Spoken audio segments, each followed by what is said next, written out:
Let's get rowdy.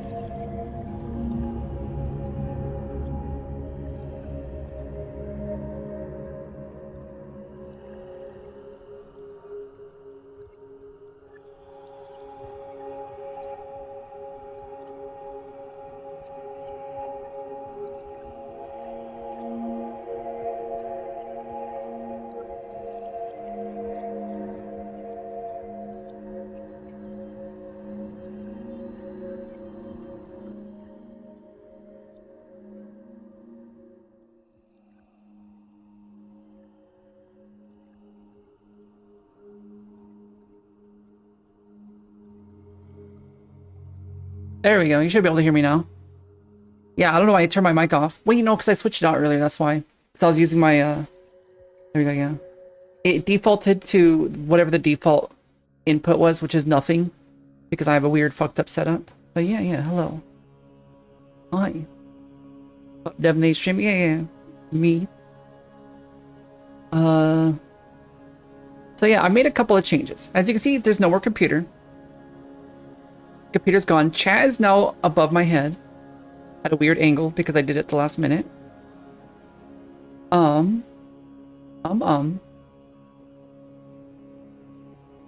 yeah, and my character actually moves a little bit more now. I made some adjustments to the bones of the character. It might be a little janky, and I seem to be hitting some weird collision when I turn to the right. Oh no, it's fine. It's just, yeah. Hi. Yeah. Now, hang on, let me open it. Shut up, Reddit. There we go. So I've started the game dev doc. Or the game design doc. Where'd chat go? There we go. But yeah. So I got the game dev doc. Hello, Sour. How you doing? Did you beat the Elite Four yet? We get to restart the server? Hello, Spartan. How you doing? Hello. It keeps like, I think it's like I'm having some weird like collision issue. No, not really. Maybe, I don't know. I keep getting like pushed forward. Like gravity. Oh wait, hang on. Okay, maybe it's just me. I think I just have bad posture. Okay, let me sit up proper. But yeah. I've kind of set up a little template to work with, and I put down stuff that like is just non-negotiable. Like we're doing Unreal Engine 5 because that's what I use. That's what I know. And we're doing it in 3D because at least to me, working in 3D space is just significantly easier. As you could tell with the 3D model.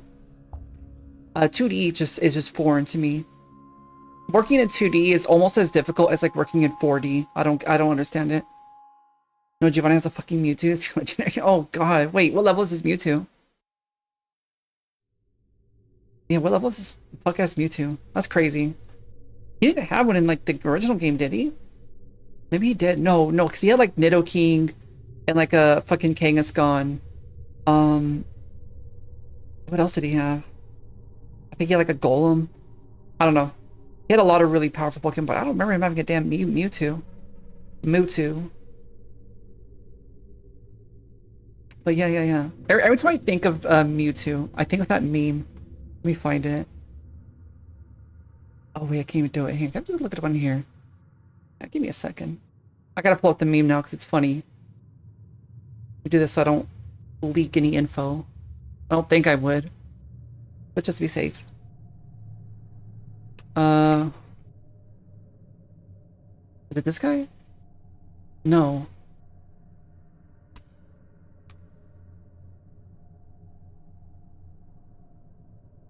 What was it? Look at this LM underscore. hang on. This fucking meme. Or this segment. Hang on. Prex, P-R-E-X-S, right? Every time I think of Mewtwo, I think of how he pronounces it. pounds. Do you think, what is it? Mewtwo? Mewtwo. Is that how you pronounce his name? Mewtwo? Mewtwo could beat LeBron in a game to 21. That's like one of my favorite fucking videos. That dude's great. He's such a good sport. You love and hate him. But he's good at being funny, but such a rap for capitalists. Yeah, I'm sure. but he's fucking hilarious. I've watched a lot of his like sport analysis of like random bullshit. Like that one. That was like one of my favorite. But yeah, today we're making a video game. So far we have like, hang on, I'm gonna open Discord. Leaked, where was it? Game dev. I've gotten some input, some ideas that we could look at. But generally, I'm kind of just gonna like, we could like throw some ideas. I'll give some ideas. If it's a bad idea, you guys could tell me if it's a bad idea. You can give me your bad ideas, and I'll tell you if it's a bad idea. But yeah. So far, we do have a good basis with what, with like abandoned spaceship, maybe not a spaceship. But essentially like the vibe. Okay, we already got the project open. I haven't done anything yet. I just started it so I can like pre-compile it already. But I'm thinking we do something similar to Voices of the Void, as in we are tasked with being the sole maintainer and like sole worker of a place, and you have to do tasks, and then like scary shit happens. That's my suggestion to start with. You're in an ancient city trying to farm for Giratina? Okay, well good luck. That seems difficult. The player moves, they die. No, I'm not gonna do that. I mean, I'm sure a creative mind could turn that into an actually fun game, but I'm not a creative mind.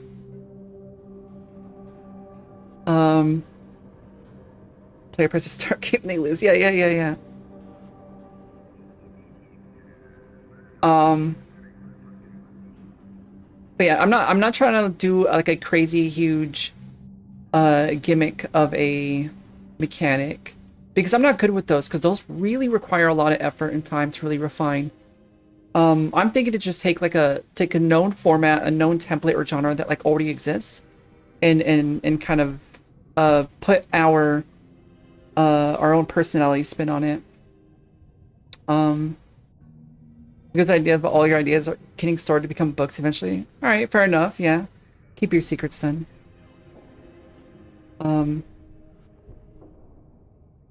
But yeah. So my guess now, or my okay, what we do now. First, what kind of genre do we want to do? Also, we can at any point we can kind of skip past these until we can get like a better idea of what we want to do. Players no legs and arms, just sits in one place. Isn't that Kenshi? Kenshi do that in Kenshi?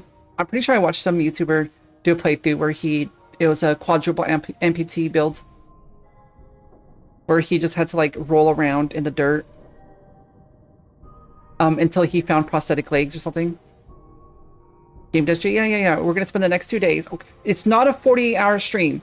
It is not a 48-hour stream, but we will be spending the next 48 hours trying to complete a game that we can publish online. But yeah. So like I will be streaming more normal times. However, off stream it's still going to be in process. I'll be coming back to it off stream as well. Ambiguous Amphibian is what you're thinking of. He makes a lot of Kenshi videos. Probably. I have no idea. I don't remember, God, I feel bad. I don't remember content creators' names. He has a nice voice. I don't remember. I just remember the concept. I just remember, like, what the fuck is he doing? What the fuck is this game? It was so interesting, though, that I bought the game. And I never played the game. Or no, I loaded the game up once. I was like, what the fuck do I even do? And so I just turned it off because I didn't know what to do. But he made the game look so interesting that I bought it.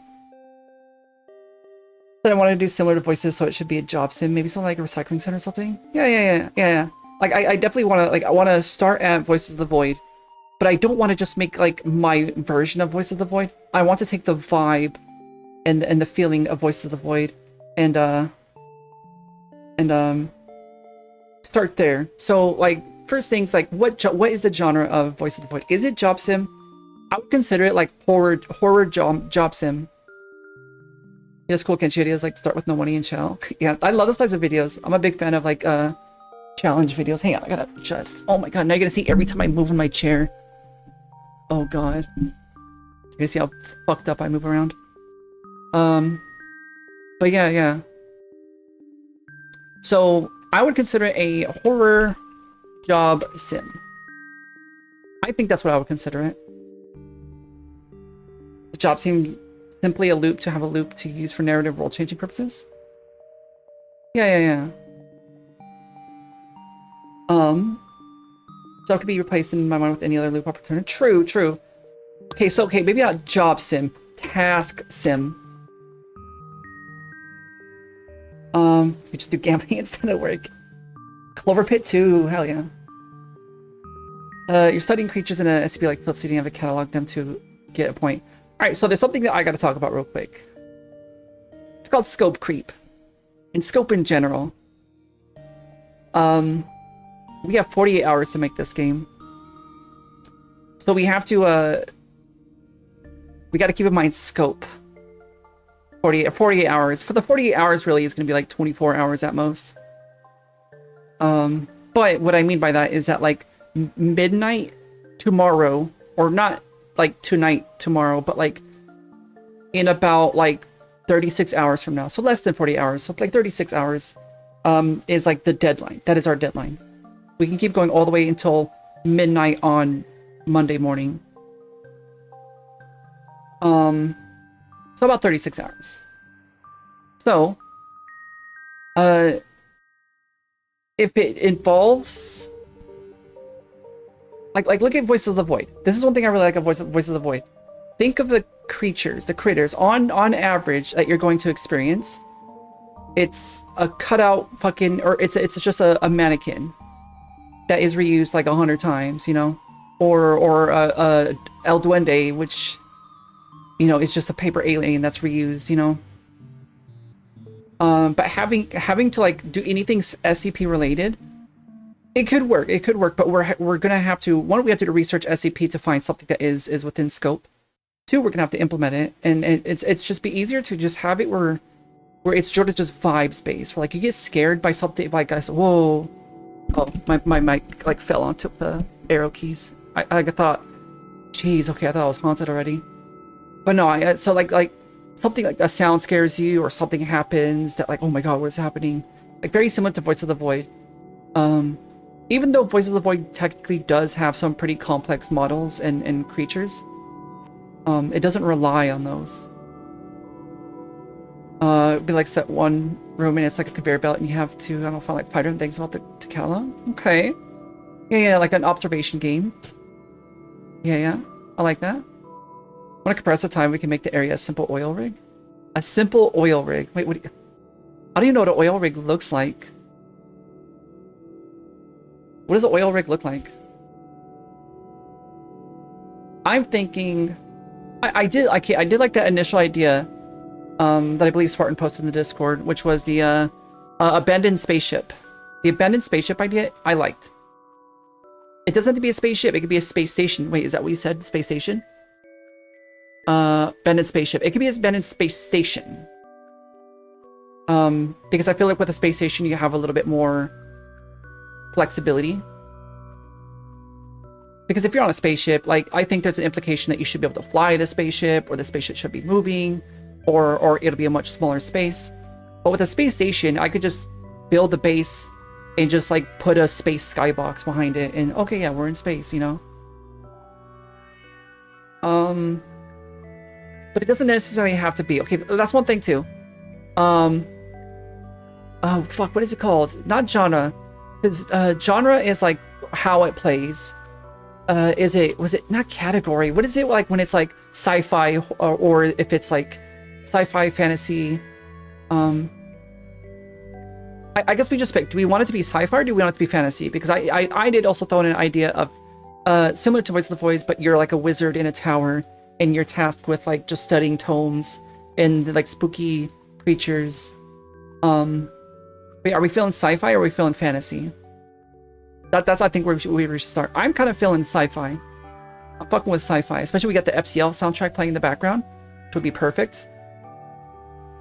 We do something reasonable with the International Space Station.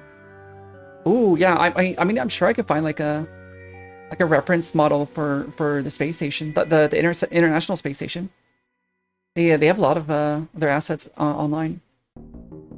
Yeah, I'm kind of fucking with sci-fi though. Let's see.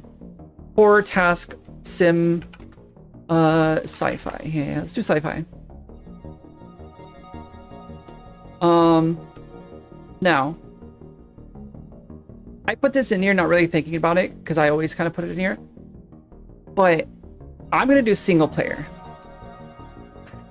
Because I was thinking about like, oh, that'd be cool to make it multiplayer, but like I remember the last time I tried making a multiplayer game and just remembered it took me like 2 weeks just to get it to work online. Like, yeah, I'm not gonna do that. So we'll stick with single player for now.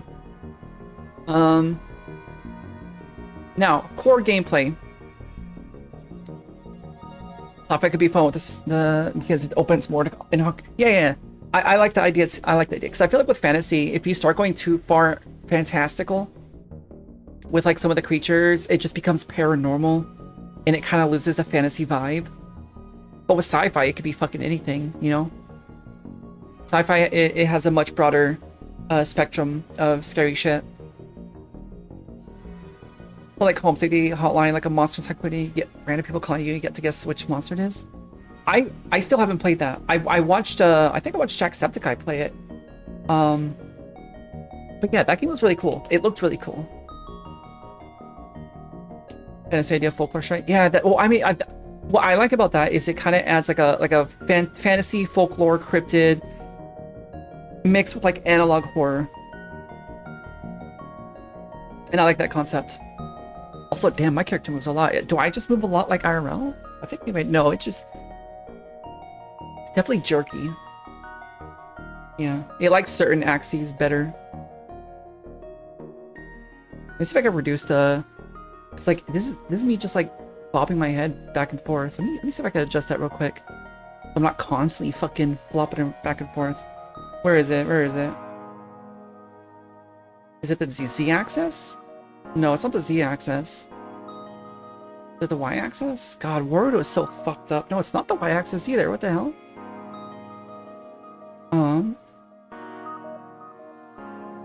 No, keep that. What axis is it? Is it? No, wait, it's the X axis, right? No, what the fuck is it? It's fine. It's fine. It's not a big deal. I'll fine tune it later. But yeah. Core gameplay could be managing traffic in space, stuff like that. Okay. Okay. Okay, let's go into like ideas. Brainstorm. All right. So if you're not familiar with brainstorm sessions, at least in this context, the way I do it, the way I've done it in the past, is someone starts with like the dumbest idea. Like I'll start with like a stupid ass idea for core gameplay function. Like what does the main loop look like? I start with an idea, and then someone else can be like, oh, like, okay, we'll change this thing about it. Like first thing that pops up into your head, in reference to the first idea, and you just keep going around until like we unanimously you're like, oh shit, this is actually pretty sick, you know? The idea of having very minimal UI and trying to navigate a space station when how big is scary plus less things. Some like say your controller, a drone with a broken camera. Okay. Interesting. Yeah. Let's start with the space station. Space station, job sim. Or I guess that's not a core gameplay aspect. I'm like hitting the mic. See if I could like sit up properly. This is gonna be a problem because I gotta do a lot of typing, but my mic's like in the way. I gotta like position it in a weird spot. There we go. All right. So, let's start with maintaining space station. Or I guess that wouldn't be like the main core loop of the game. The core loop of the game would be, yeah, no, maintaining, baseball maintaining, space station, and I guess I'm gonna start with like your UR and scanning celestial bodies like asteroids, planets, sun, stars, whatever. And like space station is just, I guess it wouldn't be a space station, would it? It had to be a spaceship because a large spaceship station that's like kind of floating through the galaxy. Like you're kind of just coasting through the galaxy and your job is to just stay on the ship and just scan shit. All right, what do you guys think? How would you change that? Give your versions of that. I'm starting with this. You can like I don't know, like whatever pops up in your head. I'm trying to think.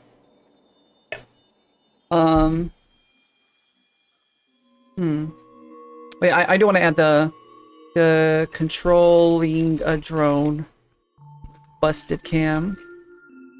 Make it kind of spooky. Like let's say like, oh, like there's an asteroid, send a drone out, but like your drone's kind of got a fucked up camera, so it's kind of hard to see. And don't need random shit. This isn't stuff that's necessarily going to be in the game, but like this is how we get to different ideas. Hang on. Where's my damn mouse? Too many damn mice. There we go. That there. Hang on. Give me a second. No, thank you. There we go. Yeah. But yeah. What about exploring an abandoned space station that you have to fix occasionally to explore what happened to it? Like, ooh, yeah, that's a good idea. Like, let's, okay, I'll put yours down first. Exploring abandoned space station. Have to fix, explore the remains. Okay, I like that. How about like 100 years after NASA. Is that how you spell NASA? Right? That's how you spell NASA, right? How do you spell NASA? Hang on. So I think I gotta recalibrate. Give me a second. There we go, yeah. Okay, recalibrating literally just fixed all my problems. But yeah. Well, okay, what if like 100 years after NASA was dissolved? Now okay, it is NASA. All right, cool. Thank you. So yeah. So like 100 years after NASA was dissolved, we are hired by a corporation to restore and reclaim the International Space Station and find out and I don't know. After that, I'm out. Yeah. Hi and hello. Hello. Hi and hello. Hi and hello. How you doing? I just like hearing scuttling in the vents. Why? Ooh, scuttling in the vents. Scuttle. Ooh, yeah. Make it a bug horror. Scuttling in vents. Yeah. Yeah, I like that. Taking some from like Alien Isolation. But yeah, I kind of like the idea. You know, honestly, I kind of like my idea. But yeah, no, like, give you Iron Lung vibes, but in space. Is that what the story of Iron Lung is? Wait, you know, Iron Lung is like, they have like they're like on like a flesh planet, aren't they? But yeah, similar vibes, like Iron Lung. Voices of the Void also has a very similar vibe where you're just kind of dropped into, you're dropped here in this isolated area and you're just like, I don't know what the fuck's going on. And you slowly learn about what happened and like where you are and the things around you. And it's like, holy shit, this is horrifying. Which is what the vibe I want. So yeah. Iron Lung vibes, Voices of the Void vibes. I like those vibes.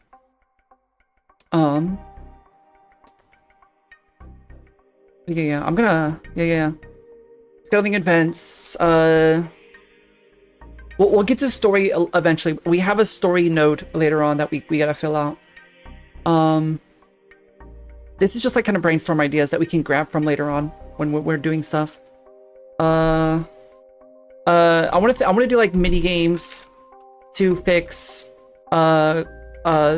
modules, like kind of like in Voice of the Void, even in like was it Among Us, you know, we're like, oh, you gotta go fix the oxygen generator, and it's just like, oh, like what's 2 + 2? Oh, okay, cool, you fixed the generator, stuff like that. Very simple. Remember, keep in mind scope. Keep scope in mind. Is our character going to be a simple smart person who gets hired to fix and explore, or are they something more? So we haven't gotten there yet. We can decide on that. But my initial thought was just like, you're literally just a worker who, like, if we're gonna go based off of this, where we're just hired by a corporation, like in the future, I'm thinking like like end stage capitalism hellscape.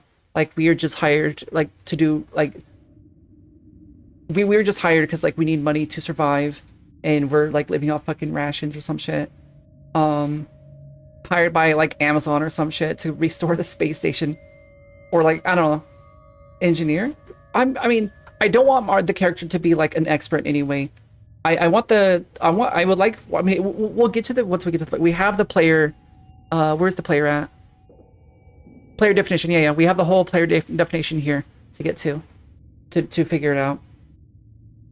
But I'll put engineer maybe.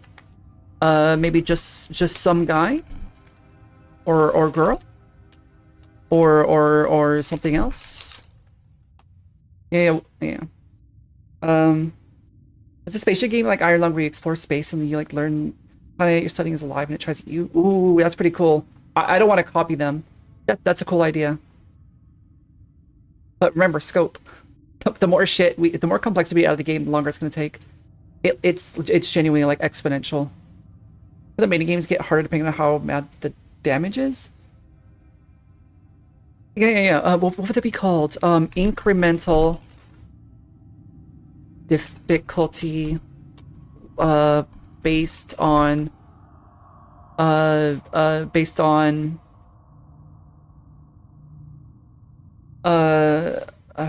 repair level. I don't know words. But yeah, like if it's like 99% repaired and you go to fix it and it's just like 1 + 1, cool, fixed. If it's like 1% repaired, then it's like, okay, what is the square root of like 1273 over like the I don't know. Maybe not that difficult, but you get what I mean. Idea, we are hired to keep the station clean. We are part of experiment with some eldritch. Ooh, I like that. I like the idea of like it's not what it seems initially. Like it starts off like, oh, it's just a job, and then like, but we got to keep in mind scope. This is definitely possible in our scope. We just won't be able to explore the eldritch horror stuff too much. We'll be able to dip in it and kind of let the player know, like, oh, like there's some crazy shit going on. We can't show it to you because we only had like 24 hours to make this shit. But trust me, it's there. We can do that. We can kind of tease them, you know? We can edge the player a little bit.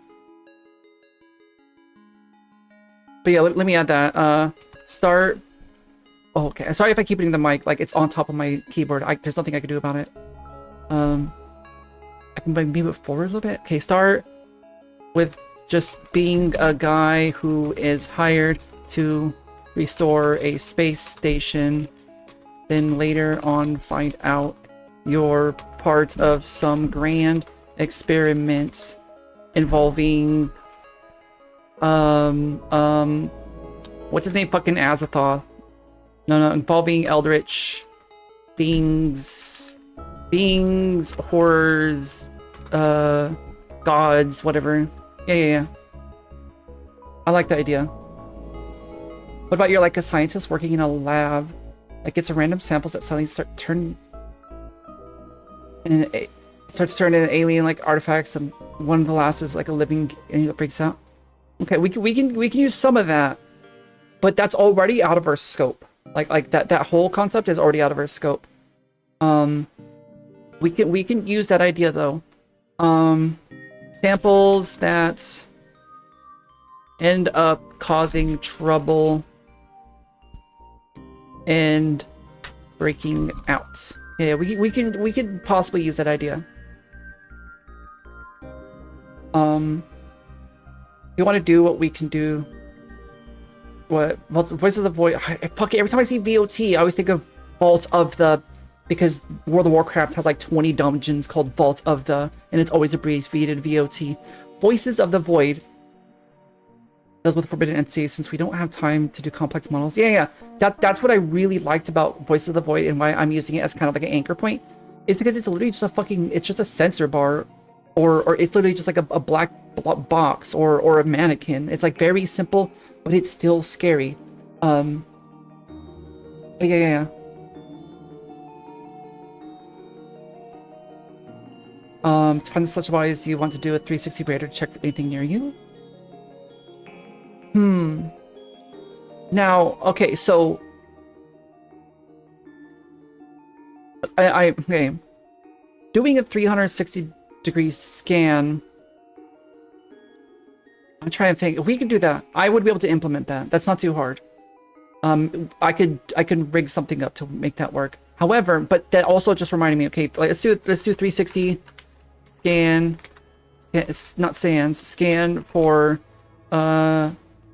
celestial bodies.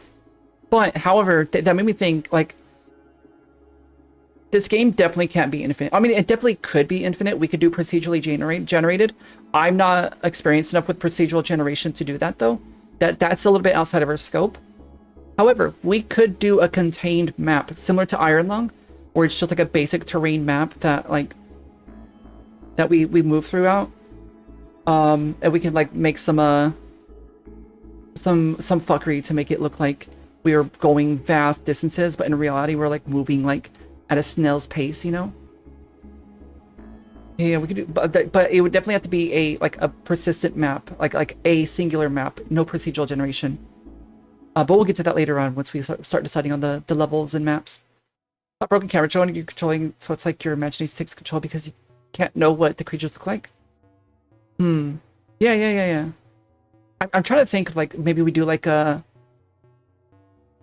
dot matrix type deal. No, that's already been used a lot. I don't want to reuse that idea. But definitely like something that's just like a really, really low resolution. Maybe it has a delay on it and is at like 10 frames per second. Something like that, you know? Similar to like how that like the old like video footage of like on Mars and stuff was, where it's just like 1 frame per second, very, very low resolution. What about those LiDAR games? That's what I was thinking of, like the LiDAR games, but it's already been used too much. Also, I don't know how to do that. I've never done that before. I'd be down to learn how to do that, but we don't have time to learn new things. I mean, we learn things along the way, but like that's like a whole method that we'd have to kind of spend a whole day learning. We should avoid overusing the sensor bars because it's cheap. Or yeah, I don't actually want to use sensor bars, but like the concept of just being able to use like a very simple geometrical shape and that be something scary, I like the idea. Thinking to build up fear, you can scan for the celestial bodies, but throughout the game, you see the blips start disappearing from the radar. Interesting. Okay. I'll jot that down. Celestial bodies starts to disappear off radar. So, music's too loud. Give me a second. So, one of the core pillars of horror, of what makes a good horror, there's 2 major pillars here that I want to talk about. One is you give the consumer, the viewer or the player, a sense of security and monotony and like routine. They're like, okay, I'm just doing this thing. Just doing this thing. This is what Voice of the Void does very well. You're doing your tedious routine. You're doing your little task. Nothing is happening. You're scared, but nothing's happening. You're scared because you know something will eventually happen.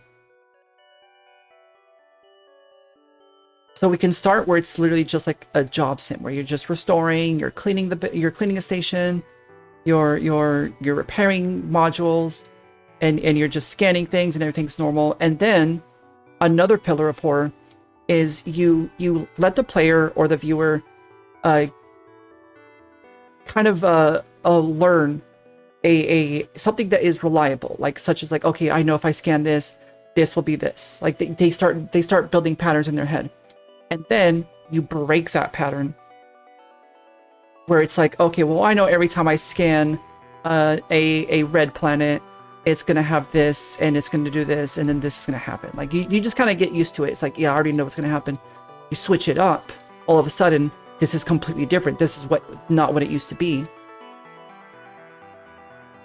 That's another core pillar of horror, is you break expectations of the viewer or player. But that's a good way to start kind of like breaking up the monotony of like the tasks. It's just like, oh shit, like what the hell? Like that's not what it's supposed to be. Nothing scary happened. It's just because it's different now. It's like, oh, whoa, hang on. I feel a little uneasy. Uh, keep the tension constantly. That station needs to be small and cramped. Yeah. You don't want, you want to have a scene. You do want a safe space. That is pretty important to have in a horror game. You need a safe space. You need a spot where you can go, where you can feel safe. But you need to limit the access to it. You don't want the player to be able to just do everything from their safe space. You want them to be pushed out of that safe space and off into the horrors. Can movement be based on a grid system? So you move one script at a time instead of free movement? It could. However, last time I did a project like that was in school, and I failed that class because I didn't know how to do it right, because that involves arrays, and my brain can't comprehend arrays, at least not in a 3D programmatic sense. So yeah, we could in theory, but I'm bad at it, so I might not. It's a cool idea though. Like you're a Shammer that noticed a weird thing in the sky, and slowly everything around it starts disappearing, and you notice it's moving at a rate that's... Yeah. Shit's okay. I'm gonna put that shit... Okay, stuff. Maybe let's stop swearing so much. Stuff starts breaking laws of physics. Yeah. Do you want a horror terror game? I'm thinking more of like a terror game. Nothing is ever going to be actively chasing you and hunting you. It's going to be more like Voice of the Void, where like you're kind of just scared by your own imagination, or the thought of something happening, you know? The fear of fear itself, you know? As opposed to like, oh god, there's a giant thing chasing you, it's going to kill you. Like, I don't... Maybe not that. Maybe a jump scare, but not like a actual jump scare. Like a jump scare, but like, oh, it actually wasn't anything. It was actually just like a board fell. It was leaning on the wall and it fell. That was a jump scare. Or like, you know, stuff like that. So I guess terror, yeah. Because I want more of a horror / terror similar to Voice of the Void. In that sense, where it's like you're getting jump scared by stuff that isn't actually a threat. Like a mannequin around the corner. I don't want to put the mannequins in my game. I'm not trying to steal ideas. I'm trying to steal vibes. I'm copying vibes, not actual content. But yeah, let's put terror game. You're on an old isolated space station that scans deep space. It orbits a lonely moon. It orbits a lonely moon on the outer parts of the solar system, or like it could be orbiting Pluto or something. I'm thinking, hang on. Yeah, there isn't actually anything paranormal going on. The character is just schizophrenic. No, that's been done too many times. I feel like that's overused in a lot of horror games, where it's like, oh, this crazy, terrible stuff's happening, in the end of the game it's like, oh no, your character was literally just schizophrenic. Nothing was going on. It's just his wife died. That's it. It's definitely overused. A bit. Definitely have things be vague enough for player interpretation. Or if this is real or just mind tricks. Yeah, I like that. Make player question their sanity perception. Yeah. But hang on, the idea of the... Okay, so space station orbiting planet fucking Glebe-glorb, whatever. But you or use... Maybe not Glebe-glorb. Let's ground it in some more reality. I do like the Pluto idea because that's really fucking far out there. Is the ship the safe space, or is there a safe space in the ship? That's what I'm trying to think.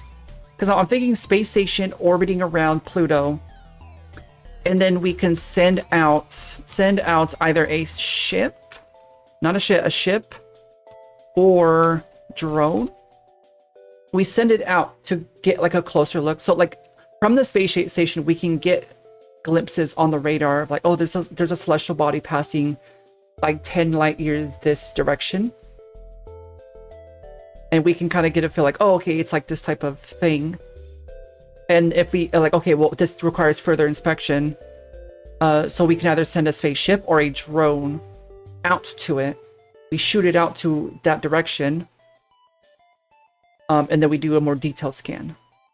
But not every celestial body does that. Only like particular ones of interest. Probe. That's what it's called. Yeah, probe. For detailed examination. Not all bodies, just particular ones. Yeah. So we are on a space station orbiting Pluto.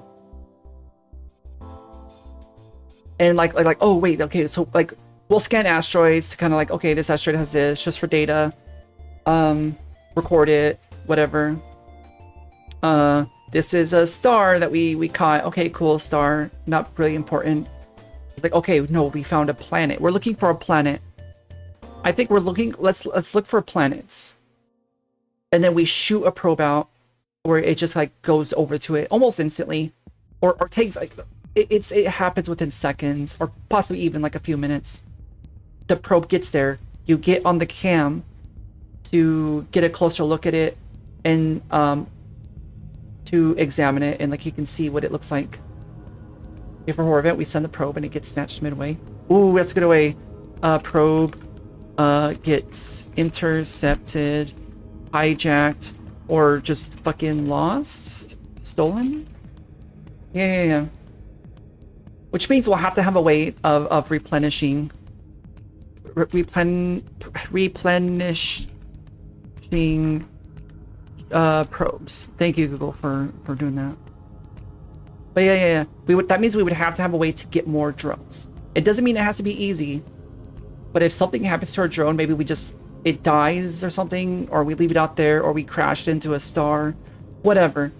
But also maybe we send it out, and then like all of a sudden it's gone, and we're like, what the fuck happened to it? We check the cams, check the probe, VOD essentially, and it's getting snatched by something. Yeah. Be part of the story. Probe gets snatched, lose connection later in the game. We gain connection randomly and see something crazy. Yeah. I like that. Regain, feed later, and some weird stuff. Question mark. Yeah. I like this. I like this. Where this is going. Yeah. What about set of outer space or scanning and using like Mars drone to explore barren planet? Find weird artifacts showing signs of life that gets progressively weirder. Ooh, I think it's a good idea. I think we might want to stick it to like the outer space though. But we could potentially even add that into this game where like we checking or find weirder and weirder artifacts or things on planets that eventually connect the dots, maybe? Question mark? Yeah, I like that idea. All right. This is just a brainstorm to put everything in the game. Okay, core of the game. Let's move over to this now. I like this. Let's whatever. I'll just leave it there. Core. Maintain. Okay. The core is scan celestial bodies. No, that's okay. Hang on. Scan for planets specifically. Why did I spell scan like that? Why did I do it again? Scan for planets. Looking for a new home for humans, because our planet's fucked. Remember, because this is in like an end stage capitalism. Capitalism has completely destroyed the planet, and we are one of many different people who have been selected by the corporations to find a new home for humanity. We are employee number like 623 or some shit, and you were like, what happened to the last 623? Oh, they quit. They quit. Don't worry about it. They just quit. Okay, so like you know, we do something like semi-autonomous machines, and they'll sometimes act scared if something is happening and they don't know why they are there, like a sort of warning system near you or something being near. Ooh, yeah. So also for Okay, also obviously probes. Okay, let me go down here. Machines, probes, because they'll be semi-autonomous. We'll send them out to planets. Hang on, make sure my laptop's not overheating. No, it's good. It's good. Okay, I put my laptop in a new position. Just make sure it's not overheating.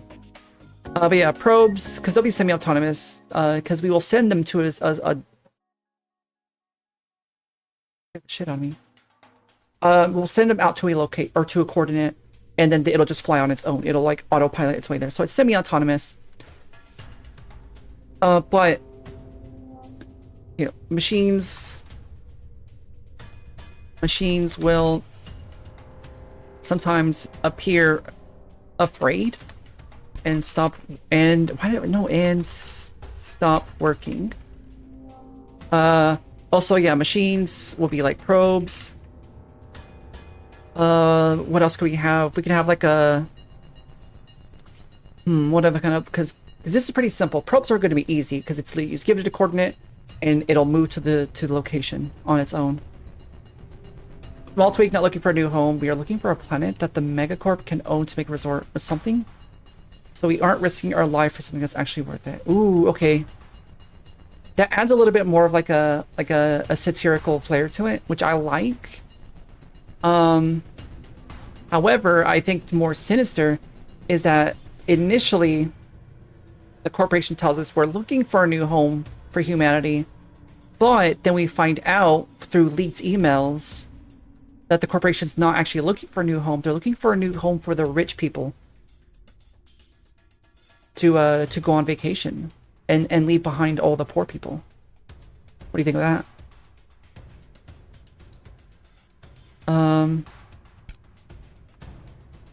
Yeah. I think if we know about it from the get-go, it's a little bit more satirical. It's a little bit more like on the nose. But if at first we feel like we're doing something heroic for humanity, but then we slowly find out like, holy shit, like they sent us here to find a planet so the fucking rich assholes can go on vacation. Yeah.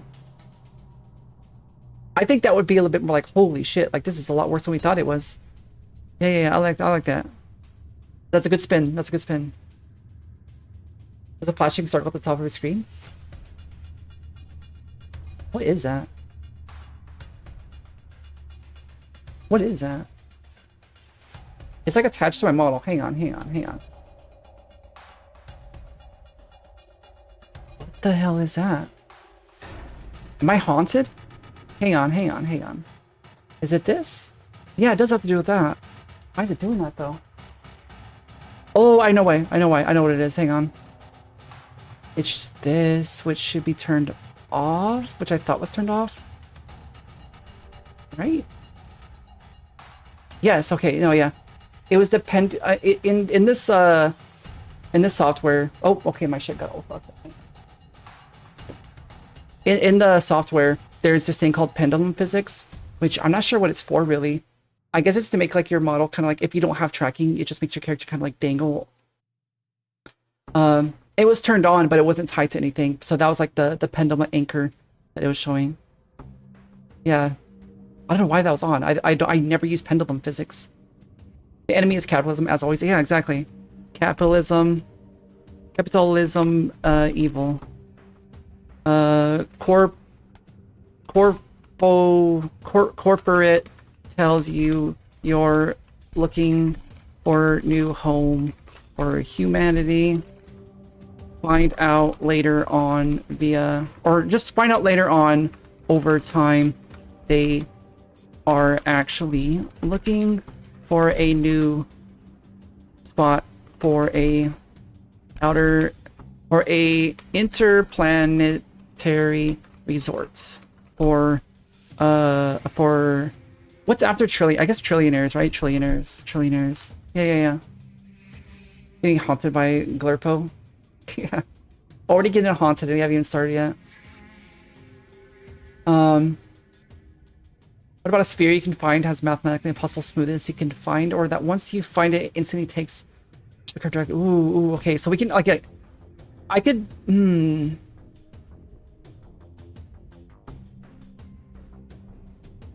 I'm just gonna type in scary spheres, because spheres are always kind of scary. I mean, look at Voice of the Void, the orbs or whatever they're called. Like, they're scary. It's just a fucking sphere. Or I guess they might not even be a sphere. They're just like glowing balls. Question if this is reasonable within scope, but will there be multiple endings? It seems like the kind of project suited for it, but we could do multiple endings. We'll put that in because multiple endings isn't really that hard. Like, when I think of like multiple endings, I think of like Nier Automata, multiple endings, where it's not necessarily like these giant grand events that happen in the end that, like, depending on like which actions you took. Like, I'm thinking like if you die on day 1, that's ending A. You know, you die because you slipped on a fucking banana peel, that's ending B. Like that kind of like multiple endings we could do. Not exactly those, but you get what I'm saying. Not like everything builds up to one of 5 different grand events in the end. Easter egg, you can scan the move for Majora's Mask. Ooh, okay. Maybe not a Majora's Mask Easter egg. While I did love Majora's Mask, I don't want to put anything from Nintendo in any of my games ever, because I don't want to get sued. But yeah, Easter eggs. We definitely want to fuck with some Easter eggs if we have time. If we have time. Look at this object I found. It's quite strange. It suddenly stopped all moment. Instantly, only to realize it only looks like it stopped moving because it's moving towards you. Ooh, okay. Well, save these ideas for when we get to like the actual like enemies and entities and stuff. This is okay. I think we got a good. Oh, what did I do? We got a good foundation for like the vibe and what to do in the game. So let's go back to the core. Scan for planets, looking for a new home for humans. Cleaning and repairing. Oh, no, we'll add cleaning as optional. We'll do repairing modules on station. Sending probes to planets to scan for potential homes. I kind of duplicated the initial idea, but it's fine. It's fine. I'm gonna move this to the end. Actually, no. We'll move it to the top. Hang on. Yeah, move it here. Yeah, we'll move down now. Let's go down the list. We gotta start filling things out. But yeah, what else for? I guess we'll go along. We'll come back to this. All right, single player, because netcode is a bitch, and I hate working with netcode. It's gonna be 3D, like I said earlier. Like 2D is just, it's not within my mental capability. Camera. How we feel about camera? I think first person would suit this the most. Especially since we probably won't have a player model. So I think first person is the only one that really makes sense. I considered the idea of having maybe like a top down or like an isometric, but I think those kind of detract from the actual feeling of like isolation and dread. So I'm gonna say first person. We'll come back to that if something comes up. If something comes up in the later on, and we decide to change it. But yeah. Now, platform. Obviously, it's gonna be PC only. I'm not gonna do any console ports for this because I don't even think my Xbox license is still valid. And PlayStation doesn't allow me to publish to them. So yeah, it'll be a PC only for now. Controller, mouse and keyboard. We could also add mouse, keyboard, MKB, KMB, key mouse board, right? KMB, MKB, mouse, keyboard. Maybe controller. Fortunately, Unreal Engine 5 has really good like controller porting options to be able to on the fly add controller mapping. Why I want to focus on mouse and keyboard first and then worry about controller later on. Which is not the right way to go about it. If you do plan on having controller support, you should implement it like from the get-go. Please publish on the Leapfrog tablet running out of games. I don't... Those, okay, so anything that is like Leapfrog or any sort of like child devices have an extremely strict and isolated and enclosed ecosystem. It's incredibly difficult to obtain license to publish on those things. Most of the time it's first party only, with only like the occasional third party. So no. I could potentially, maybe not now, but potentially port to iPad. It would probably work perfectly for a planet trying to eat you. Ooh, okay. Planet trying to eat you? I mean, isn't it just like a black hole though? I mean, I know black hole isn't a planet, but I mean, maybe there's a planet with a black hole in it. You know? I don't know, we'll get to that. All right, gameplay description. This is where we go to a little bit more detail. Give me a second. I'm gonna move my mic. I'm gonna see if I can get it above the keyboard. All right, can you hear me? Is everything good? It should be good. I found the Ira Longlight game that was called Voyager 19. Ooh, okay. Let me look into this. Voyager 19 is what it's called? Voyager 19. Ooh, okay, no, I think I've seen this before. That's neat. But yeah. Ours is gonna be like a similar vibe. Alright, gameplay description. Gameplay, not story. We don't focus story here. Description. I'm trying to think of like order of priority. You scan 4 planets, send probes to said planets, wait for probe to arrive, repair modules when probes scan for planets via the computer terminal, send probes to planet, wait for a probe to arrive, repair modules via mini games attached to the modules. When probe arrives at planet, sound plays and you must pilot the probe to scan and observe the planet surface to gather data, then send probe back to station, wait for it to arrive, then submit data to the corporation via email. Yeah, what do you think? How does that sound? Still idea? Talking black hole, like we find a black hole, if we inspect the black hole, it starts mentioning it. That's cool. I'm actually going to add that to the list. Black hole that speaks. I could add that in as like an optional, kind of like an Easter egg type. Not an Easter egg, but just like a, what the fuck? Just like a weird event. Like if the player happens upon it, make it hard to find. The theory that universe is actually inside a black hole. Ooh. Okay. Yeah. Theory that universe is inside black hole. Yeah. Really feed into like the conspiracy theory stuff. I guess not conspiracy theory, just regular theories. Okay. She didn't activate. A lot of times when I say theory, she activates. She did not though. I'm glad. Alright. Outline. Start, as in like the start menu. Like game loads up. This is the outline of the entire game as like a software piece. Black Hole for some reason sounds like Peter Griffin. Oh god. Funny voice speaks and has a funny voice. That would be funny. Yeah. Not Peter Griffin, but having a goofy voice, I think. Alright. So the outline is where we kind of just walk through like the entire, like starting up the game. You launch up the game. What do you see when you launch the game? Splash screen. Then loads into main menu.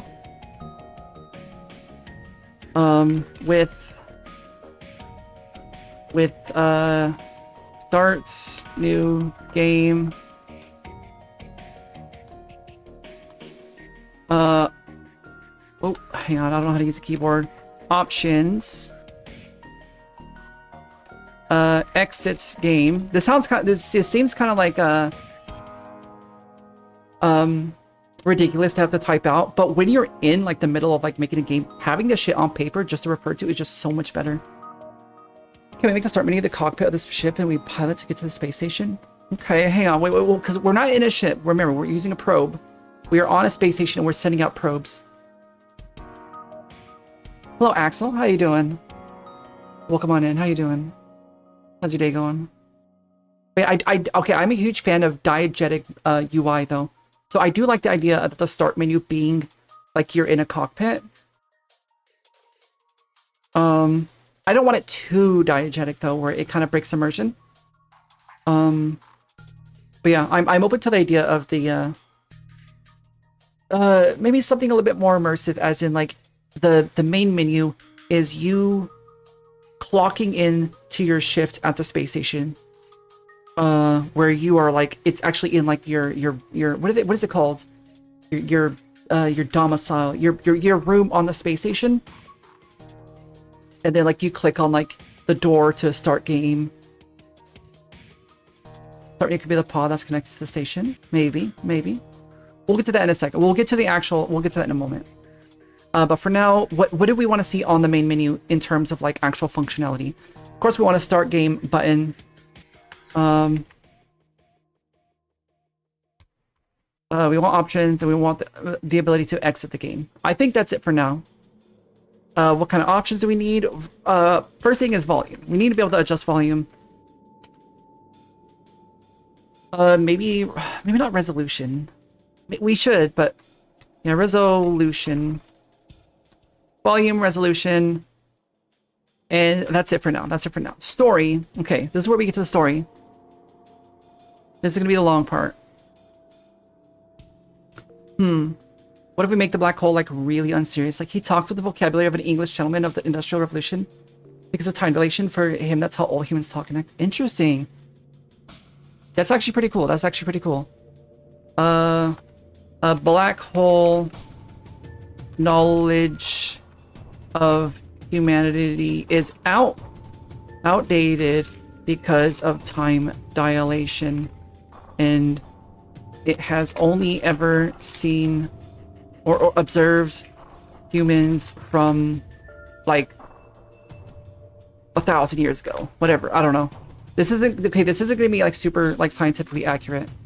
There's definitely going to be some plot holes in inaccuracies. Peak game design, yeah. Add insane motion blur and make it really hard to find. No, God, no. No motion blur. Full screen and stuff. Yeah, we could do that. We'll put that as part of the resolution option. All right, story. You are. Yeah, I'm really okay. I need you to bear with me. I'm really bad at writing stories. I'm really bad at story writing. Just a warning, just a heads up. You are hired by. Okay. What's the corporation's name? We can't use actual corporation names because we get sued. What do we call the corporation that we're getting hired by?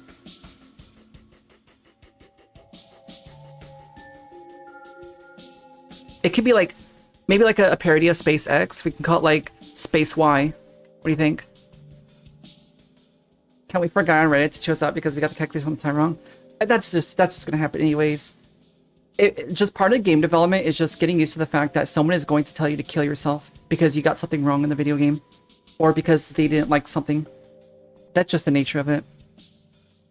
Guess what? Your story writing. Ooh, okay. You're definitely gonna have to help me here.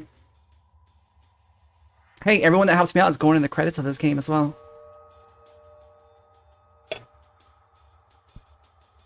Space Y slogan, because why not? Ooh, that's actually really good. Wait, what's SpaceX's slogan? SpaceX slogan. Do they have a slogan? Does not have a single. It's to revolutionize space technology with the ultimate goal of enabling. Wait. Okay, what SpaceX mission statement? Is that what it is? Yeah, okay, yeah. Boring as fuck. Okay, yeah, no, I'm not gonna. I was gonna like try to twist it into something funny, but no, it's just too boring. Tartarus space engineering. That sounds too serious. That sounds too real. But I like it. Also, it sounds like something that would be from like a sci-fi movie. There could be an event where a decommissioned spaceship randomly appears in space and tries to contact you. Ooh, I like that. Actually, I'll add that. A random decommissioned. I don't think I spelled that right.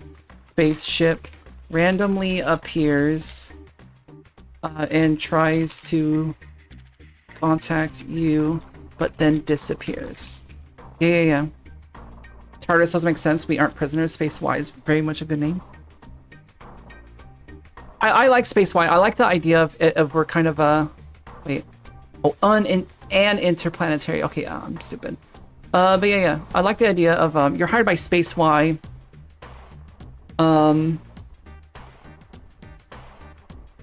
Because it is a play on SpaceX. Because SpaceX is, yeah, technically they're like a space company, but it's run by a dipshit billionaire, who, his only interest is, I don't even know what his fucking interests are. Being a dipshit, I don't know. Making it comically evil. We definitely not worshiping demon space aliens from the warp.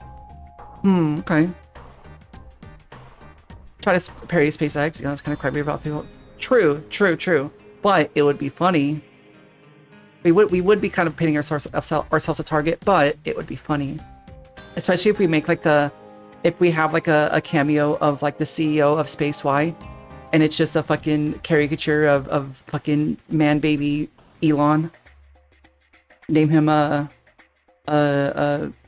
Squealon or some shit. I don't know.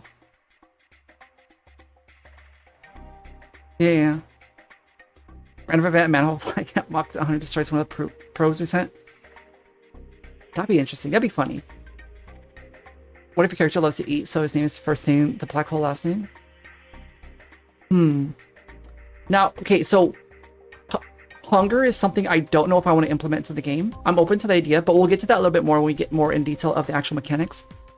But yeah, that'd be funny. Also, I would prefer for our character to just be like a faceless, nameless, self-insertable character. Because I want you to be the character, you know? I want it to be immersive, like, it's you that's on that spaceship, you know?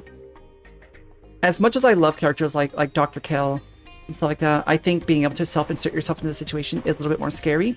It does take away for a little bit from the story, slightly, but I think it just adds a little bit to the immersion. Being able to, like, self-insert yourself into the character.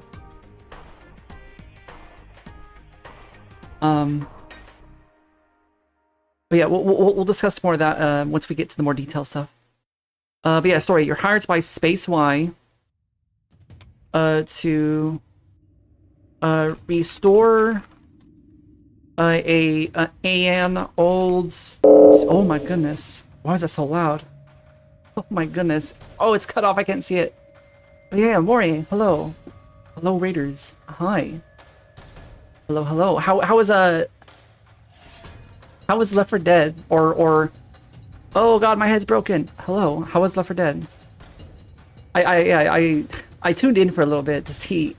It took me like a solid like 20 seconds to figure out you were playing Left 4 Dead. But yeah, thank you for the raid. How was your stream? How was Left 4 Dead? Got yeeted off a 50-story building? Hell yeah. Was it by Shaggy? Did Shaggy eat you off? Howdy. Let's get rowdy. Yeah. Howdy. Hello. How's everyone doing? Yeah. Today, we are doing, as you can see, we're doing game dev stream. We are building a game. Right now, we're working on the game design doc. The tank wanted to confirm the bottom allegations, apparently. Jeez. Wait. Did you have a mod for the tank? What was the tank? I know I saw Johnny Bravo at one point. Was that the tank? Those mods are crazy.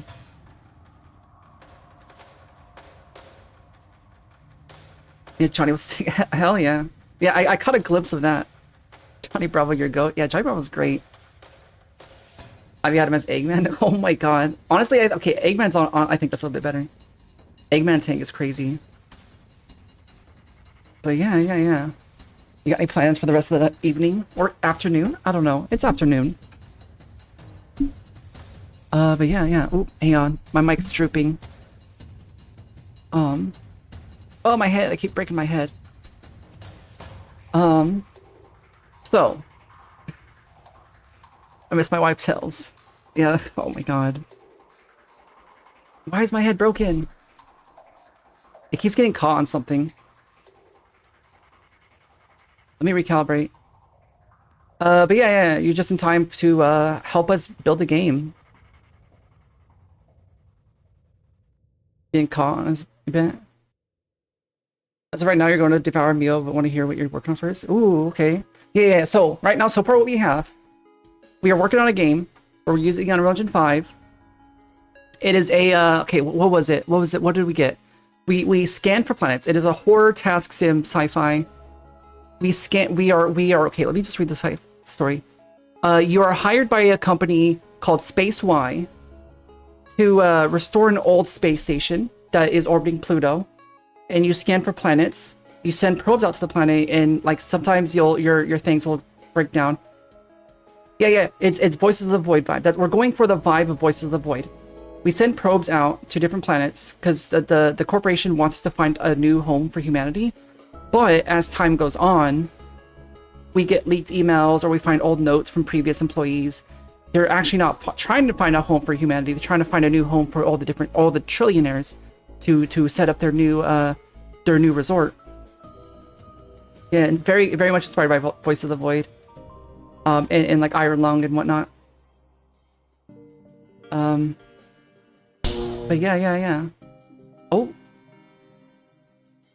Ho. Hell yeah. Oh my god. 10 gifted subs. Hell yeah, thank you. Oh my god.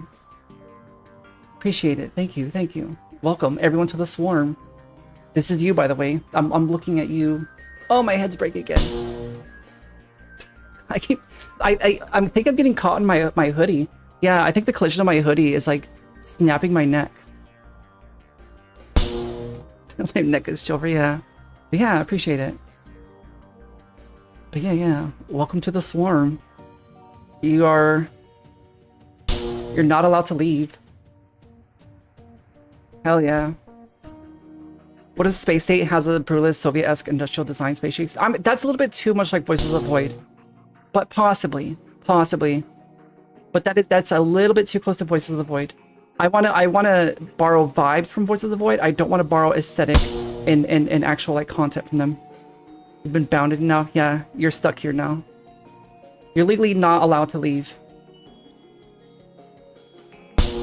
Oh, Roach Milk's not working? Why is Roach Milk not working? Does it work for me? Yeah, it works for me. Subless. Oh no. Wait, is Ponybro not subbed? I thought you were subbed. Yeah. So what was that? Okay, so yeah, we're hired by the corporation Space Y to find a new home, but it turns out it's actually not finding a new home. It's trying to find a new place for trillionaires to post up a new resort.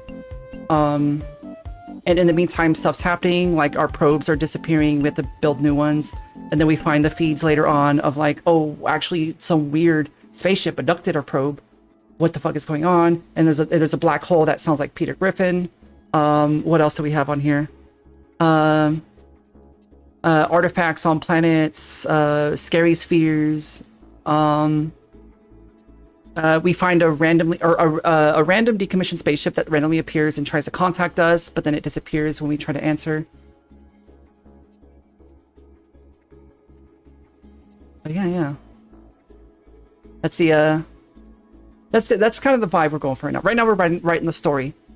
It's going to be very simple because our scope is about 36 hours. Peter Griffin Hole is the most effective cosmic horror I've heard. Yeah, it was actually I believe it was Spartan's idea over on YouTube. But yeah. Somebody's idea. It's somewhere in there.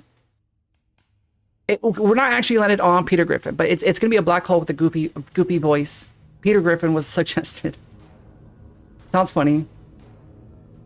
Peter Griffin Hole. Oh god. But yeah. So we are writing story. Where we at? You're hired by Space Flight for old space station, and scan planets, for a new home for humanity. I'm really bad at writing stories, so bear with me here. So old space station, that is orbiting Pluto. You send probes to... that's gameplay stuff. That's gameplay stuff. I want just grand story, like broad story stuff. Which is like, High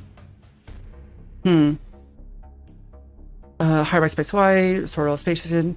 You slowly uncover the grim reality that Space Y actually just wants you to find a new place for them to build a resort / casino for trillionaires. Yeah. But weird stuff starts happening as you slowly discover new celestial entities and artifacts, and stuff ends up getting kind of weird, and some eldritch cosmic horror stuff starts happening. Yeah, that's the story. Yeah, gotta take care of some after stream stuff. Oh yeah, thank you for the hints for the raid. Yeah, I hope you have a great rest of your evening. Appreciate you for stopping in. Yeah. Don't forget about the tactical manhole cover. Maybe. Your low ranked habitation. Oh, I'm getting dehydrated. I didn't get enough salt today. No, okay, so today we got Chipotle today.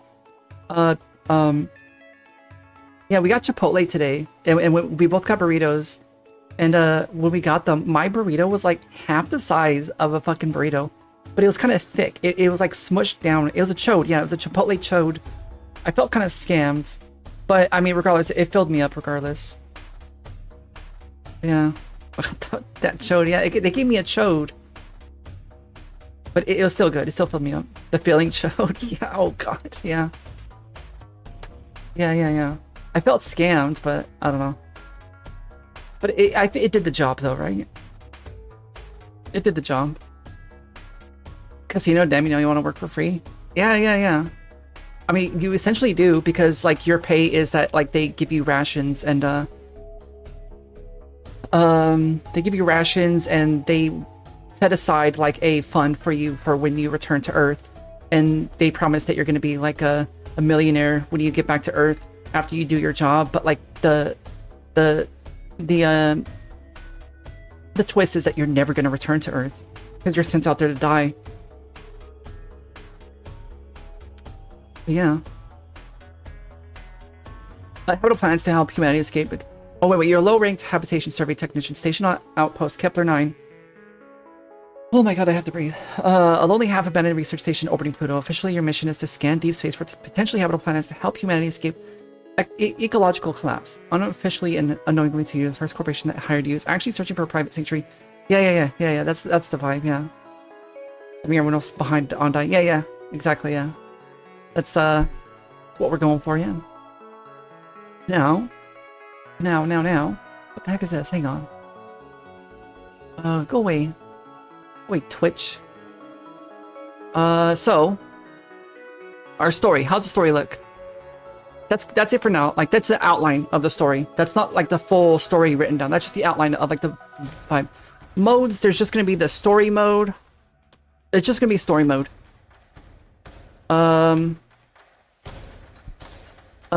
Potentially a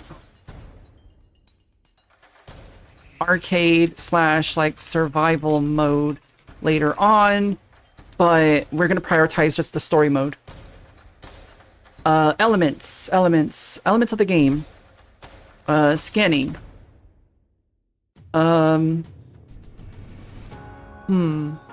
Repairing. Okay, we gotta get like granular with this. Okay, so there's gonna be walking. Okay. It's gonna be walking. There's gonna be camera movements.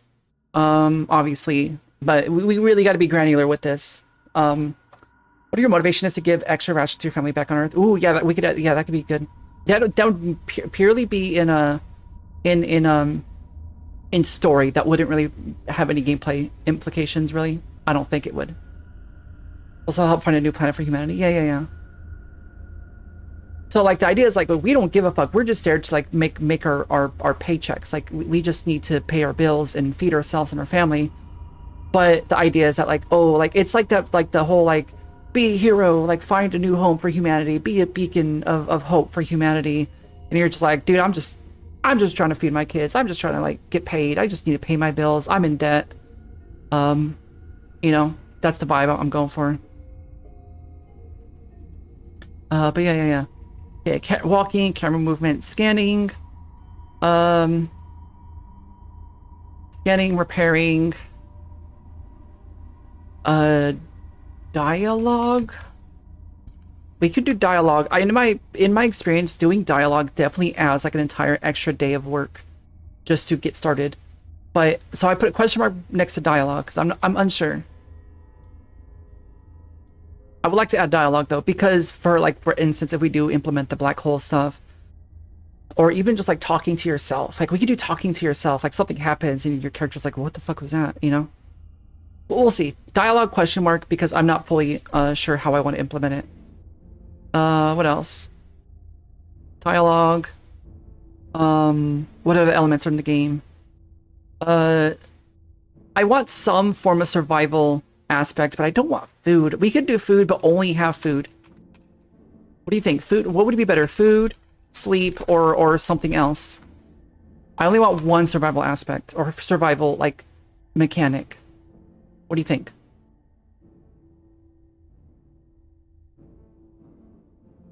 I would like there to be at least one.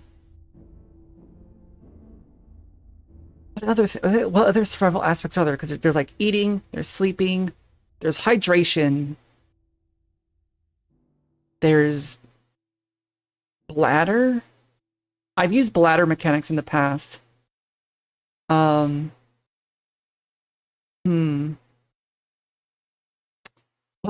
else is there?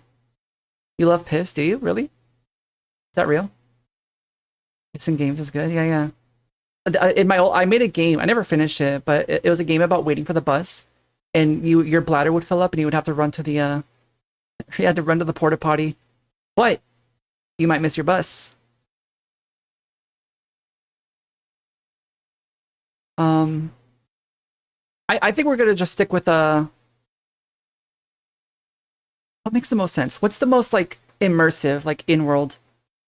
Do I really tilt my head that much? Holy shit, I do. Like, I didn't realize how much I tilt my head when I'm streaming. Oh, jeez. I guess food, right? It could be like space food, right? Space food. Space hunger. Yeah, yeah, space hunger. Common things with those of us with eye issues. Wait, what? Oh, tilting head? Yeah. No, I think it's just because I'm lazy. I'm tired of holding my head up. I just want to let it dangle for a bit, you know?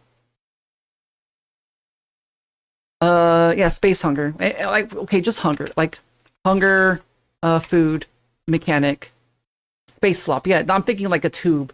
You know, you get your tube of your daily tube of gravy. 5 pounds and give your skull a try. Jeez. No thanks. I know my neck is like just generally just very weak. I have a very weak and scrawny neck. I just get made fun of for it. But it's like, damn, it's like I'm tired of holding my head all the time. Yeah, I think we'll just stick with the hunger food mechanic for now. Hunger / food. Maybe piss mechanic later, or pee mechanic. We gotta watch our language. Pee mechanic, maybe, because it was funny and it was pretty easy to implement last time. The upper torso likes to lean to the left, like that. Well, I guess the left would be that way, right? Interesting. I do tend to lean a little bit too when I'm sitting, because I sit fucked up. But not when I'm standing. Let me actually fix my posture for a moment. Yeah. Now, okay, let's see. Yeah, we'll elements P, maybe, question mark. Events.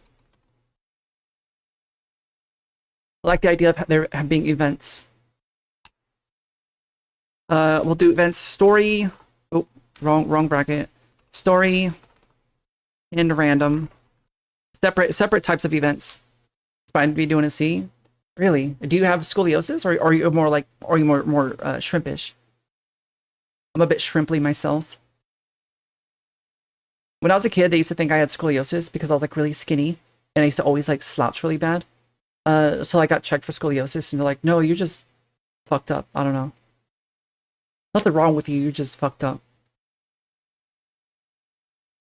Now, levels. I think starting off, it's just going to be the one persistent map.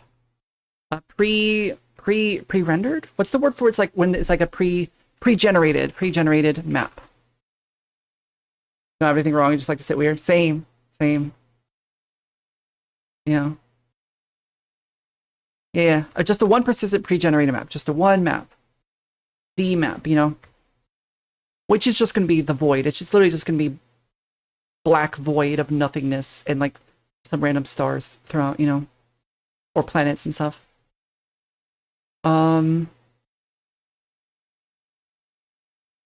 Now, controls.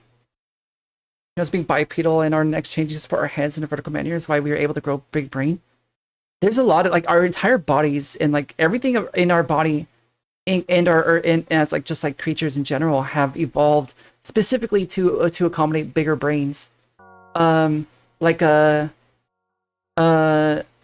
else was it? I don't know. But yeah. Bigger brain. You know what like was crazy to me? I was thinking about, I was watching somebody play Marvel Rivals. I was watching this one streamer, her name is SK. I was watching her play Marvel Rivals. And then I was thinking, I was like, it's crazy to me like how like humans can get so good at a video, because she's really fucking good at that game. She's like she's real gamer. And I was like, it's crazy to me like how people can just like learn things in the digital world. Like they get so good at something that it's as if they're like they've mastered the digital world in that like little universe and can do things that like you can't even really comprehend in real life. And I was thinking, like, if you put a monkey in front of a video game and like try to teach it to play, sure, it can learn how to play basics, but like the amount of time it would take that monkey to get to the same level as a human, the monkey would die of old age. Like, sure, the monkey can learn, but humans learn so rapidly and so effectively, it's insane. I know you evolved to eat more bread. Hey, but that's how we got big brains, is by eating bread. Bread is what caused us to have enough energy to support having bigger brains. So yeah, you did evolve to eat more bread, but eating more bread is what made you evolve to have a bigger brain. But yeah, humans are crazy. Like, I know like humans have a lot of fascination in like the animal kingdom, in like just like how fascinating and advanced like animals and how crazy they can be, but humans themselves are also like incredibly phenomenal in just like their capabilities. It's crazy. We are fucking aliens. Like we are above, at least in terms of extremes, anything else. Like we look at like, oh, ants can carry like, what is it, like 300 times their weight or whatever, but it's like humans can calculate in like 5 minutes more data and more calculations than like a monkey can do in its entire lifetime. We could do that in like 5 seconds. Like, humans are insanely smart, and I think because we've kind of evolved so rapidly in intelligence that like we kind of take that for granted, and we just like, yeah, people are stupid, look how stupid humans are. Like, humans are incredibly advanced and smart, and they learn very quickly. It's just we evolve so quickly that everyone else also looks stupid, including ourselves. But no, you're smart. You're all smart. But yeah. Controls. This is like actual like inputs in that like how do we want to go to this? We don't have to write right away. We can kind of, after we get a vibe for it, we can come back to this. But obviously it's going to be like WAS for movement, mouse for camera, E to interact. Did I spell that right? Oh wait, I forgot to interact. We'll come back to add more. We'll have an actual like table for this later on too. But we'll start with the basics for now. Oh, the Team Rocket structure in the Colomon server. Nice, nice, nice. Jeez, you're finding everything already. Flying Pokemon are busted. Alright, this is another major part where I'm gonna need help on. What is our win condition? How do we win the game? What is the end result? Like, how do we get to the end? How do we get credits to roll? And keep in mind, like, this can mean multiple things. There could be multiple endings. This is how do we end the game?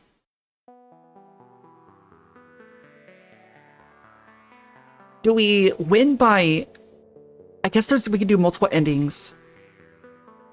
Let's do 2 endings. Let's start with 2 endings. Take the whole Dead Space thing with the markers stimulate organisms. Brain to evolve to be smart so they can create a brother room, creepy explanation to our big country. Ooh, okay. Dead Space lore. Yeah. This is freaky. I want to see a Dead Space movie. That'd be sick. Are they working on that? I would love to watch a Dead Space movie. But yeah. I think for now we go with 2 endings. For now, we can come back to this. Like, this isn't concrete. This design doc is meant to be a guide. This is not a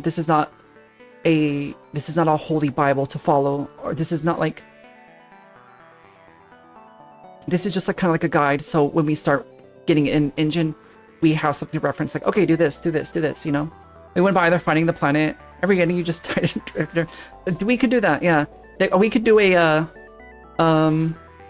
let's go down this list. 1, you die.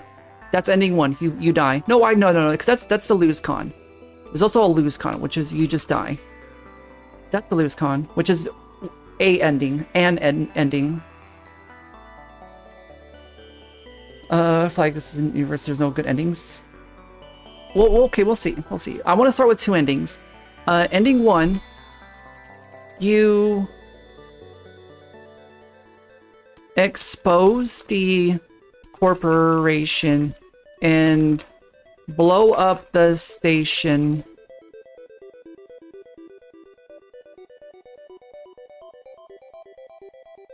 with you on it. 2, you find the planets for the corporation and they colonize it and then you die. Yeah, how about that? We can have a time anomaly ending where every day feels like the exact same events happening again and again. Oh god, that would get messy. I could see that definitely being really difficult to debug. That's interesting though. I like that concept. We could definitely add endings later on. Gonna pick up food, be back later. Alright. Enjoy your food. We'll be here. But yeah, these are the endings I'm thinking. Lose con, 1, you just die. You die because whatever. You ran out of hunger, your bladder got too full. You accidentally left the space station without your spacesuit, whatever. Like, you die. That's ending 1. Or that's a ending, you know? It's also the lose condition. So you don't get credits. This means you don't get credits and you gotta start back from your last save. Ending 1, like true ending 1, is you can find out what the corporation is actually evil and what they're actually trying to do. So you expose them by posting all like I don't know. I will figure that out later. You expose the corporation, you blow up the station you're on with you on it, so you die, but you take the corporation down and ruin their program along with it. That's the good ending. You still die, but that's the good ending. Ending 2. Okay, wait, we're just going with Mass Effect 3 on this. Where you just fucking died no matter what. Hang on. But I liked Mass Effect 3. I know it got a lot of hate, but I liked Mass Effect 3. I liked that, like, you just fucking die no matter what you do. A lot of people are like, I wanted to survive and become a fucking god of the universe. Like, just pick the Reaper ending then.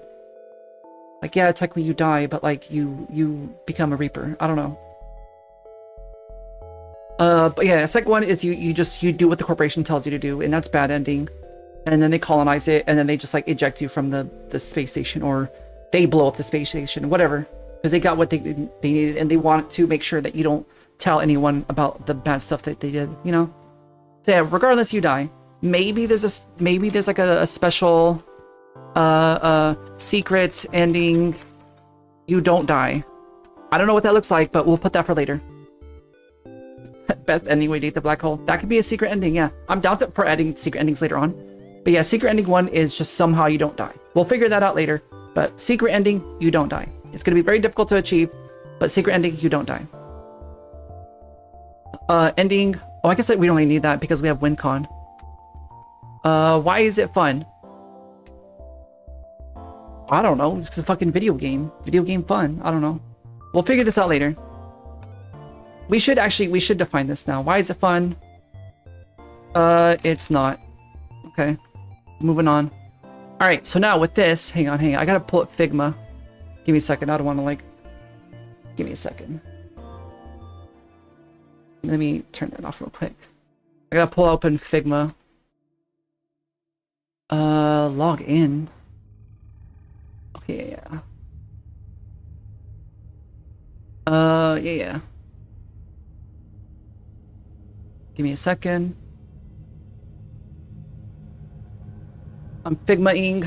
There we go. Personal projects. Software development. Skip. Yes, I've used Figma many times. I know how to use Figma. Thank you. Skip. Just take me to Figma Jam. Where is it? Big Jam. Why did that take so long? Alright. We're at Figma Jam. Figma Jam. It is bright. Is there a way to like... I guess not. Is there a way to like... Maybe not. Preferences. Color profile. Nope. Okay, whatever. Not a big deal. Alright. So, this is how we want to... Actually, let me do something. Let me put this here and then this here. Because we're going to need a side-by-side. So, we need a game flowchart. Which... We need Figma for a few things.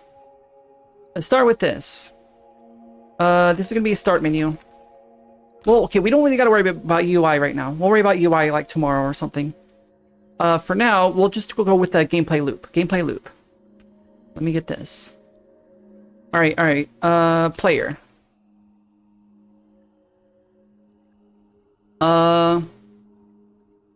You send or scan for bodies.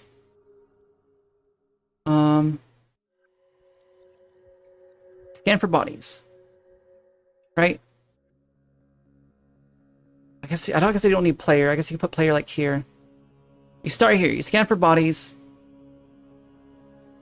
I guess I could just scan for bodies. Send probe to body. I guess we're scanning for planet specifically. To planet.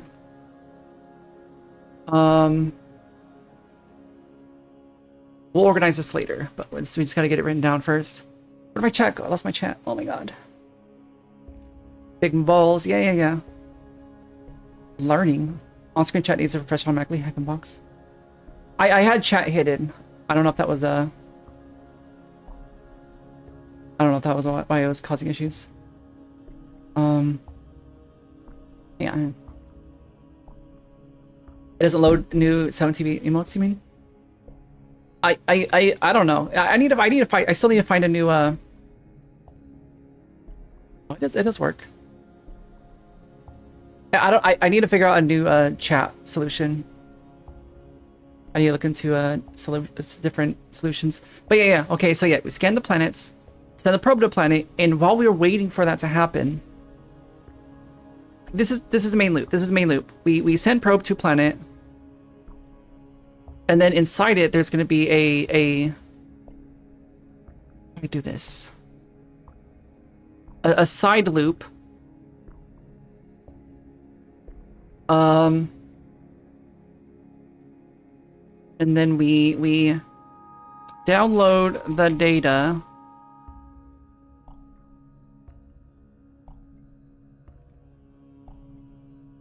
There we go.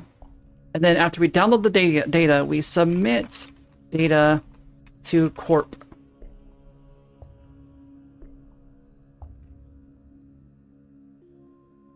Just let me push it. Thank you. And then we scan for, I guess we don't need this one, right? And then we scan for data again. And that's the loop. That's the loop right there. That is a core gameplay loop, but hang on, let me fix this. Oh my god, can I not? There we go. Core gameplay loop. But as you can see, this is going to be kind of out here like this. Hang on, let me try to organize it. Because wait for probe. Oh wait, no, because control or pilot probe after it arrives to scan planet. Right. And then from here, oh cool, I could just do this. I think, there we go. And while we're waiting, actually between here and here, actually, hang on. Oh, God, my brain is like, how do I do this? And while we're waiting,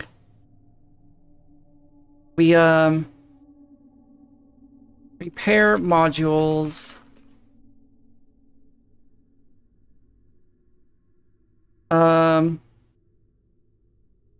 Survive, or I guess like eat food. I guess it's not part of the loop. That's just like a resistor. Repair modules while we wait. Oh, I didn't mean to shrink it. I mean, I guess we could shrink it because it's gonna be like small. Yeah, shrink it down. And then even in here, we could do like another repair module. Like that, yeah. Just, there we go, there we go. Yeah, like that. Why does it look weird? Whatever, it's fine. I guess we could do it like this instead. It doesn't have to be here, we could put it here. Alright. So, we start here. We enter here. No. Whatever. No. I don't want to draw. Oh my god. It won't stop. Just take it and put it there. There we go. Yeah. We enter here. We enter the loop here. Yeah. Enter loop. Scan for planets. Once we find a planet, we send the probe to the planet. While we're waiting for that, we repair modules, do our little things. Repair modules, eats, explore, station, yada yada, all that stuff, and then I guess we can remove that. Yeah. Do all this, right? I guess put this here, right? And then we enter through here. Yeah. All this can get copied as well down here. Whoa, no, what the heck? Whatever, I'll just do it again here. That, and then like that. Eats, explore, station, repair modules. Yeah. What do you think? So we got our scan the planet. Once it's scanned, we send the probe to the planet. And while we're waiting, we repair, we eat, we explore, and once it's done, we pilot the probe once it arrives at the planet. We scan the planet, do our thing, and then we gotta send it back to the station. And then while we're waiting for it, we do the same thing. We repair, eat, explore. And then once it gets back, we download the data. And while it's downloading, I guess we could do this again, right? this whole mess again. Can I not control click? That's crazy. Whatever. Let's do this. We do the same thing. Eat. Explore. Rinse, repeat. And then... And then we exit through here. Can I... No. There we go. Yeah, then we exit through there. Yeah. So, it's the same mini loop multiple times throughout here. Then you submit the data, and then you scan again for another planet after you submit the data. And of course, you can drop these major things to go do the side loop. Actually, what we could do to better... Yeah, the loop layer. Yeah. So, I mean, I guess we could just do... Hang on, let me do something. Can I not move it? Am I stupid? Why can't I just move it? Like... Whatever. Get deleted, idiot. We're gonna do this. Mini... Or side... We'll call this maintenance... loop. Which... God, the meowler. I hear her meowing. The maintenance loop. You would think that when you hit the arrow, it means... Okay, this is the maintenance loop.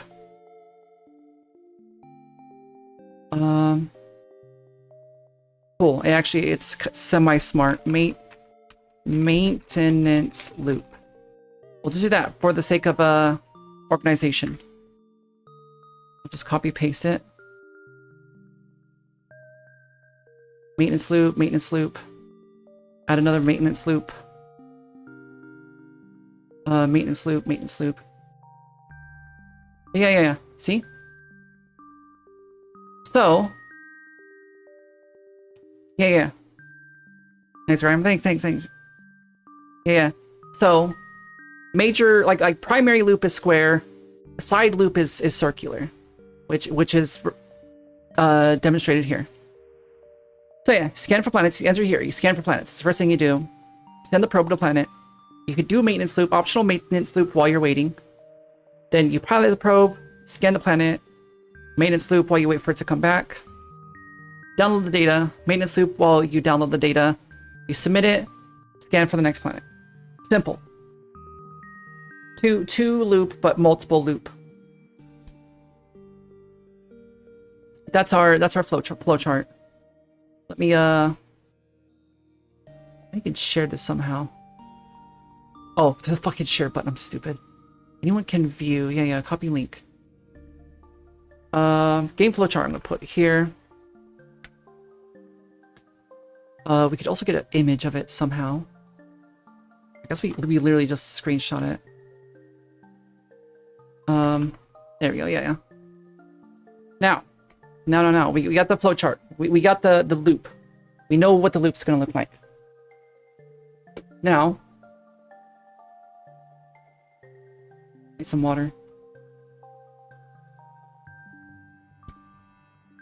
Now, player definition. I copied this because I needed some instruction. I pulled this from the Unity design doc template. Because they're the only one that have like a cohesive design doc template that isn't like 50 pages long. Let's see. Okay.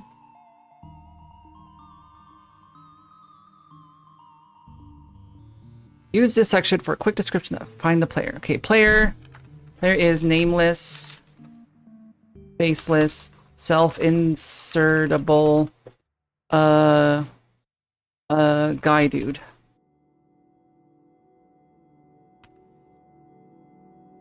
Who was hired by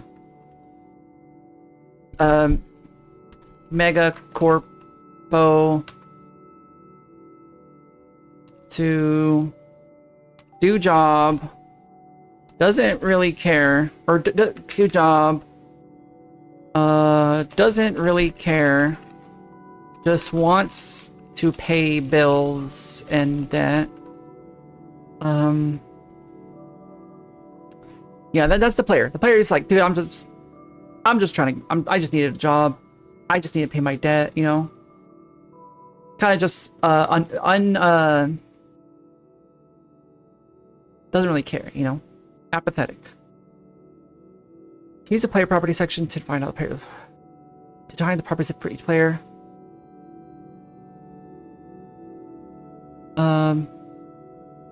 Wait, I don't use the player property section.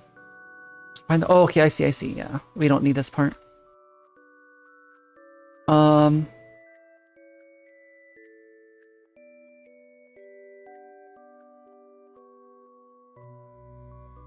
Okay, yeah, we don't need all this. Okay, let's see. How do we do this?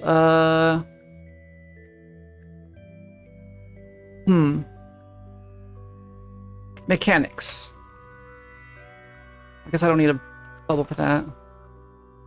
Mechanics. This is where you actually list the actual mechanics involving the player. Which, of course, involves movements. Free cam look. It's not free camera look. Whatever. Camera movement. We already established that. Do we want to be able to jump? Yeah. Jump. Jumping. That is a mechanic. Jumping is a mechanic. Walking is a mechanic. Let's see, what else?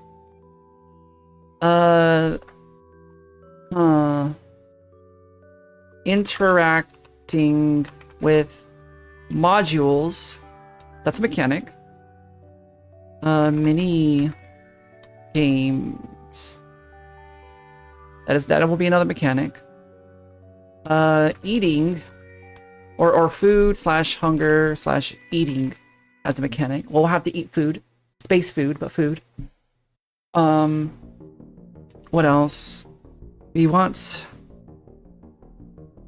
do also want to involve at least one feedback for each mechanic as well. You never want a mechanic that is just blank. It's like, oh, it just does a thing. Like movement, the best mechanic that is almost always used is footstep. Footstep sounds. We really need jumping on a cram station? Yes. Yes, we do. Because it's funny.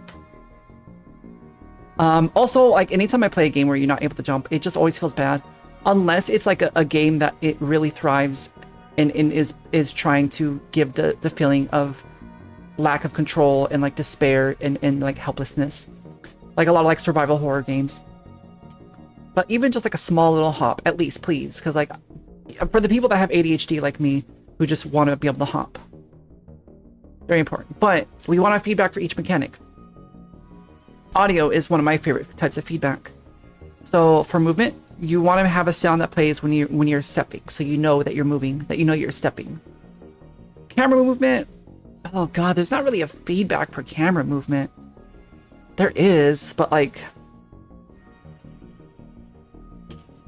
the camera moving itself, like that's typically feedback enough, right? We'll come back to that. Jumping, jump sound, obviously. The sound is just like the easiest one. Hello, Memory Reboot. How you doing? How's your day going? But yeah, like, just like a little hut. You know, even just like a little hut. Like when you jump, I think that's enough feedback. About to head home? Hell yeah. Yeah, how was your, I'm assuming work? How was work? But yeah. But yeah, jumping sound is just like the easiest one. Wait, we're on a space station. We almost want to consider gravity. Do we want to be like normal gravity or do we want to be low gravity? I guess we could have segments with low gravity. We'll add it to the list. Low gravity. Actually, just gravity as a mechanic. We'll get to that when we get to it. But yeah. Gravity as a mechanic. I know how to do that. I know how to work with gravity. Interact with modules, which would be beep sound plus camera zoom on module plus specific mini game for each module to utilize and plus different. I guess that'd be in mini games. Yeah, we'll get to mini games plus just mini games. That's the feedback. When you interact with it, low gravity. Yeah, I'm definitely down to do some low gravity, but I think we'll start with regular gravity and we'll decide which areas we want low gravity. Or shit, maybe we'll end up doing low gravity for the whole thing. But we'll put gravity on this in general. That'd be pretty cool if maybe if there's an anomaly nearby that will cause all gravity to increase, so that you can't jump anymore, and then stuff starts falling off the walls or whatever. It'd be interesting. Gravity as a mechanic is interesting. But yeah, interacting with modules such as the I guess it's just the computer, right? Because I don't want to have or maybe we'll get to that later though. I guess we got to get to that now, right? So my initial thought was that there's just going to be a computer that you go to that you do all of this stuff from, just from a singular computer with different windows in the computer to do different things. There's a window in the computer for sending the probe, one for controlling the probe, one for downloading the data. Or we can have different modules completely. I guess that makes more sense, right? Because if we want to be able to repair them individually, yeah, interacting with modules. What they all have in common is there's gonna be a mini game for fixing, mini game for using an individual modules physically for each mechanic, not mechanic, but for each action.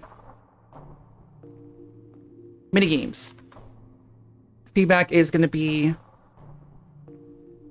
what's the feedback? There's going to be another beep sound or a sound plus camera zoom. I guess we didn't do beep sound plus camera zoom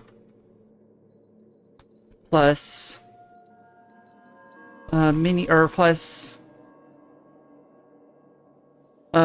small puzzle or action that takes roughly, okay, this is very important here. Roughly, how long do we want each puzzle or minigame to last? I don't want to do how they did in Voice of the Void, where the new Transformer puzzle that takes 5 minutes to complete. Or I mean, it took me 5 minutes to complete. I don't know how long it's supposed to take. I don't want a difficult puzzle. I want something that might be difficult at first, but once you get the hang of it, you can kind of just get it done in maybe 10 seconds. Something that takes roughly about a minute initially to learn. Roughly 10 seconds to a minute to complete, depending on level of, or depending on scale. Yeah. Because remember, if it's really busted, we can make it a little bit more difficult. That'll last about a minute. But yeah. But this will be for, well, I guess that's for, yeah, no, that's fine. Yeah, that's good. Food, hunger, eating. This we will do, guys, maybe 30 or 45 seconds. Yeah, I'm thinking somewhere around that ballpark. I think that's a good amount of time. Because I don't want it to be as easy as Among Us, where it's just oh yeah, just fucking pull the lever. That's the mini game. Or just hold this button. I want it to be a little bit more involved, mentally engaging. But then I don't want it to be solve this level 9 Sudoku puzzle. We have food, hunger, eating. How often do we want to be? Okay, this is for feedback. We're not going into details. This is for feedback specifically. Food, hunger, eating. Hunger sound when low.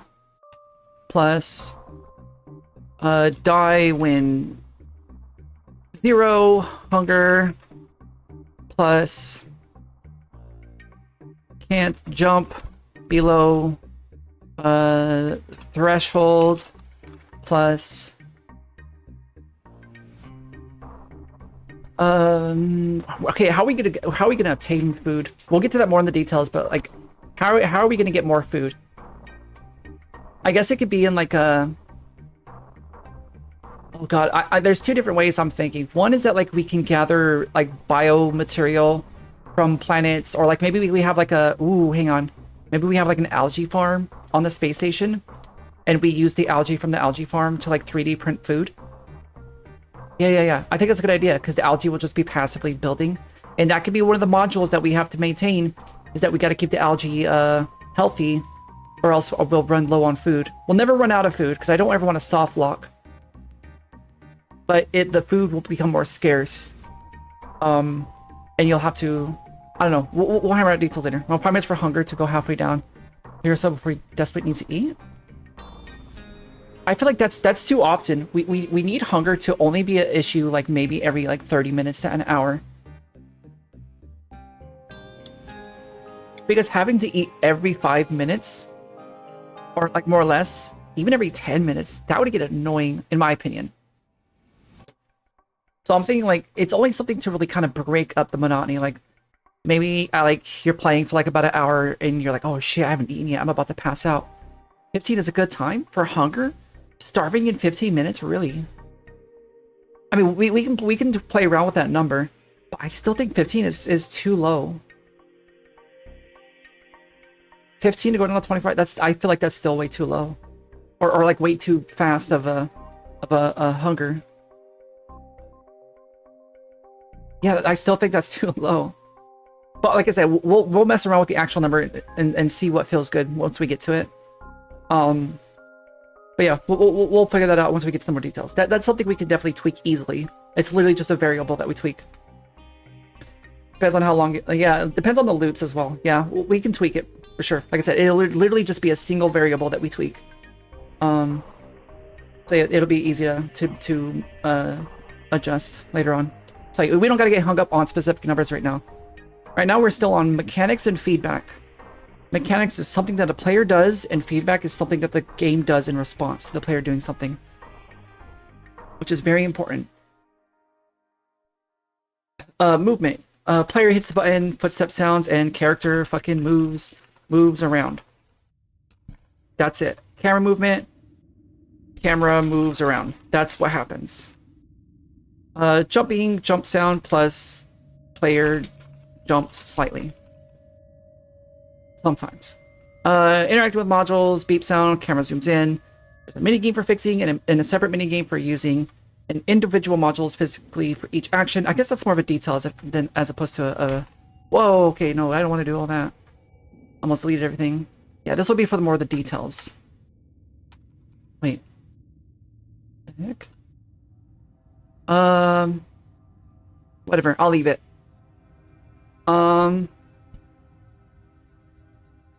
What else? Also, like a visual representation of the mini game or puzzle. Obviously, you know, hunger eating, hunger sound when low, die when. Okay, I guess that's not really. I guess that is a feedback. Things that the games are doing in response to the player interacting with the food or hunger eating. Eating plays crunchy sound. Hunger slowly depletes. Food increases. Bar. Whatever. Yeah, that's good. Gravity. What kind of feedback can we get with gravity? With a gravity mechanic?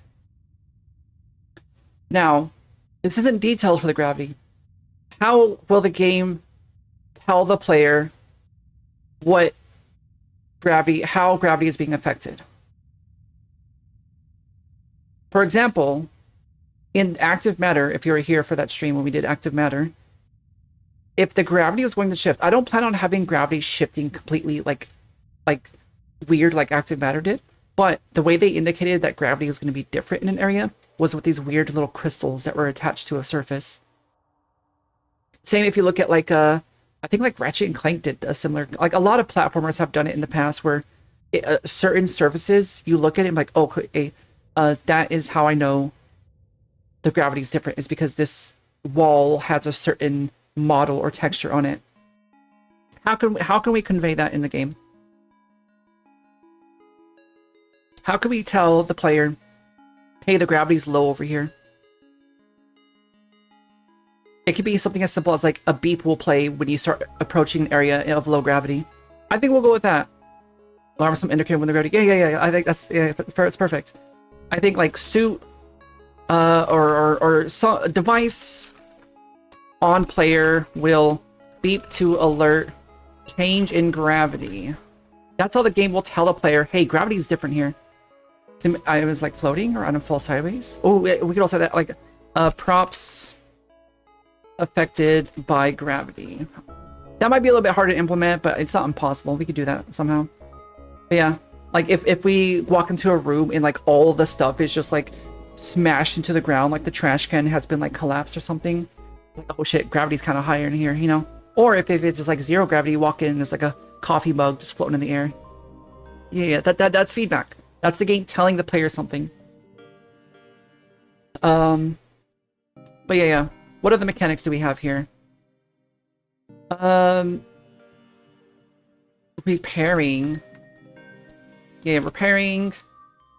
It will involve a sound, camera zoom, mini game.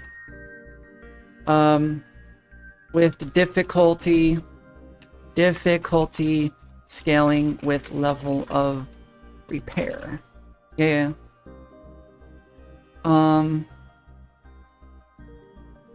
Also, how can we tell the player when something is breaking? Obviously, other than like, we don't want the player to just suddenly like, oh, it stopped working. We want to be able to tell the player like, hey, this thing's at about 50% repair. You should probably fix it soon. Do we want to have like sparks coming out of it? What do you think? We could do like maybe like smoke coming out of it, sparks coming out of it. Maybe we have like an alert on the computer that we can look at that we have to go to manually to check the levels. What do you think? I want to hear opinions.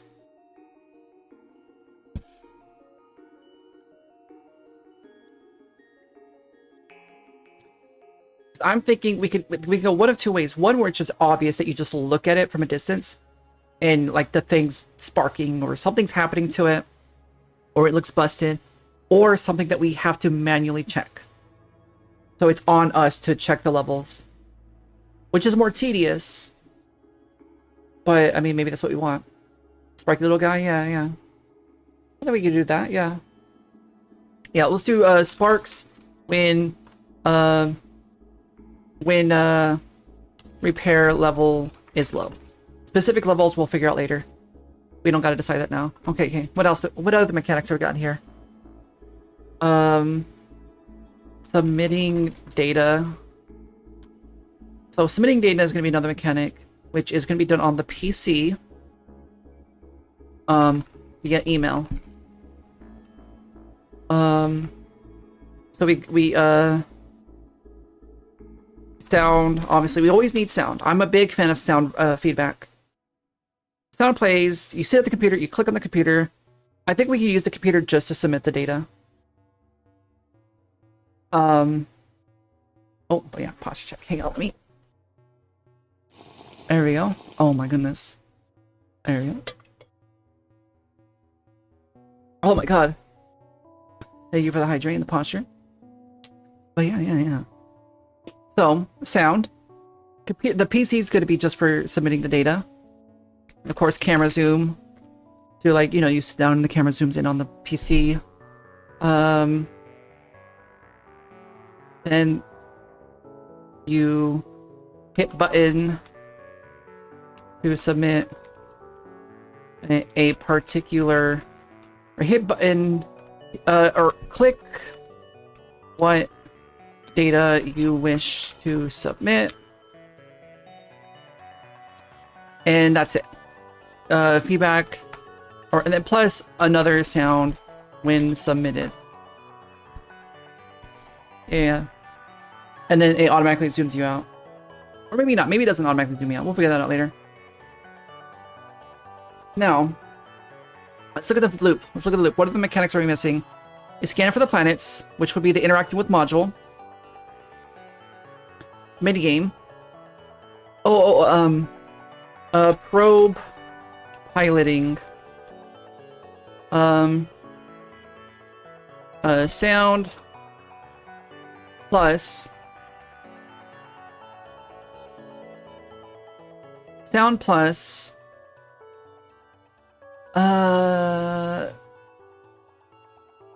feedback. What is the game telling us? What is the game showing us when we pilot the probe? Shitty cam, low FPS,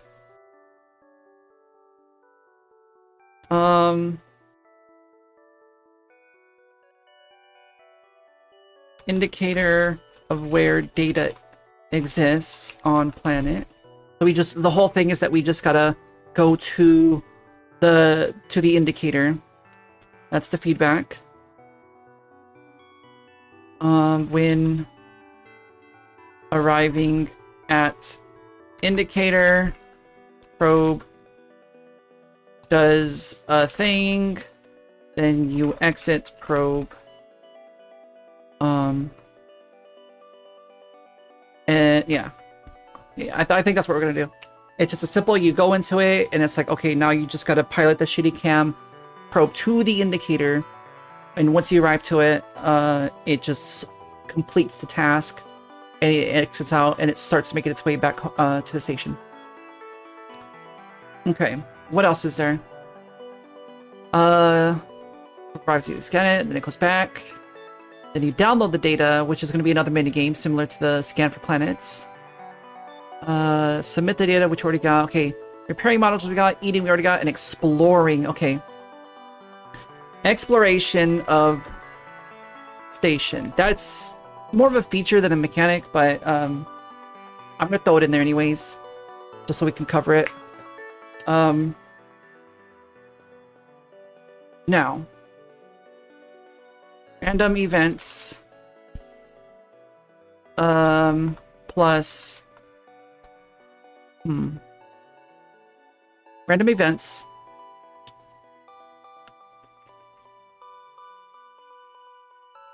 also. We're almost done with this. This is like the last line of the doc. After this we jump into the engine.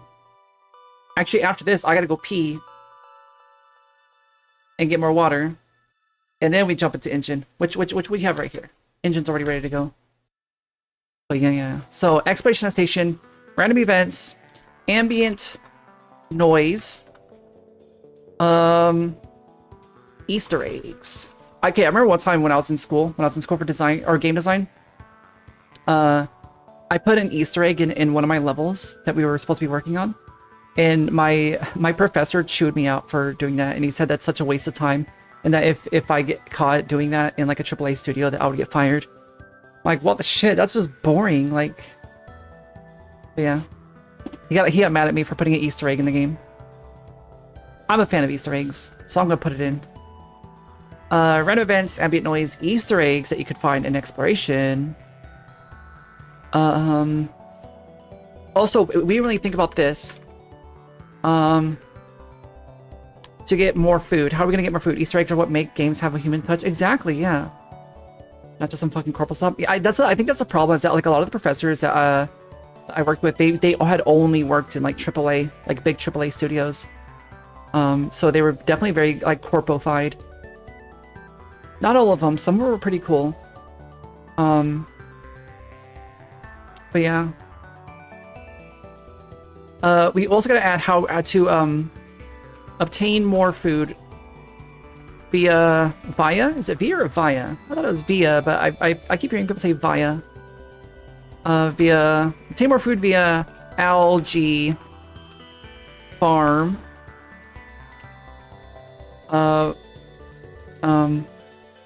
And 3D printer. Yeah, both are valid. Okay. Yeah, so I think how we're gonna, so we want to be able to sustain our algae farm, to take the algae, to put it in the 3D printer, to then 3D print like food. I think that's how we're gonna handle the how to get more food. Because I don't want just infinite food, because that just invalidates the whole point. Like, you need to be able to earn your food, but I want there to be a theoretically limitless supply of food, a renewable source of food, but you have to sustain it.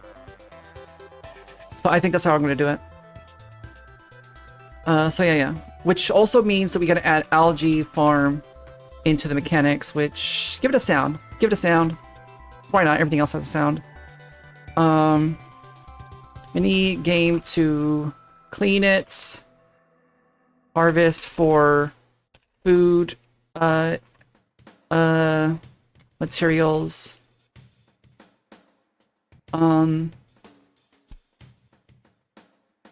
Also provides oxygen as well. Yeah. Or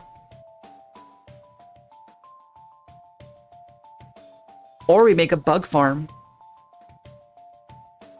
where we gotta maintain our bug farm so we can eat bugs. What do you think? Would you rather eat algae or would you rather eat bugs? What do you think?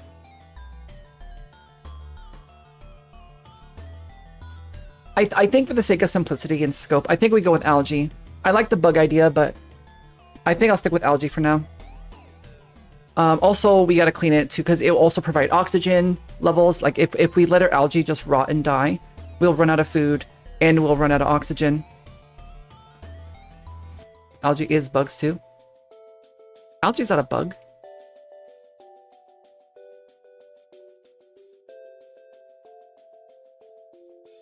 We could add bugs later on, but I think sticking for using algae as like the baseline, like, renewable source. Yeah, I couldn't have microscope. I mean, not bugs. I mean, those aren't bugs though. Those are like germs and bacteria. But yeah, we'll stick with algae for now, just for the sake of scope and simplicity. Exploration station, Easter eggs, ambient noise, random events, and also maybe like cleaning.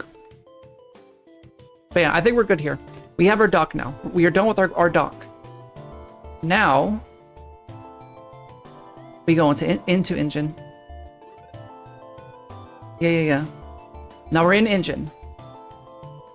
Now first things first, we make a new level. Content, map. Because we're just gonna have the one map. Nope, that's not a material. Oops, hang on. Level. Let's do L. I usually call it main, but I want to be more descriptive here. Let's go. Well, what do we call the map? I guess we just call it. Wait, what is our solar system called? I guess it's literally just called a solar system, right? Solar system. Right? Beetlejuice? Is that the name of our solar? That's not the name of our solar system. Wait, what? Hang on. What's the name of our solar system? Does our solar system have a name? No, but it's a cool one. That is a cool one, yeah. Let's see. Whoa, my head. Broke my neck. Hang on. I forgot my laptop's behind me now. Let's call it solar system for now. I mean, not for now. Like, this is now solidified. Maps and mode. Where did it go? Oh, L solar system. L solar system. Yeah. Now, you load it up and it's gonna be empty. This is a solar system. There we go. Now. Wait, what's Lamau? The official name of our solar system is the solar. Is it really? I guess that makes sense because it isn't our star named Sol. Interesting. Okay. All right, solar system. Now, this is gonna be difficult. First thing I'm gonna do. Typically, we're not gonna need this right now. Wait. Did they ever add skylight? Or not skylight? You know they don't. We have a light just so we can see. Otherwise, we can't see. But this isn't gonna be rendered in game. Oh, golden character design. Oh, oh my god, an ad just started. Holy shit. What horrible timing. Well, hello. Thank you for the raid. How are you doing? How was your stream? Epic ad. That was awful ad timing. Well, hello. Welcome on in. Howdy, howdy. Let's Jeez. get rowdy. I'm sorry. Oh god. Yeah, yeah, hello. I'll wait. I'll wait for the ads. But yeah. Wait, can you guys hear me? Did the ad not start? Yeah, I'll wait for ads, yeah. They cannot hear me? Oh, okay. Yeah, I'll wait. I'll wait patiently. What a horrible time for ads. I need to set up an alert to tell me when an ad's gonna appear in like within 5 minutes. Why? I guess like it wouldn't even make a difference anyways. So I didn't think someone was gonna raid me right now. Oh my god, I fucking hate Twitch ads. It's always like the most the straight up unlucky. Yeah, Twitch ads are so they find a way of just popping up at the worst times.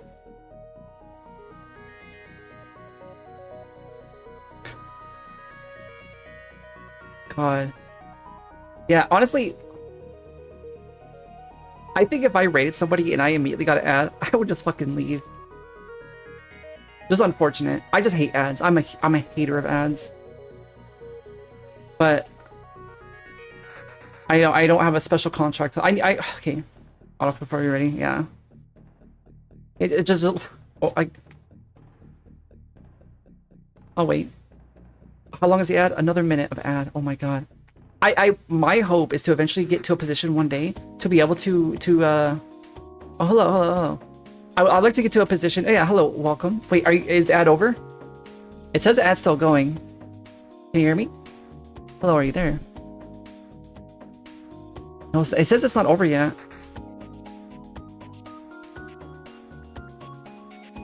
It isn't? Okay. Yeah, no one's responding, so I'm assuming it's still going. But yeah, I would hope to get to a position at some point in my life to be able to negotiate a specialized contract with Twitch to just not fucking have ads, or at least be able to have better control over when I have ads. But yeah, the automatic like hourly 3-minute ads is kind of obnoxious. Ads in general are obnoxious. There's this one water that was technically free because they put ads on it and the ads paid for the water. Which was a cool concept, but like also holy shit, I hate ads. Howdy, howdy. But yeah, Let's yeah. get rowdy. The multiple howdies. No, it doesn't multi-howdy. It just it does a one-time check. And if the message includes the howdy emote, then it fires it off. It's just a one-time check per message. You could spam it back to back though, but then you're gonna have to deal with the spam filter. But yeah, the ad should be over. Hello, hi, welcome. Yeah, sorry, that was incredibly unfortunate and unlucky timing on ads. Welcome, thank you for the raid. How was your stream? Yeah. What were you streaming? I don't know why Twitch doesn't tell me when there's like what you were playing. It used to, but it doesn't anymore. But yeah. Hello, how was your stream? We are currently just barely jumping the engine. We have an entire dock that we set up beginning of stream on we're working on a game and we have 36 hours. Watch a friend stream this video game. Did it work? Hell yeah. Nice. Wait, what kind of game are you working on? Yeah, today we're building a game around okay, what's the idea? What was our synopsis of the game? We scanned for planets. Okay, we got hired by a company, by a corporation, to restore a decommissioned space station that's orbiting Pluto. You're a developer. You're working on 2 projects today: tower defense game and a Christmas set for your map. Ooh, okay, that's nice. Yeah. Hang on. Let me. I want to follow you because I want to see more game dev streamers. Yeah. Hell yeah. I want to check that out. It sounds interesting. I love tower defense. But yeah, today we are trying to build a game in 36 hours. Initially 48 hours, but I took forever to get started on it. But yeah, the so far we got the design doc. We're barely jumping the engine right now. But yeah, you're hired by a corporation to restore a decommissioned space station orbiting Pluto. In hopes to and you're sending out probes to potential planets to find a new home for humanity.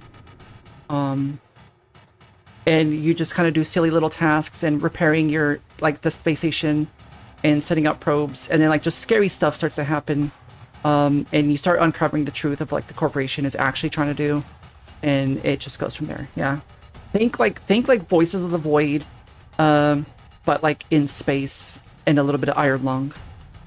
Yeah, that's the vibe we're kind of going for, but with a unique spin to it. But yeah. Right now we're barely starting to build our space station. This game jam. Take it. I kind of we're game jamming, but it's not of a actual game jam. It's kind of just like a jam that I'm self-imposing. Just because I don't want to I just want to see how much we can get. I want to see if we can really just get something working and functional with the 36 hours that we have. But yeah. I try to keep it simple. I don't think I did a good job. I think I have way too much for what needs to be done in less than 2 days. But we'll see. If this turns out well enough, and if it's enough fun. Don't we always ask? Scope creep is crazy. Yeah. If it's fun enough, if this seems like a good idea, then I'm willing to continue development on it. But the goal is to have a functional demo by midnight Monday. Creating a game with other devs. I'm creating a game with my community, with my chat. They've given me lots of good ideas and input, and so we're putting it all together to see what we can make. But yeah. So, right now we're currently working on. We need to get let's get a sphere. Sphere. Yeah, this is Pluto. Call it Pluto. Actually, hang on. It's got to be a. Hang on. Where is it? Where's the button? No. There we go. Make it actor. Call it Pluto. Oh, hang on. I'm not doing it right. Hang on. Give me a second. Let me get in here. Celestial bodies. Actually, yeah, because it would be technically a celestial body. It's gonna be an actor. VP Pluto. So we get rid of the sphere. And we just put it in here. Very Tower Defense game came from, started from Jam. Nice. Wait, which jam? There's so many jams. Because part of my, hang on, let me pull it open. Where is it? Where is it? It's gone. But yeah, I initially wanted to do a game jam, but none of the game jams lined up with the time slot that I wanted. So that's why we're just kind of just winging it. Look, IGD, hell yeah. Nice. Awesome. What's the theme? To finish a sound game jam? Hell yeah. That sounds cool. Wait, what does that entail? That sounds interesting. But yeah, this is what I would consider this is just like a survival horror jam. A 36-hour survival horror jam. Let's get a sphere. No, that's not a sphere. Sphere.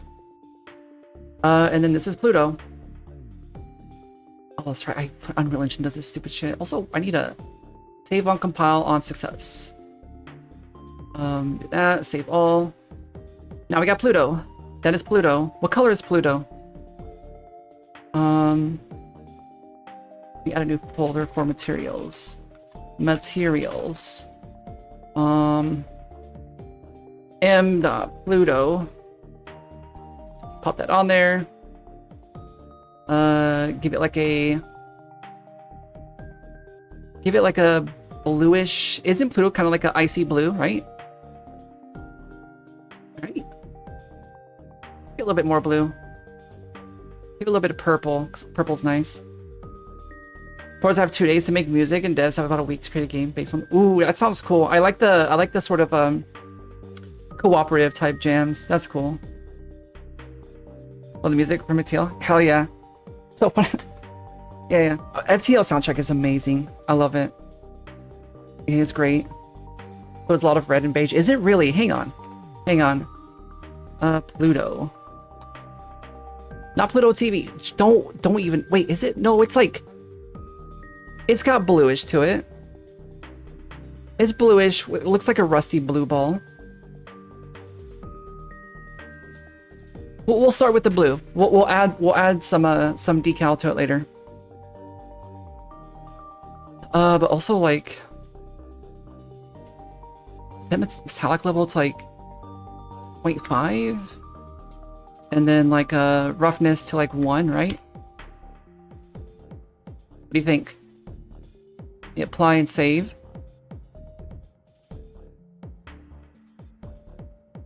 Wait, did it not? Am I stupid? Hang on. Oh yeah, okay, hang on, let me just... Pluto. There we go. Did not change much. Rusty blue balls, yeah. It's a rusty blue ball. Don't want to keep it shaggy from your task. It's fine. Like it's like 90% distraction here. We're like what, on almost hour 3 and we're barely jumping into engine. Oh, I'm out of water. I need to get more water. Yeah, but yeah, I appreciate it. Thank you. Let me go grab some water. I also gotta pee. I said I was gonna pee like 30 minutes ago. I gotta go pee real quick. I am going to piss myself if I don't. And I gotta get more water. Actually, I'll wait a second. Give me a minute. Yeah. We'll get a little bit more further into the engine. Then, because my 5-minute break is coming up here in a moment. I can wait till then. But yeah. I appreciate the raid. I hope you have a great rest of your evening. I hope everything went well. But yeah. I'm excited to check and see what you're working on next time you're streaming. But yeah. We gotta get more... I guess this is it 1? Ooh, I kind of like that. I kind of like that glow to it. Let's give it some emission. I want it to emit like blue. Okay, maybe not that much blue. Okay, yeah, maybe not. Hang on. There we go. No, it's too glowy though. That's too much emission.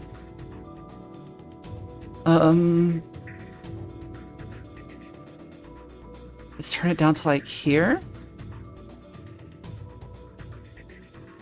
I don't know. Let's see. What's it look like in game? Thanks. Going back live in a couple hours.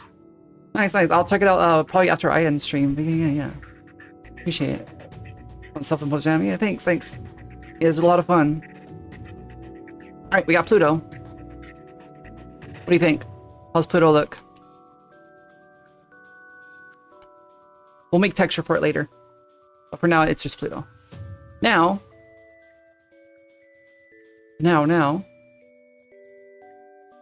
Oh wait, no, not the material. Let me save it. Celestial body. We also need a spring arm, okay? Because this is where we're gonna attach our space station. At the end of the spring arm. Let's get a new folder, structures. And then we're gonna need a blueprint for an actor. BP space station. And then how we're gonna do this. How do we attach this? Pluto isn't spinning, is it? Very Nox balls, thanks. I take great pride in my blue ball. My singular blue ball. We could do this via... God, hang on, how are we gonna do this? Content... script shit, yeah. This is where the ugly stuff happens. We could just literally do it through an interface. Station...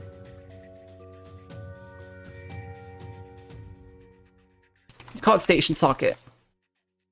And then we go into Pluto. We implement it in the settings, right? Yeah. We implement it here, and then we implement it here. Yeah, compile, save. Now, we can get Pluto, and because we're really reckless, add rotation, moving. Oh, I guess we don't have to do it here. Rotating movement. Yeah. Literally just like, okay, what is Pluto's rotation speed? Let's see. Angle. I don't know how to read any of this. I'm just gonna do like this and this, like 1 and 1 to make it rotate.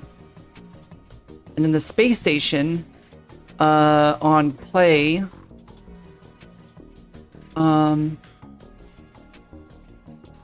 do variable Pluto orbit anchor, which will be a spring arm components reference,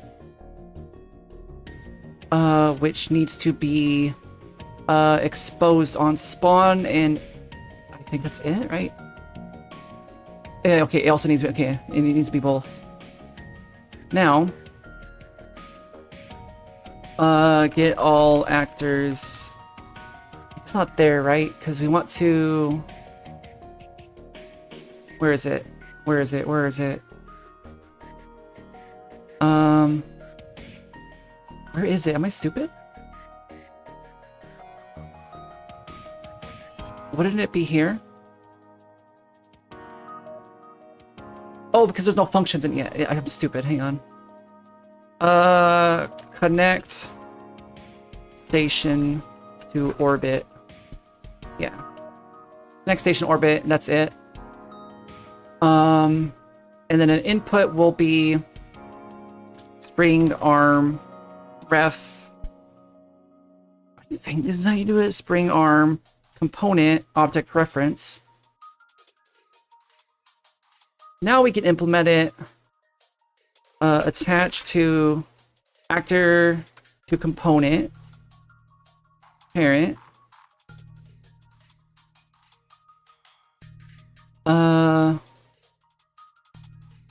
And then in the Pluto here, gets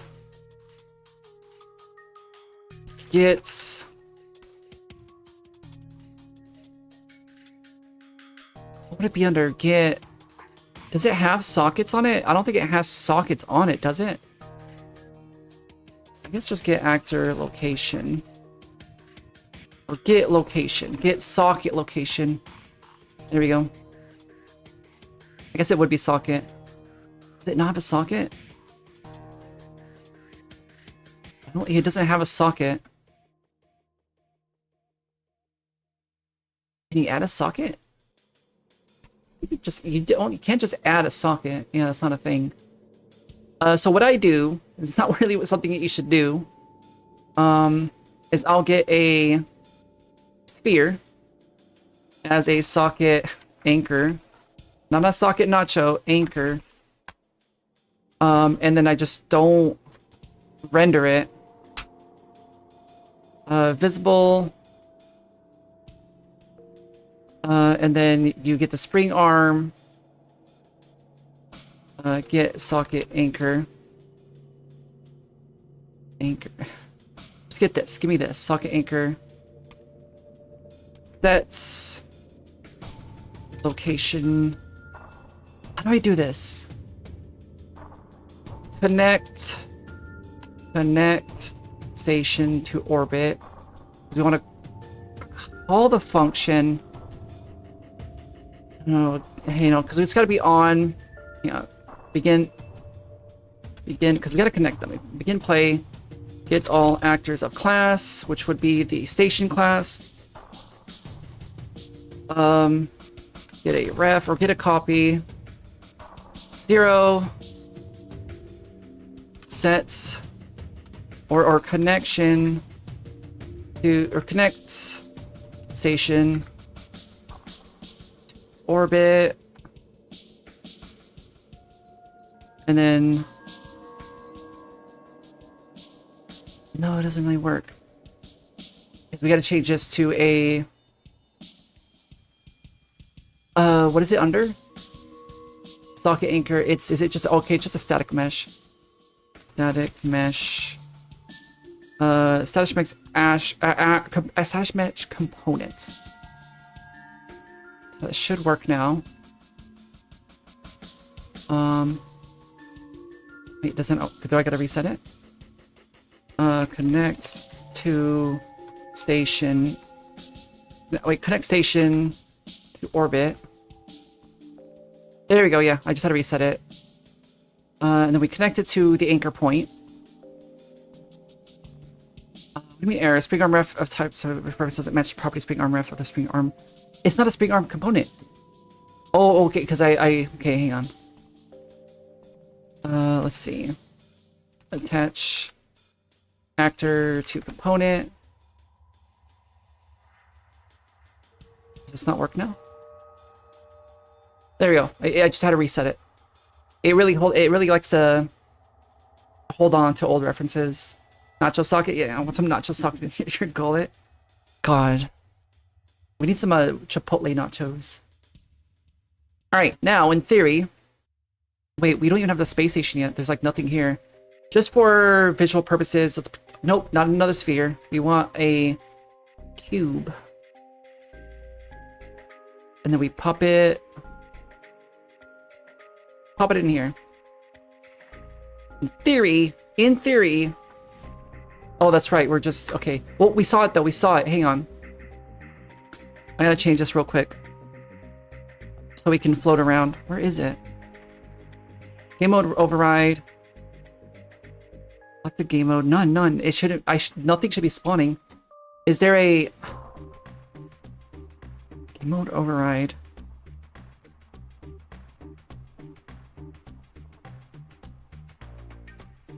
Okay, hang on. I think what we gotta do is we just gotta put a player start on the space station. Oh, okay, yeah. Yeah, there we go. And then... Yeah. We are now orbiting around Pluto on our space station. There we go. That's like 50% of the game right there. What do you think? Epic, yeah. You can't really see much. But yeah. We could do a skybox. What would it be under? Would it be a volume? So type in skybox. Skybox. I don't... Okay, so in every other engine, changing the skybox is really easy. In Unreal Engine, for whatever reason, it's kind of fucked up. And it's like in the settings somewhere, like skybox, or they call it something different. They don't call it a skybox. It's called something else. Every time I always have to Google how to change a skybox in Unreal Engine, because there is a skybox. It's just not there. Where would it be under? Visual effects. Yeah, sky atmosphere. See, I think it might actually just be through the sky atmosphere. You're back. Welcome back. Welcome on back. We're about to go take our 5-minute break here in a little bit. Because I've got to pee really bad and I'm out of water. Whoa, what the hell? Okay. Atmosphere height. I don't know what any of this really does. Black. There we go. Okay, hang on. This looks kind of sick. Let's see. Nice skybox, thanks. We're in the fucking void, I guess. I don't know. Yeah, I think we just gotta... Yeah. There we go. We're spinning. Here's the Milky Way skybox image from NASA. If you option on their site. That's right. I gotta figure out... There's like a... I gotta find out exactly where the actual texture is.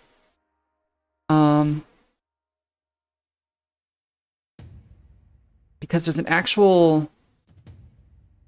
Is that not it? Am I stupid? Oh my god. That's free data for you to use? Okay. Let me grab that from Twitch. Ooh, okay. Download. 4K, yeah. Let's get the PNG. No, I think it needs to be a JPEG, I believe. Let's get both. Is this... This isn't 4K. This is fake 4K. Let's get the PNG.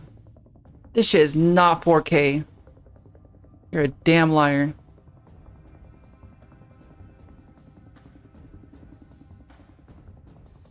How come I can't get 4K?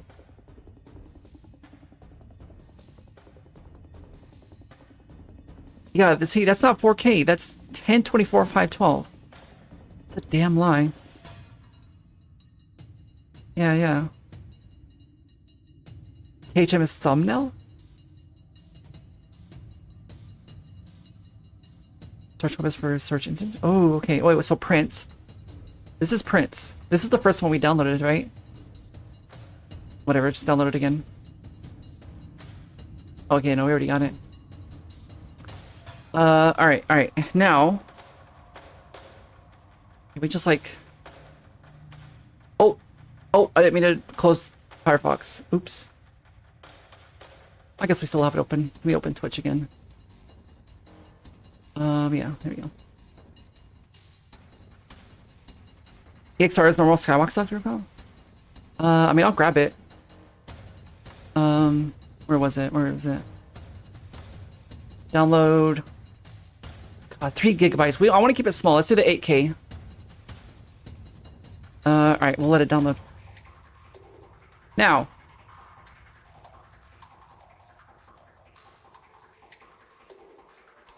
Not that. How do we change the skybox? I don't remember how to change a skybox. I think it's like an actual particular... It's not sphere reflection. It's not planar reflection. I don't think it's sky atmosphere either. It's not skylight either. Yeah, skylight doesn't do anything. It's just a type of directional light. I'm pretty sure it's here. But it doesn't have like an option for a texture.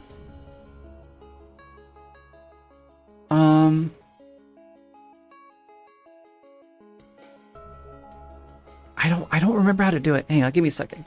I gotta like let's see. How to change Skybox Unreal Engine 5. Because they have some weird fucked up... I'm not gonna watch a video. Show me a forum post from 5 years ago. Enable the plugin. Why is there a plugin to change a skybox? This is Unreal Engine 4.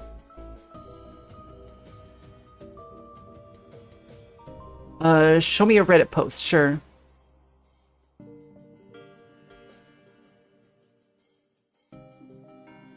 It's a very big sphere with two-sided lighting. Blah.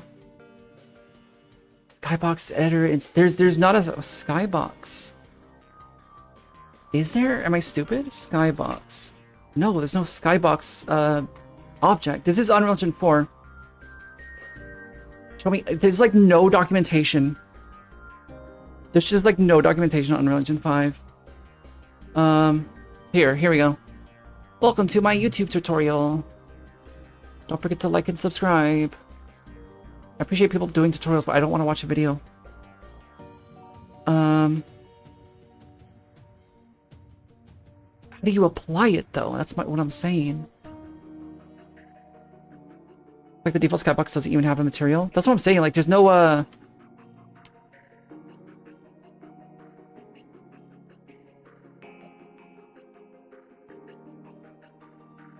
Let me see. Hang on. Okay, no. Is there not like a...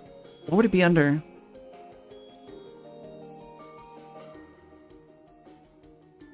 Low poly sphere? Scale it up? Okay, let's see.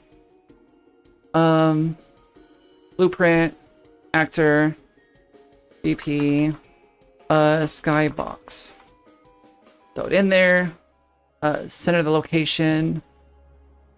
Make it a really big sphere.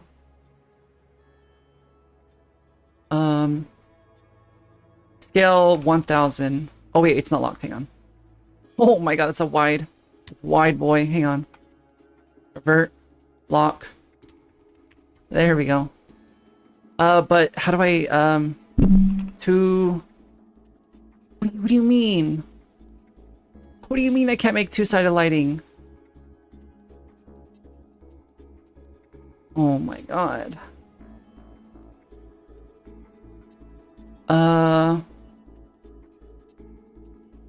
What would it be under?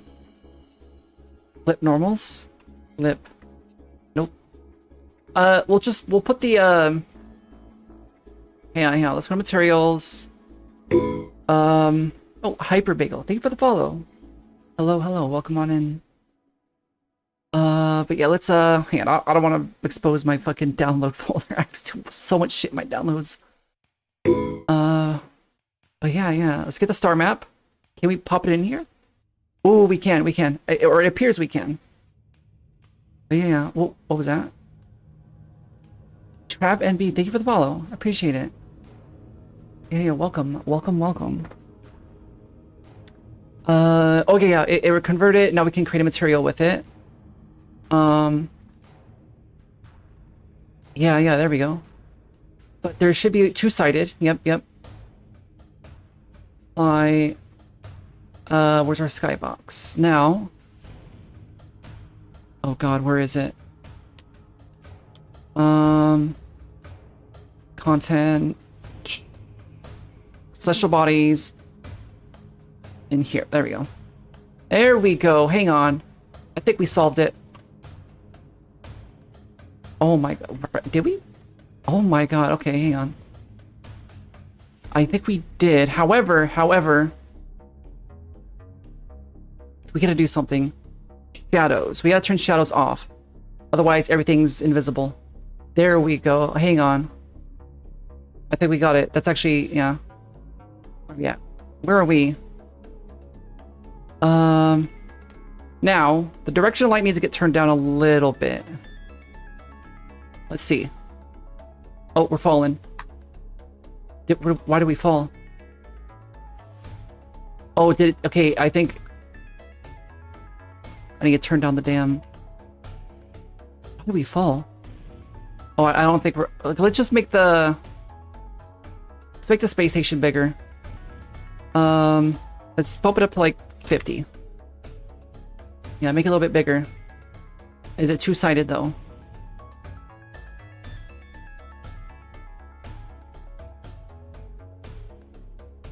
No, because it's not hollow. It's... Yeah, it's not hollow. So what we're gonna do, we're just gonna have like a floor. Put this down to like 1. There we go. That's our space station. Wait, why are we falling? Why are we just like instantly falling? Huh? Why are we spawning in a weird spot? We need bad size. What is this? Oh, that's Pluto. Oh, okay, let me make Pluto bigger. Sphere. How big is Pluto? Let's do like 500. Whoa, hang on. That's a wide-ass planet. Forgot to lock it. Let's make it 100. Now, we do gotta make the, let's close this. We don't need this anymore. The spring arm's gotta be really long. So let's make it like 1,000? Is that enough? What's Pluto? Oh my god. What is this? Oh, okay, because it's... We need to make the, hang on, we need the skybox again. We need to not receive shadows.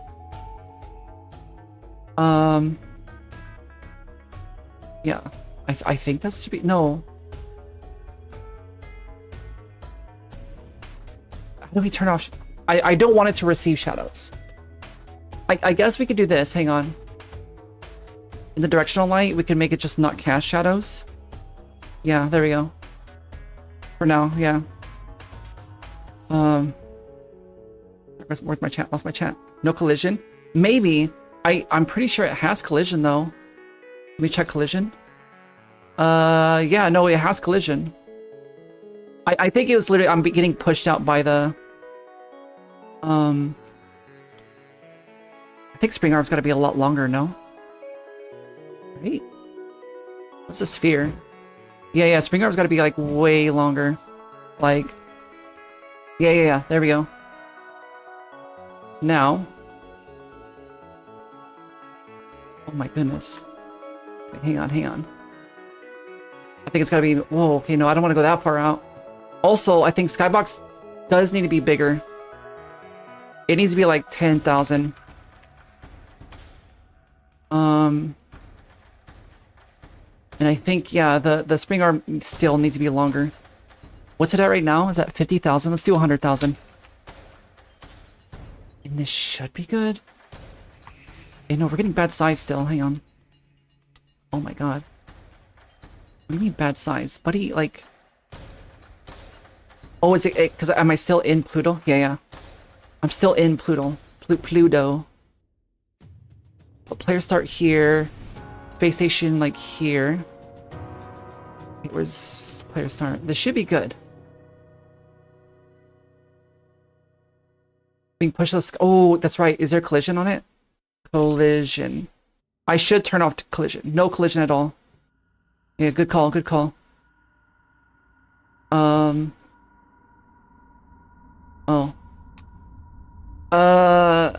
Because we're resetting the...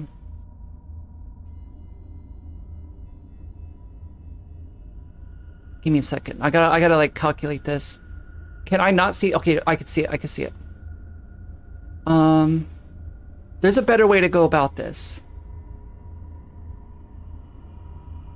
But that's not what I'm about. So we're gonna do this manually.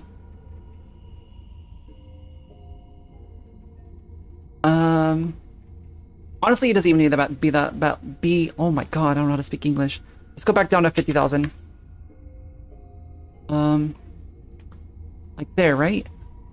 If you're here at the space station,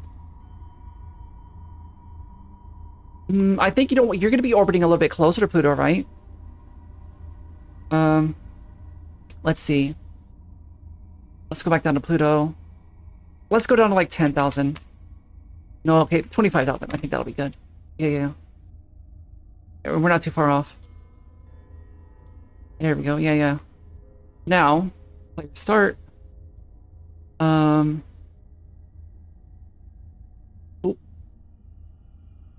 Pull it up. End. Nope, not delete. End. Is it? Okay, it might not be over. Really? Where the hell is it? End. Really? Usually if you hit end, it'll just pop it down until it collides with something. What do you mean bad size? It should be a bad size. What is it colliding with? Oh, because it's colliding with the dam. There's no collision at all. There should be no overlap events. Nothing. Really?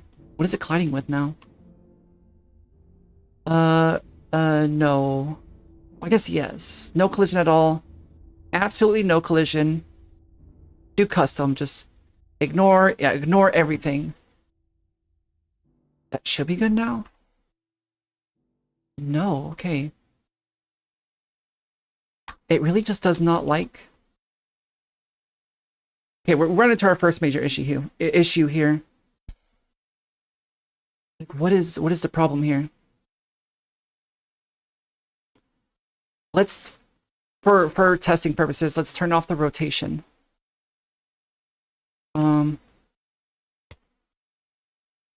Oh wait, why is there a 180 rotation rate on that?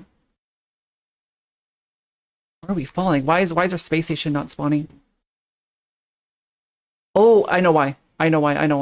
Pluto, socket anchor, collision. This is a collision where that's messing with us. No collision at all. There we go. There we go. Yeah, yeah. Yeah. Okay. It was the collision of the anchor. Yeah, I'll take a break here in a second. Hang on. We're in it. We go back to Pluto. Rotation movement. Rotation component. 1. Is that good? We should be rotating now. Oh, we're rotating on the wrong axis. Okay, hang on. Wrong one. It's got to be 1. Now. Wait.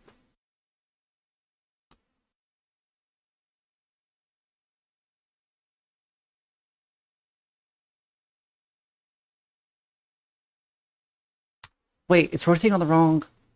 Hang on. Is it that one? Am I stupid? Also, why does Pluto look like that? I think this is the right one. I don't know. Save work. Yeah, don't worry. The game is it's constantly auto-saving. I'm not too worried about losing progress on it. Unreal Engine auto-saves so much. But yeah. Oh, okay. Also, I don't know why Pluto looks like that. But yeah, I gotta take my break. We'll come back to this in a second. But yeah. We'll take a quick 5-minute break. I'll be back very briefly. Get some water, stretch your legs, go pee, go poop, whatever you gotta do, get a snack. Yeah, I'll be back in like 5-ish minutes. BRB.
All right, break time over. Oh, headset's dying. I gotta charge it. But yeah, everyone get water. Oh god, my head. There we go. Hello. Uh-oh. Music? Oh, it's still playing. But yeah. Hello. What did I miss? Yeah. Well, thank you. Lunar acid doing damage to enemies gives you XP, so to level up your weapon, you hit the corpse of a malformed horse. What the hell? You're beating a dead horse for XP? That's crazy. That's some like Fable shit. First time is over, time to lock in. Yeah, time to lock in. I figured out a better way of doing this. Which involves not having any of this shit, and we're not doing this because this is a ridiculous way of doing it. Instead, what we're gonna do, Pluto's literally just gonna spin. It's just gonna spin in every direction, and we are going to exist. Also, Skybox also needs to be rotating. Movement. It will also spin. Honestly, opposite direction. Why not? Just spice it up. Now. Ooh, okay, hang on. Let me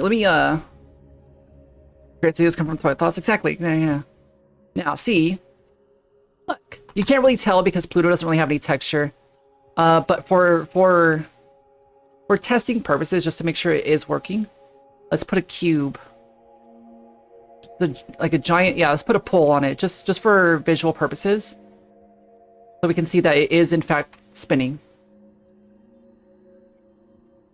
Also, let me fix something real quick with the player, because I forgot I did a,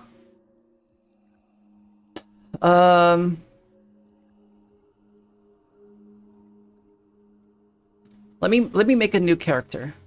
No, for the sake of saving time, let's just reuse this character. However, camera boom needs to be set to 0. Also, oh god, this is gonna be fucked up. That's right, yeah, hang on. Converting the... Why is the camera up his ass? Like that. Also... Oh god, that's right, because, hang on, let me do something. Hang on. Add... feature... First person, add project. We're just gonna use a first person character. Did we get it? First person... Oh my god, I'm choking on a chip. I got some chips from Chipotle today as well. They were so still. They're definitely at least like a few days old. It was like eating you know like the plastic from like Tupperware, like the thick plastic. It was like chewing on that. Or like eating a milk jug plastic. Crotch cam. Yeah, that was way too low. Alright, let's see. Gameplay. Let's start over. Where is it at? Where's the script? Script shit. We need a... Is it not gameplay? I guess it's... Oh yeah, it's just a game mode based. GM... what do we call in the game mode? Story. Yeah. Now... Oh, she howling. Why are you howling? Default pawn is going to be first person. Now, world override. Actually, just go in the maps and mode. It's going to be GM story. Okay, yeah, that's all good. Now, Oh, okay. Uh-oh. Oh, I think we crashed. Did we? Are we still alive? We oomed. Those are some good chips in that stale. Yeah, like the first like few, it definitely felt like they put some fresh chips on top of a bag of like stale chips. Also we oomed. Hang on, hang on. Something happened. We had a memory leak. Give me a second. When Unreal, there we go. Okay, it takes a while for Unreal Engine to realize that it's crashing. Let's see what caused the issue. Here, let me. That way we can look at it. That's okay. Push that button. Let's see. Oh, I don't.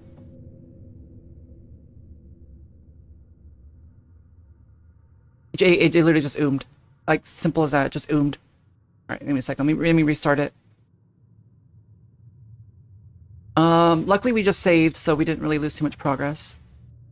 Yeah, there it is. Don't know what caused it to oom, but it did. Give me a second, give me a second. Waiting for it to launch. Actually, I could just close this, hang on. Take it back. But yeah. So something we did caused a memory leak. Possibly. I love ooming. Gonna oom. Oh my god. Ooming. Who up ooming they game engine. Kaz left their mark on the game. Oh god. Yeah, open everything again. I don't need that open actually. I don't even need this one. Honestly, I don't need any of this open, except for that. Why does it? No, why do you open it as a separate window? Alright, save. Launch. Okay, we didn't oom that time. We are first person mode now though. Yeah, look at that. We are now first personing. Oom is stored in the balls, is it? Do you store your memory in your balls? But yeah, look at that. We got our space station. See, Pluto is turning, or no. We are orbiting around Pluto. However, the skybox is honestly going to have to rotate much slower, like negative 0.0001, right? Negative 0.0001, negative 0.0001. Otherwise, it just doesn't look realistic. There. Pretty tight accuracy? Yeah. So it is moving ever so slightly, but because it's so big, you can barely tell. Pluto, on the other hand, yeah, we could probably turn Pluto down slightly as well. We can do like 0.001, 0.001, 0.001. All right, how's that look? Enough? Let's see.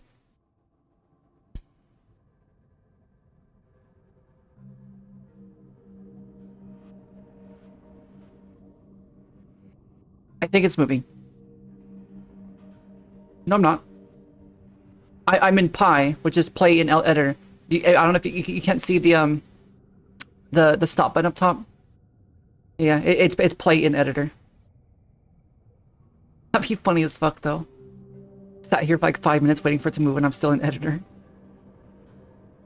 But something like that. Yeah, it's really nice for like quick checks, so it doesn't have to compile every time I want to check something. Wait, it's moving. It's moving. I trust that it's moving. Put cursor over a star. Oh, yeah, that's good. The problem is, oh yeah, I guess we can just do it from here, right? Put it like here. All right, now we just gotta wait. Now we wait. Yeah, it's moving. You can see it. Wait, maybe not. No, it is moving. Yeah, no, it's moving.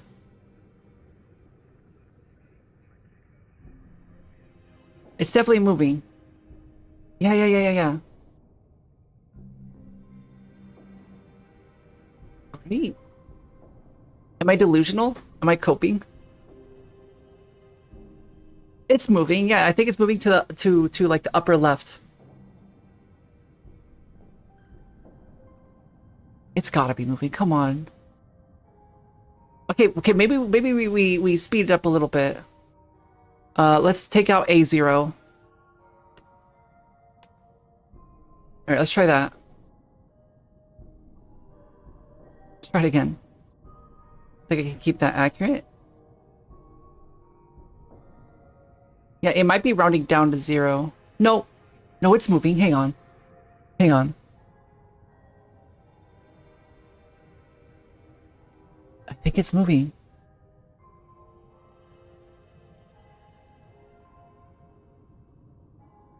Is it? Maybe not. Yeah, maybe not. Maybe not. Okay. All right. Let's take out a 0 on Pluto because I don't think Pluto's moving either. Oops. Oops. Nope. Nope. Nope. Okay. I want to see how that looks on Pluto.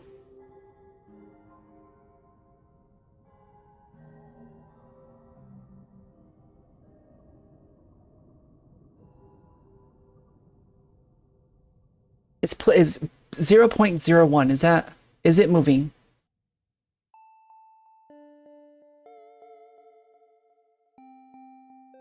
Yeah, I don't even think 0.01 is moving. Now, what about 0.1? Let's try this. This has got to move, right? Like,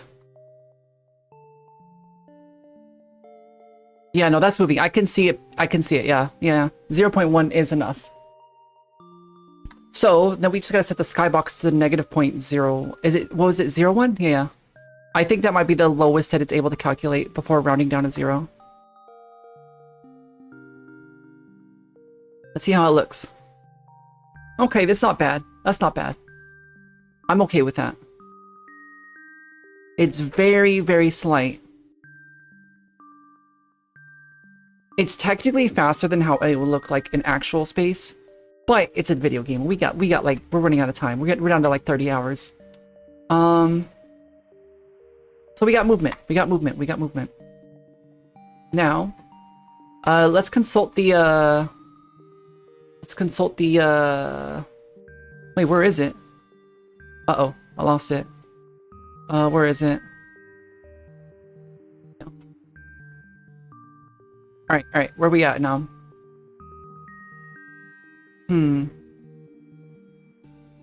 Let's see.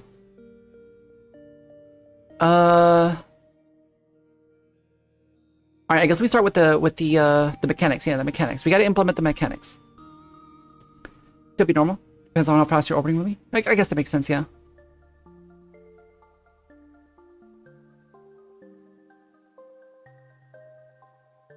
Wait, would I want Skybox to be the same? Like instead of it being negative, have it be a positive to match the rotation of Pluto? I would, right? Whatever, I'll leave it as is. I won't spend too much time on it. Do a quick save all. Now, let's look at the mechanics.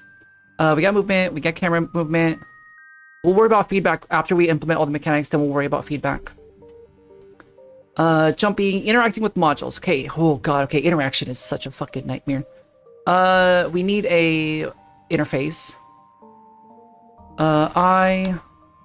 Interaction. This is where shit gets messy, at least for me, because I'm bad at it. Interact with module.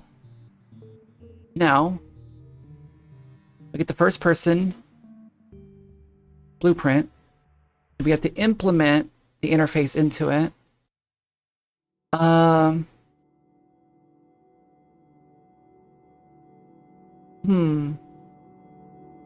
No, actually, hang on. Let's do this. Do a actor component AC interaction system. Yeah, because this way we could just put this onto the character. AC interaction system, and we can keep everything contained inside the. Oh no, that's what I wanted to do. Inside here. Delete that, and then in here we can implement the interaction system. like that. And then we need something to interact with. Let's start with what would be structures? Yeah, sure, structures. No, not structures. Yeah, fuck it. Structures. Modules. And we'll make a base module, which will be an actor. BP module base. And then implement it in here. Ooh, ooh. I don't know why I did that. And then put the interaction here. There we go. Now, what we do... hang on, let me think about it. So, first person, blueprint, interaction system, wait, or input actions. We need input action, which will be here. Actions. Let's get input action. Oh my goodness. IA primary interact. And then we map it. Where is it? IA primary interacts. Let's bind it to E. Now, interaction system, do IA interact right here. And then we're going to want to call cast line trace by channel.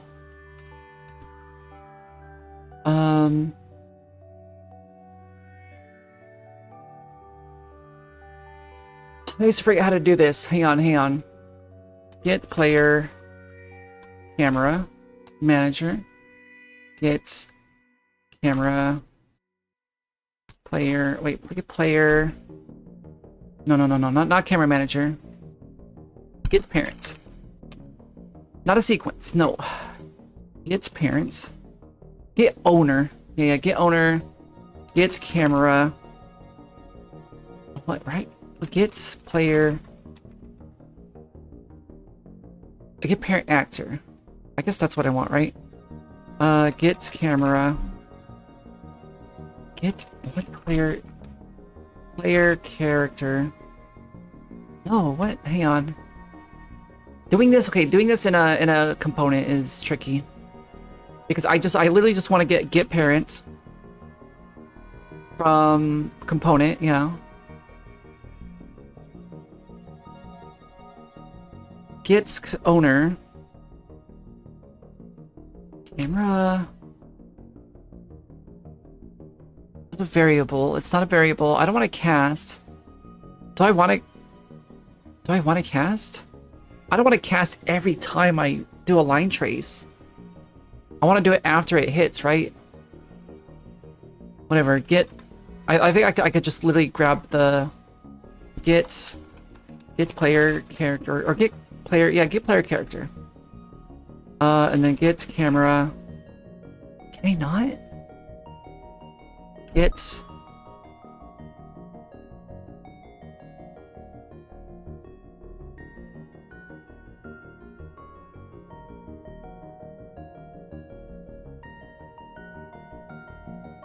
Why can't I do it? I think because it's going to take us too much time, I'm going to just get rid of this. It's going to be messy. It's going to be messy. But we'll have easier direct access to different classes. Input action, interact. And then on started, cast line trace by channel. And then we're going to want to get the first person camera. Get vector? No, get location. Get world location. And we want to start at the camera. And then first person camera, then we want to get forward vector. And then we want to add forward vector to world location. And then we want a variable which is it would be interaction range. which I do want it to be a float. Make it editable. And then we will add, boom. And this will be the end. Now, we want to draw debug persistent. And then we test it out. It didn't work. Why did it? Oh, did we not map it? No, we did map it. Yeah.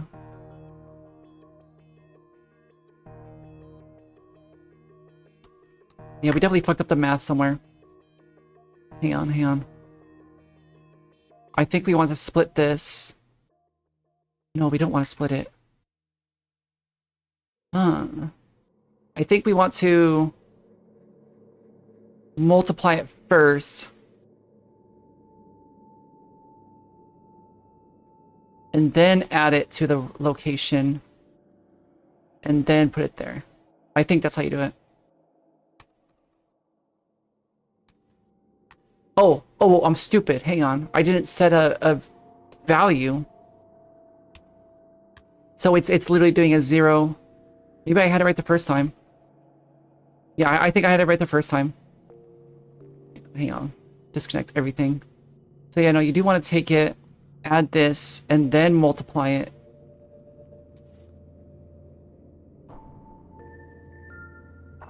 Wait, no, I did it. Wait, what's this? No, this should be a multiply. Hang on. Multiply. I mean no compatible. Yeah, hang on. Hey, hang on. Like that?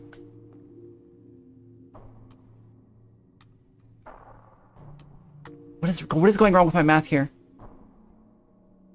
I always struggle with this. I don't know why. I've done this like 1,000 fucking times and I can never really get a grasp of how I do this. So, this is correct. Get world location of the first person camera. That is the starting point.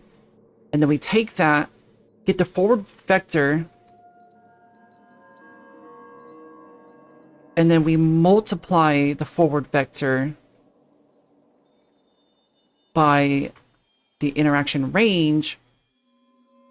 And then we add that on top of... Wait. No, we... Oh my god, hang on.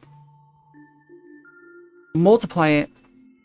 Then we add it to... Oh my god. Oh, no. Start was right. That was right. That has to be it, right? Yeah. Okay, we got it now. Which also, real quick, let me,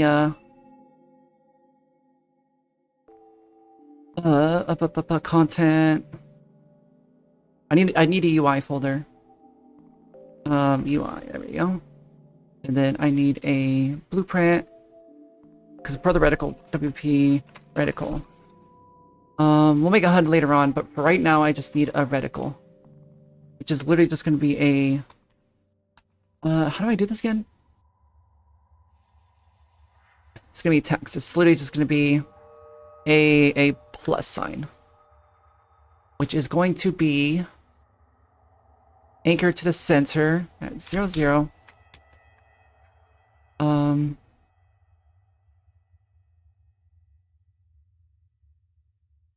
Right?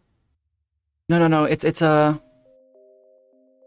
0.5. If I remember correctly. That should be a reticle. Let me attach it to the player real quick. Which would be in the begin play. Which would be create widget under reticle. Nope, reticle. Get player controller as the owning player. Add to viewport. Plug it in, and now we have a reticle. Let's change the color real quick. Let's do pink. I like pink. There we go. Now we got a reticle. And in theory, this should be pixel perfect. Yeah, okay. Alright, now we can turn off the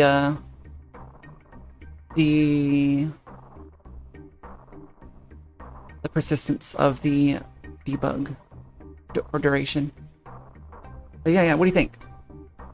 So we got interaction system. Well, not really. We don't have interaction system yet. Now, we need something to interact with. Module, let's create child. BP. This will be the signal or the scanner. Make it a cube. And okay, it does have the interact module. Now, when this gets interacted with, play sound. Play sound at location. What sounds do we have?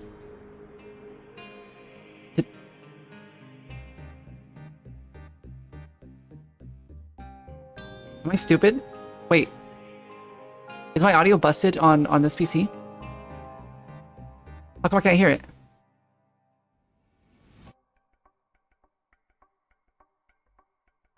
Do I gotta do the thing again? Hang on, give me a second.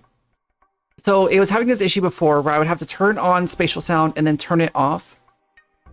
Also my audio might literally just be the wrong audio. Hang on, let's try it again. Okay, no, hang on. Give me a second. To start, any progress, good progress? True, you're right. I think, yeah, yeah, no, my audio should be working. I just want to test it. Let me go to like a YouTube video and test it. Maybe just, let's see. Yeah, no, my audio's working. Why is... audio? No, yeah, I don't know. My audio's on. Whatever, not a big deal. Well, I guess because it's playing at a no location. Let me just open the mixer, just make sure like Unreal Engine isn't like turned down for some reason. No, okay, all right. Let me put the screen back on. Now, when I interact, okay, this is where it's gonna get messy. I need you to bear with me here. I need a switch statement. So I'm not comfortable with working with switch statements in Unreal Engine because it's fucked up. It would be switch on gameplay tag.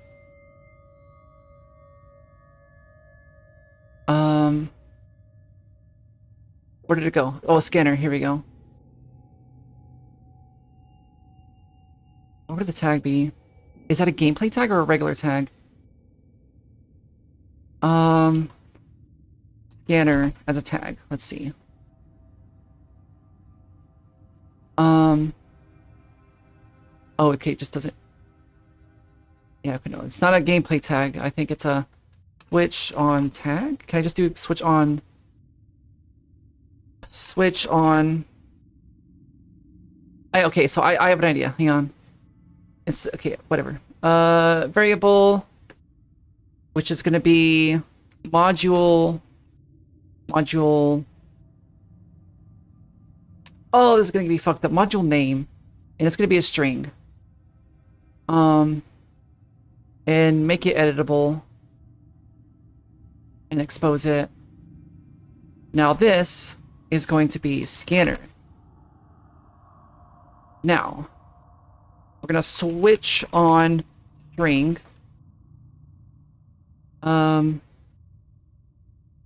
Split this. I guess we could just split it this way as well. Yeah, break it. Hits item. Hit actor. Gets module. Hit name. Get object name. That's not what it would be. There's a way to like change the name.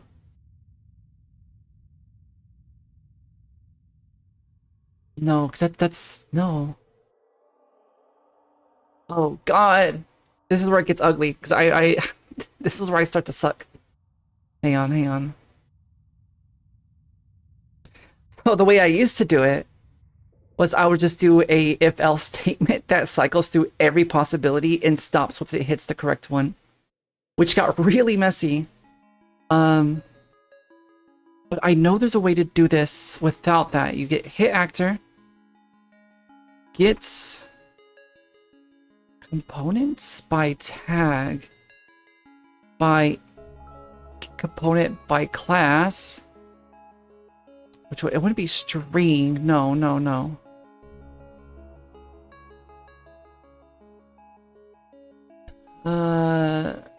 Hit actor, string. I don't know. I'm doing it the fucked up way. So what we do, we're not doing a switch statement. We'll come back and clean it up with the switch statement later on. But for now, once you hit it, we do does object implement interface, which would be the I interaction, which would be, we still need to break this, hang on. This one, split, hit actor, out hit actor. And if true, we do a equals, where is it at? Equal.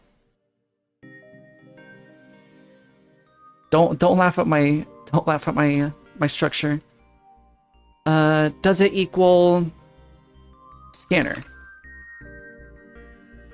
If true,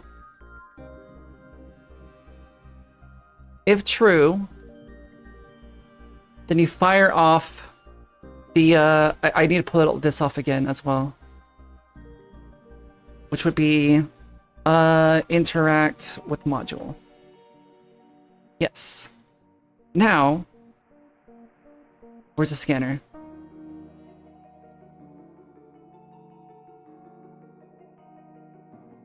For testing purposes, give me a second. I need another folder for materials. Materials inside the modules. We do a material. This would be M base or M. I'll do dev M module inactive, and then we duplicate it, but this is going to be module active. So this is just going to be a basic, like a gray. Yeah. And then the active is going to turn green when it is active. Just for testing purposes, which is why we labeled it as dev, because anything with dev, after we're done, we got to delete everything that says dev. Or hide it at least. Now we go in the scanner.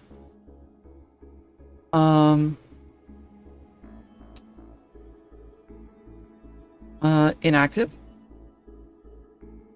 And then once it's set material of the cube to active. Let's go to that. There we go. Now let's test it. Oh, we gotta put it in the world. Yeah. There we go. Now we should click it. It didn't work. Why didn't it work? Why didn't it work?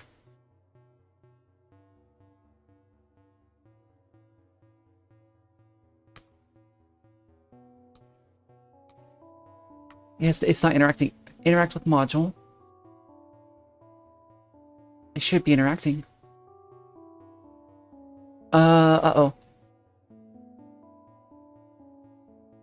PP scanner. Yeah, it does. True. I guess we debug this part, right?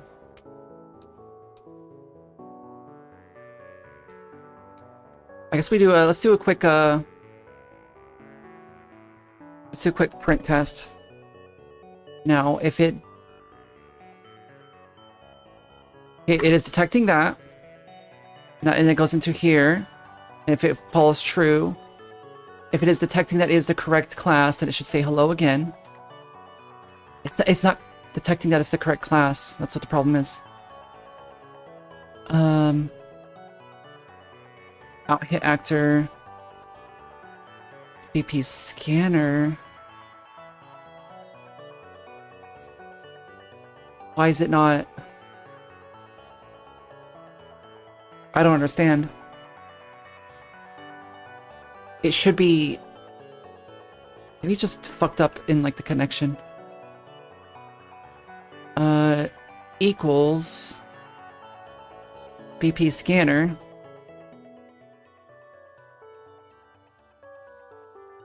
Oh, did it just, like, instantly crash? No, it was down here. No, it's not. It's okay. Honestly, okay, we probably don't even need that, honestly. To be fair.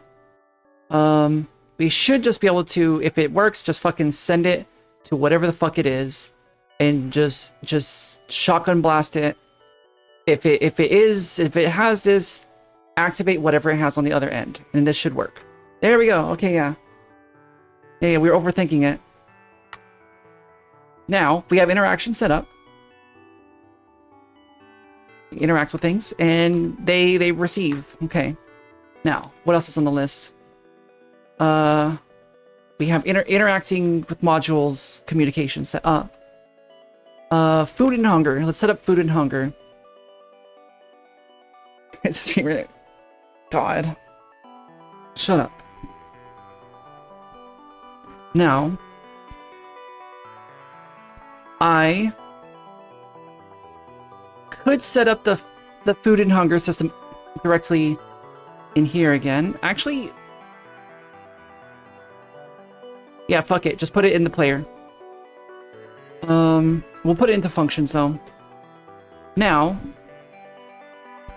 let's start. Let's just fuck this up. All right. Max hunger. Max food. Which is gonna be in... Let's fuck it, make it a float. Current food. Food deplete rate. And all of these have to be exposed. So I'm able to adjust them on the fly.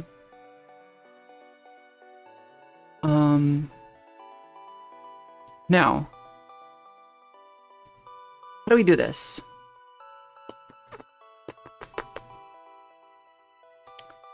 How do we do this? Max food I'm going to set to 100. Just because simplicity, because it's easy. Current food.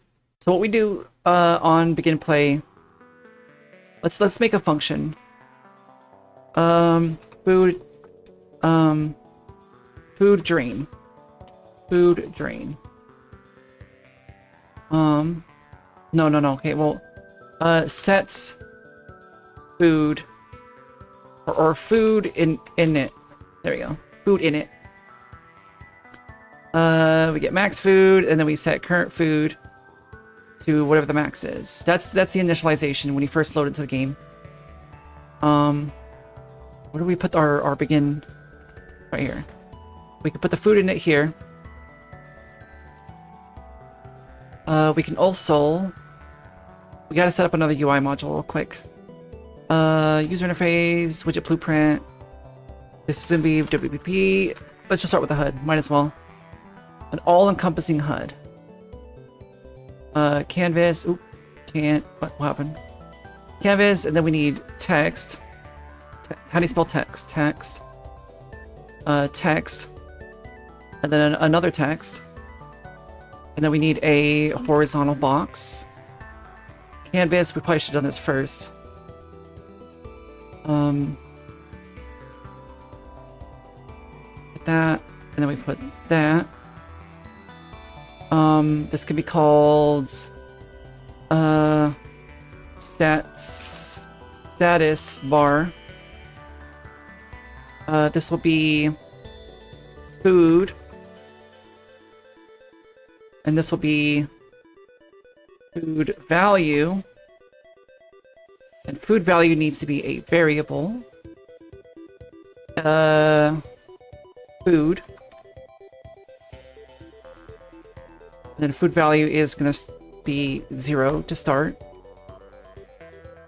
I'd also like a spacer as well. Well, wrong box. spacer between these two.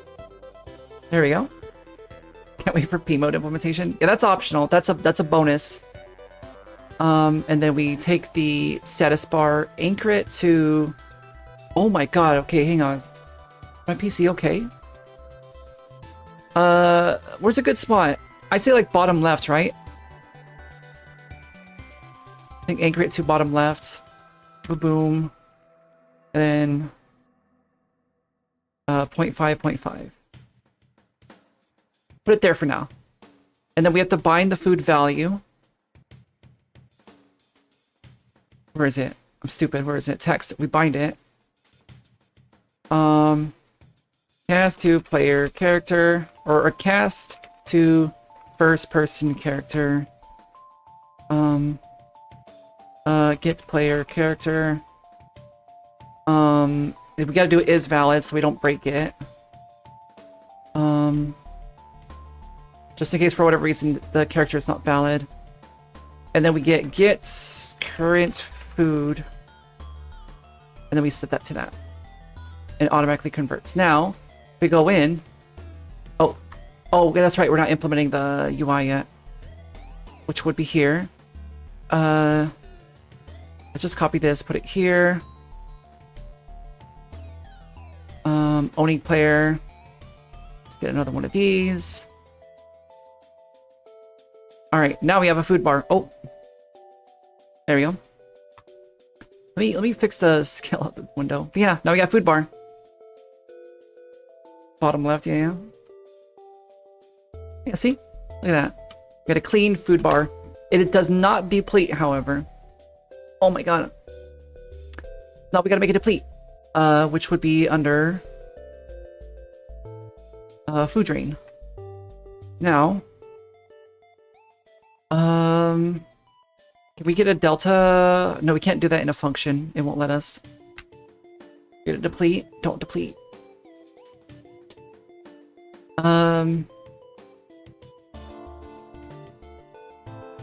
Delta. Get delta time. Not in context. Where's tick? Do we have a tick going already? Nope. Tick. Event tick. And then we have to divide the value by delta, right? I believe. Set current, or was it decrement? Decrement float. Well, no, because we have to do sets current food. Or we have to do, oh, okay. It's a way to flow, right? Or gate. That's what it is. Gates. Gates. We gate it. Enter. And then if current food is less than or equal to 0, it's true, then we close it.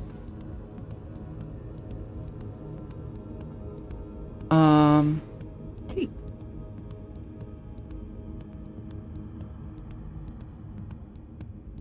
Right.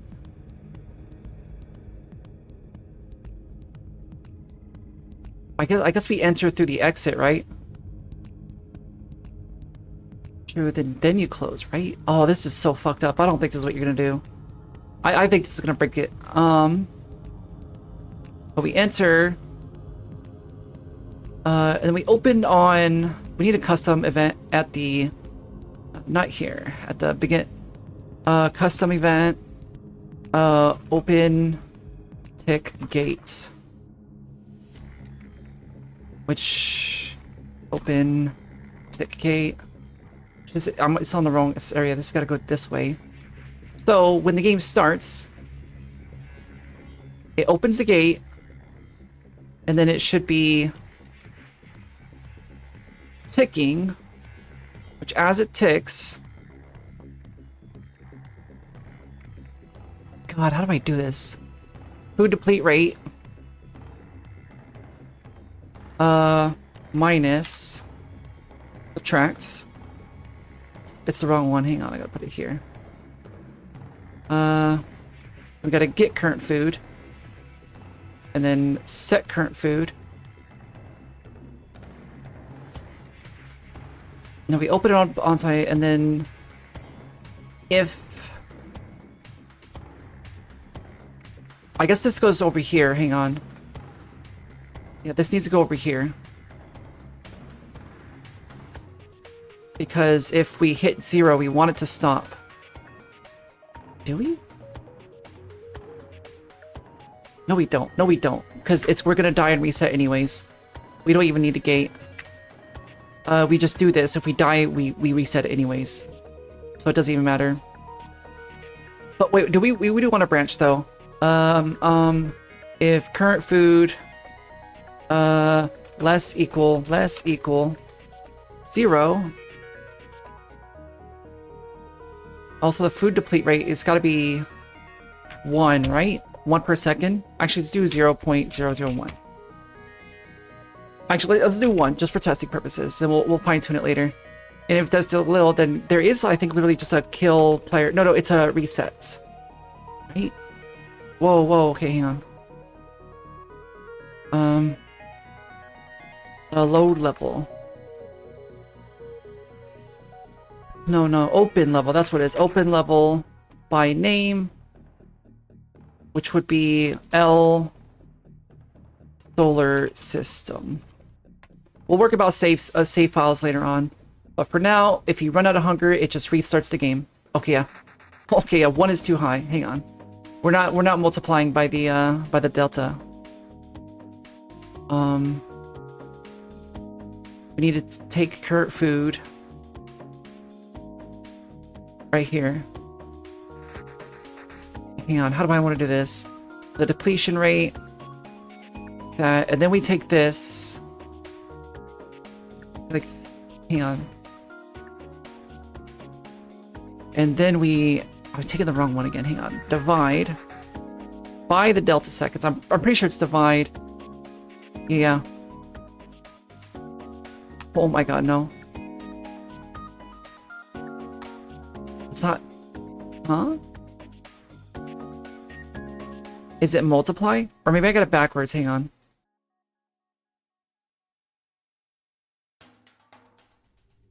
I think it's just in the wrong spot. Hang on. We're supposed to do something with the delta time.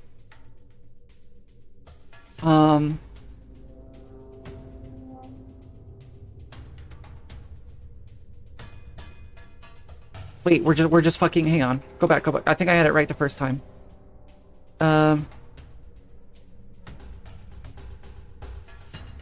We're just not setting it is the problem. Oh my god, okay. Okay, maybe not. What's going on exactly? Oh my god, okay. How do I do this?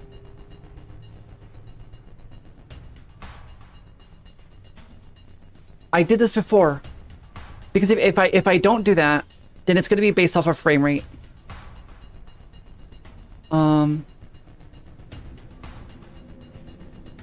What am I doing? Oh, okay, I see what's going on. I think I had it right. I just plugged in the wrong thing. Oh, yeah, that's a big number. Holy shit. Gotta get the balance of not just yellowing the game. Because hunger goes down so slow, I gotta keep it. Yeah. I don't. Oh my god, yeah. I don't think that's supposed to happen. I think I have this in the wrong spot. I think. What do I do with this? Hang on. Gotta consult the Google again. Use Delta Time Unreal Engine 5. There's a way.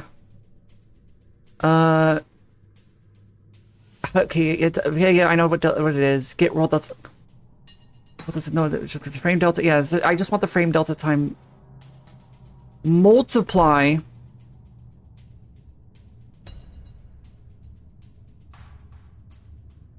Is it multiply, really? Multiply. I have a feeling that's not what I want to do. Yeah. Multiply sounds right. Maybe, but like, maybe the deplete rate is just way too high. 0.001. No, it's just way too fast.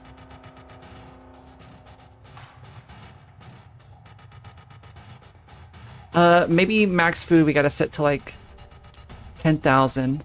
Let's see what happens. Literally doesn't even make a difference. Holy shit. Am I doing something wrong? Multiply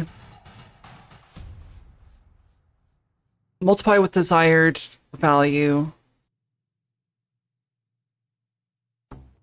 Let's go back to 2014.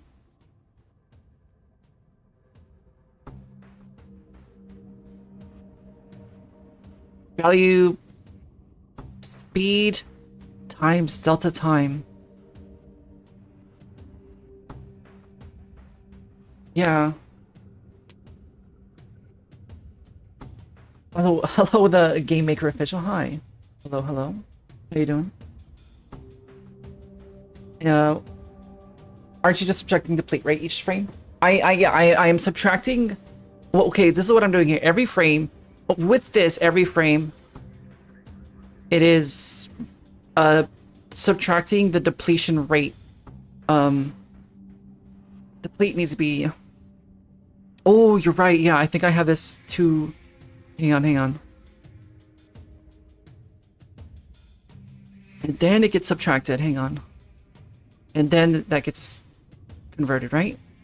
Yeah, smart. You got it. You're right. I just had it in the right spot, or in the wrong spot. Okay, there we go. Yeah. Now we got food depletion. We got interaction. Okay. Now, what else was on the list? We need a way to man, I'm just gonna put in here. Make another folder for props. Then interactables. And then we're gonna make a blueprint, which is gonna be a actor, BP, pick up, and then we are going to open this, settings, implement the interaction interface, and then we're gonna close it because we're gonna go back and then we're gonna make a child. And this is gonna be BP food. Which I think I'm gonna create a child of to make BP space food test. No. Our naming conventions is dev. This is for testing purposes. Now, what we do, let's just make it like a. Isn't it like a cylinder? Yeah, let's mix it up with the shapes. Maybe make this like a 0.25. Maybe a little bit longer. Oh god, that locking on the scaling. Make it like a. God, I don't like that snapping so hard. There we go. Now we have a. Okay, this is the hard part for me. Like literally all of it is. But hey, let me close some stuff that we're not using currently. Skybox to be closed, module to be closed, scanner to be closed, reticle, HUD. Alright, space food. Now, when this gets interacted with, it's gonna play a sound. For whatever reason, it doesn't play sounds because Unreal Engine. Right? Okay, no. There are sounds. Some of them just suck and don't work. Alright, and then it's gonna play a sound, and then it's going to send back another food gets. I'm gonna call the interaction food get. It's gonna get food gets. Nope, wrong one. Food gets this one, and target is gonna be get player gets. Get the player character. Food gets message. That's what we want. We want a message because we want to send a message to the player. Once this has been activated, and then that is going to, where is it? Where is it? Food gets, not a message. Wait, where is it? Am I stupid?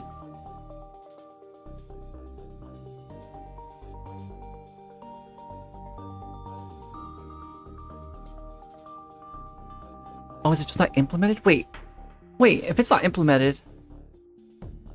Oh, we got implemented now, I guess.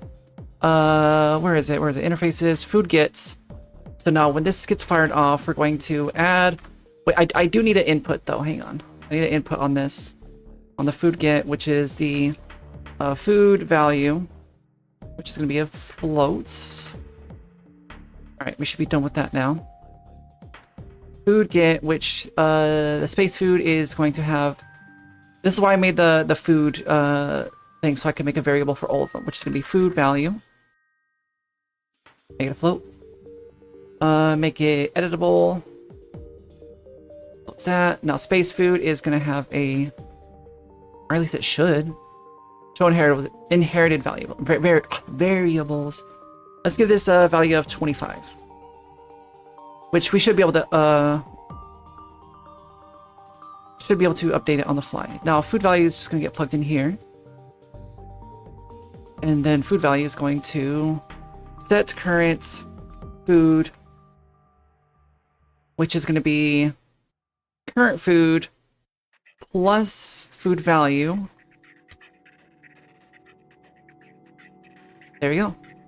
Now we put it in the world. Put space food. Let's give it a texture. Where is it? Props. Props, sure. Material.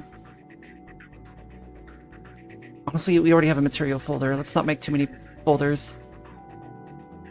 Material, there's gonna be dev, space, or dev m space food.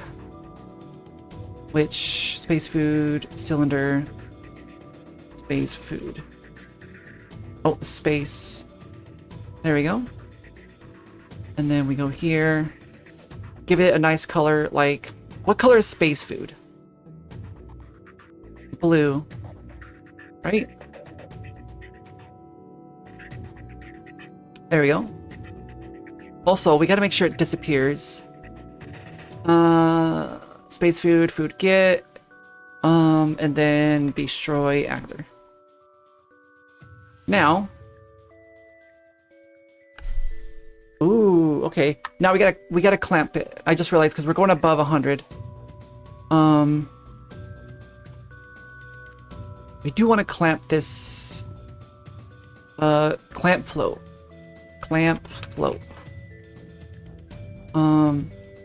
Max 100. There we go, and there we go. Do want to clamp it to make sure we don't go above 100. But yeah. See, white paste. Ooh, yeah, true. There we go. Nice, yeah. So we now have a food system, which, just do a quick test for the depletion rate. Let's set it to like 25. Oh, wait, get it. There we go. And then we die. And it starts over. There. Now we have a semblance of a gameplay loop, right? Let's change this back to 1. Because 25 is way too high. I'll honestly probably change it to like 0.1 later on. Actually, I'll do it now, right? That should be good, right? I think this depletion rate is good. I would like to change the, where is it at? UI, HUD. I want to make the food value. There's a way to,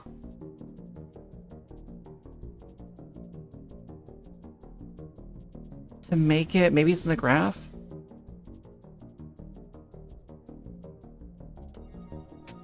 Two ints, two int, make 2 int. Wait, what the fuck? Int. Make int. It's a way to like, is it truncate? Trunk. Is that it? Yeah, yeah, yeah. That way you don't have those numbers. That way it looks better, right? It should hit 98. No, okay, yeah, yeah. There we go. What do you think? What do you guys think?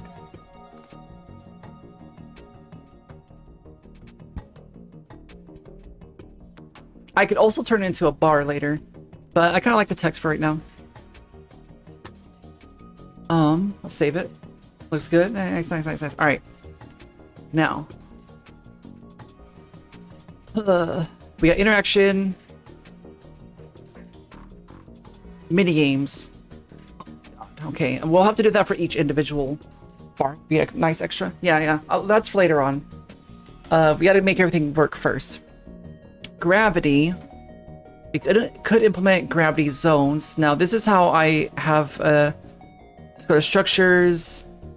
Make a folder for anomalies. Blueprint. This is gonna be a actor, which is gonna be BP anomaly base. Create child blueprint. And then we're gonna need a with the script shit. We didn't need another. I guess we could just use interaction, right? Well, no, because it has to be separate. Let's use blueprint interface. Anomaly. So this will be specifically only for anomalies, which we will plug in. Anomaly. We'll add that onto the player as well, so we are able to interact with the anomalies. Anomaly. Yep, there we go. Now there's nothing really plugged into it right now. Where is it? Let's do gravity. Gravity change. We might have to change this later. It's good work. Thank you. Yeah. Now. Anomaly base. Child. Oh, we gotta change this to BP low gravity zone. And this is literally just gonna be a collision sphere. Or do a box. I appreciate a good box, you know?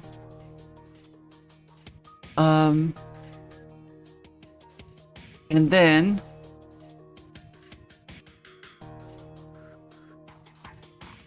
we probably don't even need the interaction for this, because we could just do a actor begin overcast to first person character. And then do a is valid. This thing here. And then we literally just send a gravity change message. We want a message. Gravity change. Can we not do a message? Gravity change. I guess we just called it function, right? And then we go back to the first person character, and then we do gravity change. I guess we have to do a input of a gravity scale. This is going to be a multiplier. Let's do a float. Nothing wrong with a good float. Yeah, I know I gotta redo this now. Gravity change.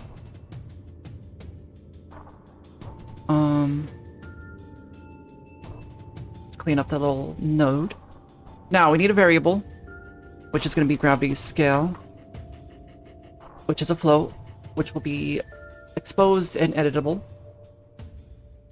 Let me check first. I guess we could. It's literally just going to be a multiplier. So low gravity zone is going to be 0.5, which is low gravity, half gravity at least. And then we go back here. Then we do a set gravity. Was it gravity direction? Let me see. It should be under character movement. Would it not? Gravity scale. Gravity scale. I know it's a gravity scale. Set gravity scale, yeah. And then we multiply that. I guess we gotta get gravity scale, get gravity scale. Yeah, we get it first. And then we multiply it, honestly, just for, make it cleaner. There we go. And then we set it.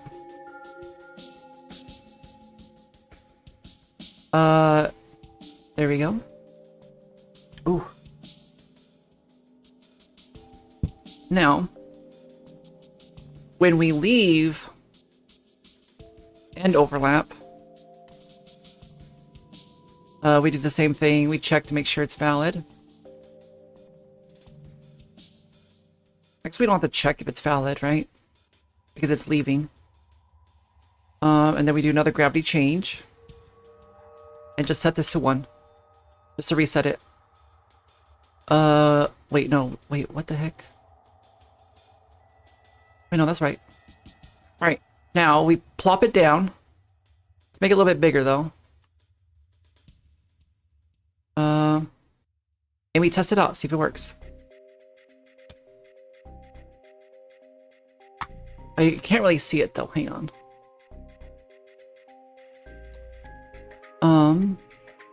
We just get some, cubes. Let's make them small, 0.1. Because what I'm going to do, so that we can kind of see where it's at. That's right, you can't duplicate in a blueprint.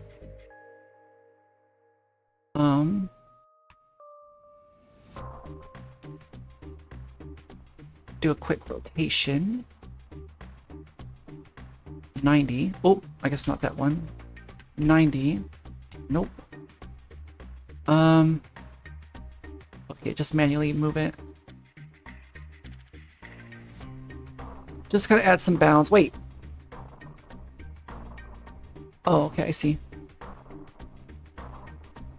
Is that correct? There we go. Let's see. Now. There we go. Yeah, we got a low gravity zone. And then once we leave... Uh-oh. Uh-oh.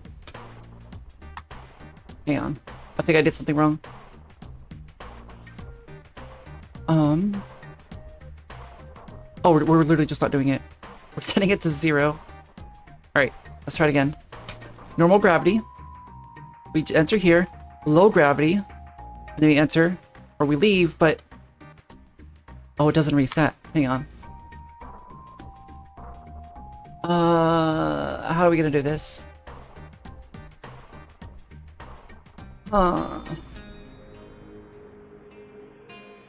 Change role. Oh god, yeah, that meme. It's floating away. Why is it not resetting? Shouldn't need... I don't need this. Low gravity zone. Why is it not resetting when I leave?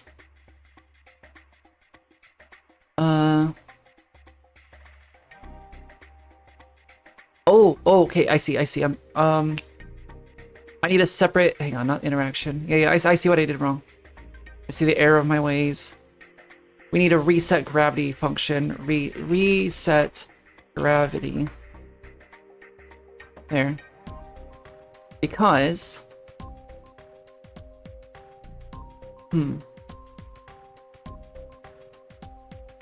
Let's see. What is the gravity scale even currently? It's just 1. Okay. I figured. What we do when we leave... We're not doing this. Yeah, we're doing resets gravity. Yeah. Okay. Which, when triggered...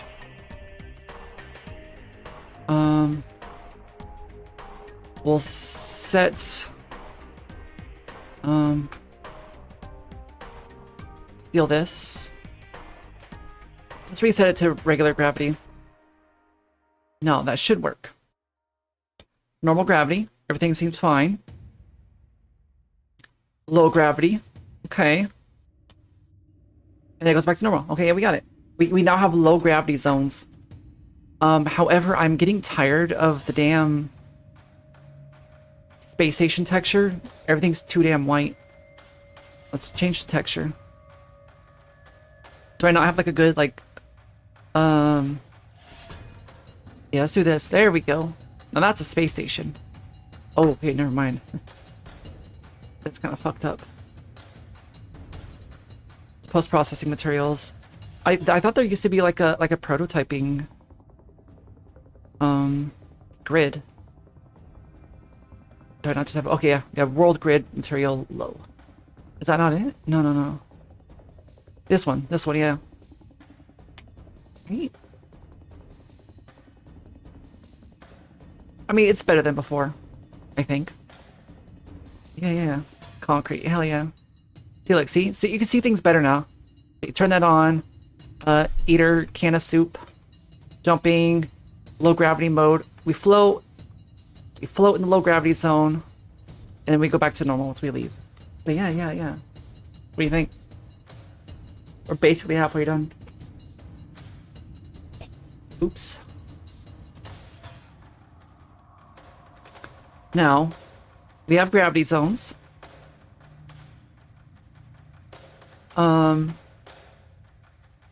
Algae farm. Let's set up an algae farm. Now, that would be a structure. It would be a module. Yeah, yeah. Let's create a child. The BP algae farm. Now I get a cube. There we go. What does the algae farm look like? Hang on, hang on. Algae farm. Okay, not like this. I want like this, like sci-fi. Let's look at sci-fi. Ooh, I like the tubes. I like tubes. What do you think? Some tubes with a river? Yeah, tubes with a river. Yeah, yeah. Let's do that. So what we do...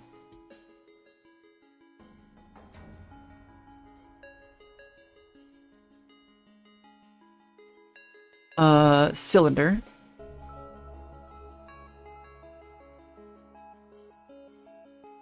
Let's get this angle here. Whoa, okay, that's not what I want to do. No, that's not what I want to do. Why is it fucked up? Hang on. Oh, because it's okay, it's a child of the cube. Okay, I see. Okay, maybe not. We'll do it separately as a prop. Yeah, we'll do it separately. For now, or I guess literally just cylinder. I just have to not child it to the cube. Yeah, yeah. I think that should be good, right?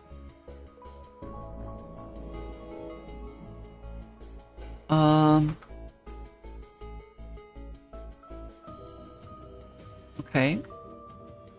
Get like 3 tubes. I think 3 tubes is good, right? That's a good sci-fi number, right? 3? Alright. Now, some cool metal floors. Ooh. Let me grab that. Ooh, oh yeah, I've used this. I've used this before. Yeah, yeah. We'll design later. We'll start making stuff look really pretty later on. I don't want to get too caught up on making things look pretty right now. But yeah, I'll save that for when we do that. Now. Yeah, I gotta do something. Oh my god. Getting very snotty. Do a quick save all. Oh, where'd my chat go? Lost my chat. There we go. Now. Plus, I'm like, yeah. It's for the food, right? Yeah, this is good. Okay, so this is gonna be food, primarily our food source. So what I'm thinking is that we'll have these kind of change color. Like this one will slowly turn from green to like a red.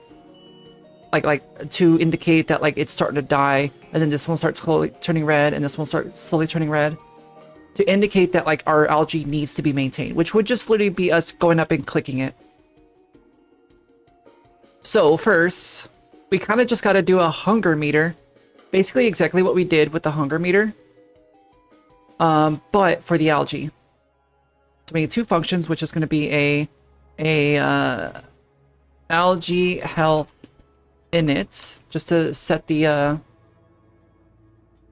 so variables is going to be a max health. These all got to be floats. Make sure they're exposed. And then we're going to need a current health. It's just slowly going to deplete over time, almost identical to how our health is. Maybe slower. Maybe there will be certain events that like take a chunk on it, but essentially we're setting up the same thing as the hunger system. What else do we have in there? Max food, current food, and deplete rate. Okay, yeah. Health drain rate. Now, max health, I'm going to set this to 500. Well, 300. No, not 3,300. 300. Drain rate is going to be 1. Right? Because that's what we have here, right? Food deplete rate is 0.1. Okay, yeah, let's do that. 0.1. Oh, 0.1. Now. Where's it at? Food drain. Oh, we didn't even put it in. Oh, we're stupid. Okay, hang on. Yeah, because it's just running on tick. That's why. That's why. Because yeah, we don't need a food drain function.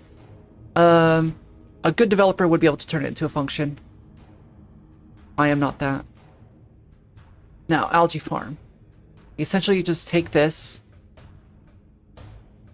Set current health on tick, which is gonna be current health. Also, let's init on play, which is gonna be. Yeah, delete that. Algae health init, which just sets the current health.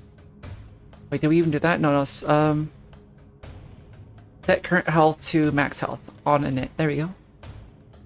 Done with that. Now.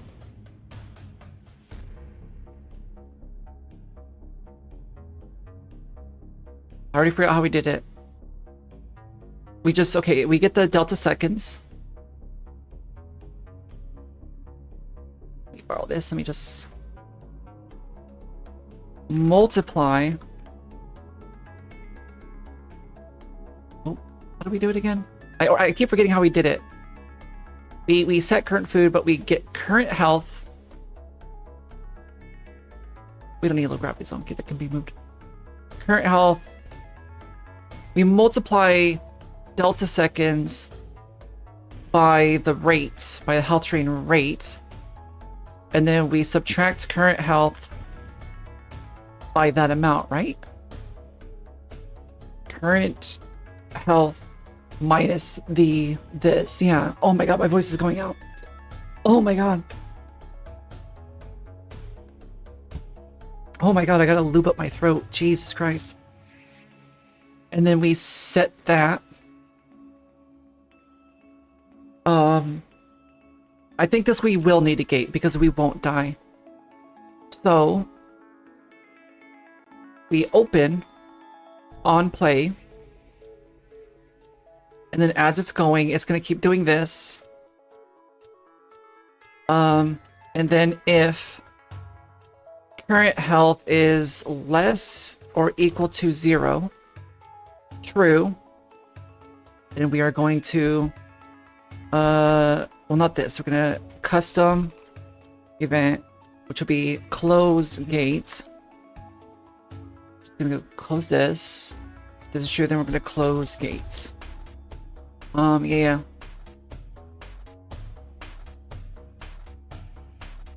Yeah. Which makes it inactive. Is active.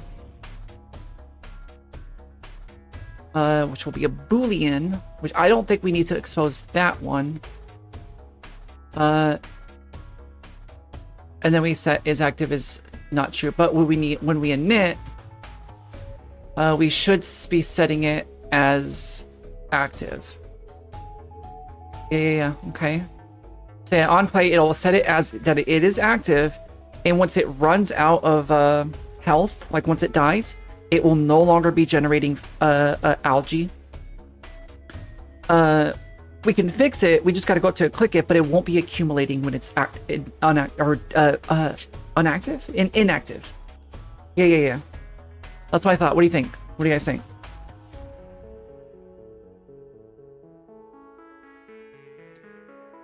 So I don't want it to completely get destroyed where like you can't do it anymore. It sounds logical, yeah. It's just like, oh shit, I forgot the algae's not generating. I gotta start generating. I'm running out of food. It's like a lose condition, kinda like a soft lose condition if you don't keep it active, because you'll run out of food. But yeah, it's just so you don't neglect it. Now in theory, we have algae farm. And what I could do, just for testing purposes, give me a second.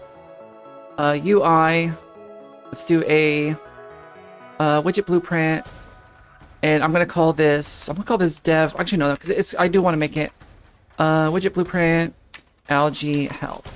This will get converted into something else later on. It doesn't really need a canvas. It just needs a progress bar. Oh, geez. Okay, hang on.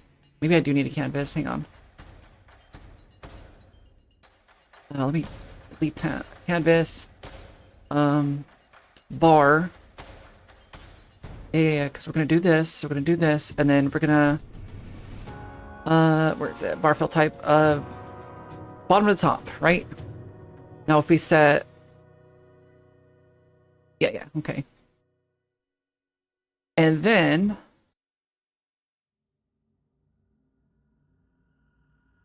it's just a center. Alignment 0.5.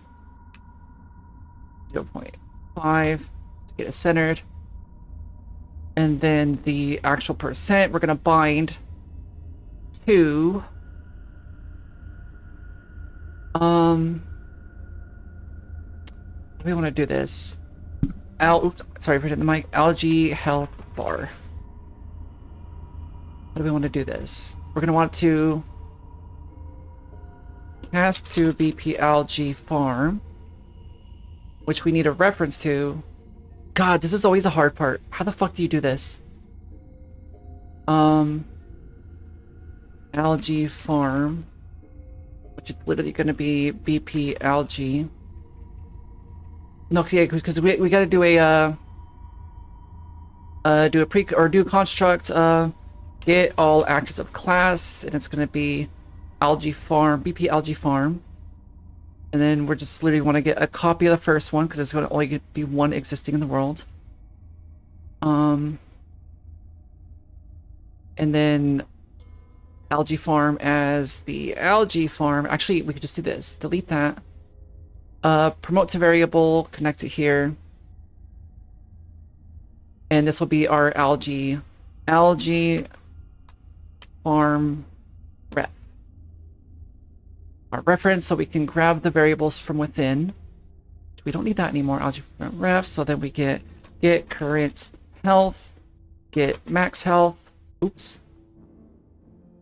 Cylinder. No. Get max health. And then what you do is you divide this by the max health, and then you get your value. Boom. And then you go to algae farm, and then you go to widget, health bar, which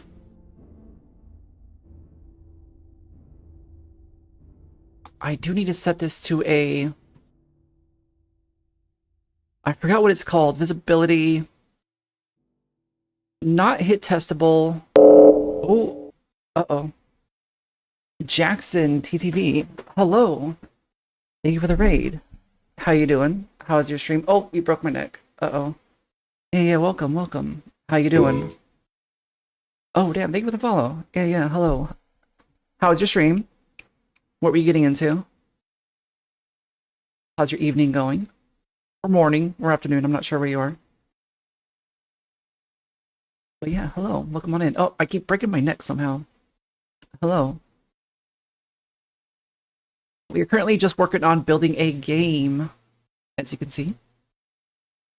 Very scuffed, but we're knocking down the essentials. But yeah. Howdy. Let's get rowdy. Howdy. Hello. Where are we at? Where are we at? Oh, don't tell me they got stuck in an ad again, too. No, we're not in an ad right now. Where were we? Hang on. Hello, hello, yeah. How you doing? How was your stream? Yeah. What were you getting into? Oh, you distracted me. I don't know where I was. Oh yeah, we're trying to set up the where were we? We're right here. Not hitissable.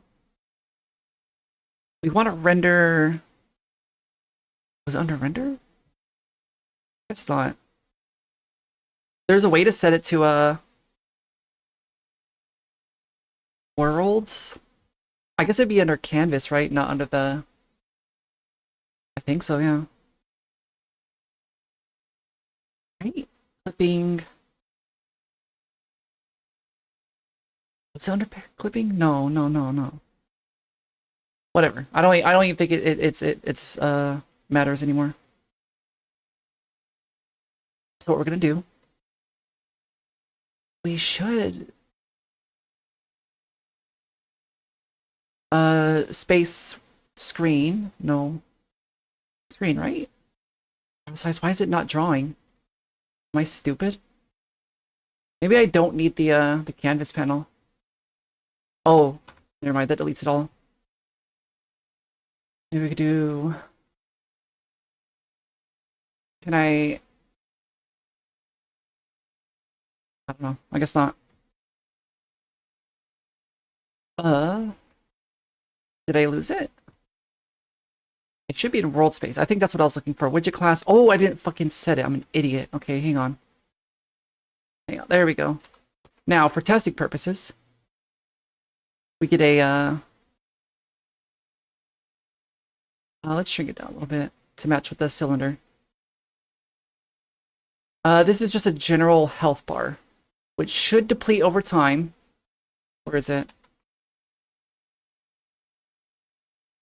Let's make it faster.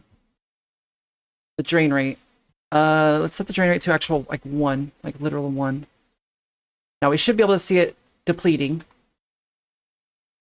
Yeah, it's depleting. Yeah. Hey, what do you guys think? This is our algae farm. Once it depletes, then this becomes inactive, and we'll set up the functions later on like what it actually does once we start implementing the food, which we already did, but like that's another mechanic we gotta get to. But yeah, it will slowly deplete. Let me actually put it back to 0.1. Algae health, yep. Honestly, we could do. No, that's fine. I'll leave it as that. I don't want to get caught up in little details.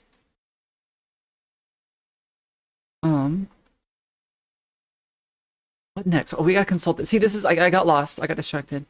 Algae farm. Oh, it also provides oxygen. Hang on. No,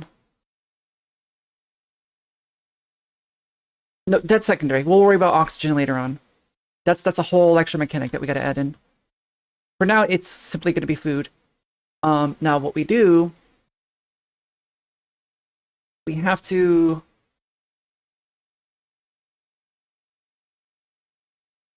oh god, what do we do? I'm thinking about how I want to do this. Can I? No, because it's only through the class settings. This is definitely going to be something I have to do tomorrow. Or like tomorrow morning or something. But because like I'm thinking about because there's two different things you want to do. I want to be able to repair this when it goes down, or when it's just at any time. I want to be able to go up to it and repair it. But I also want to be able to harvest algae from it. I mean, I guess I can have it as long as it's active. Every X amount of seconds, it will output food here, you know? And then I could just interact with it to pick up the algae resources that it's creating. I think. Yeah, what do you think? Because I'm thinking if I want to click here, then these cylinders have to be separate. Yeah, I'm gonna have to separate these into something else. Oh God, hang on.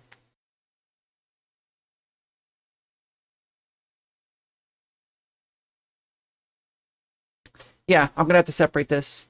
I'm gonna leave this here. The cube's gonna get deleted. This is gonna be, let me rename this to Algae Farm. Algae Farm tubes. And then we're gonna have to do a BP Algae Farm basin, which will have to communicate with the wait, what did I call it? Tubes. I was like, what did I call it? Cubes? No, I called it tubes. Oh, I really gotta pee again. Hang on.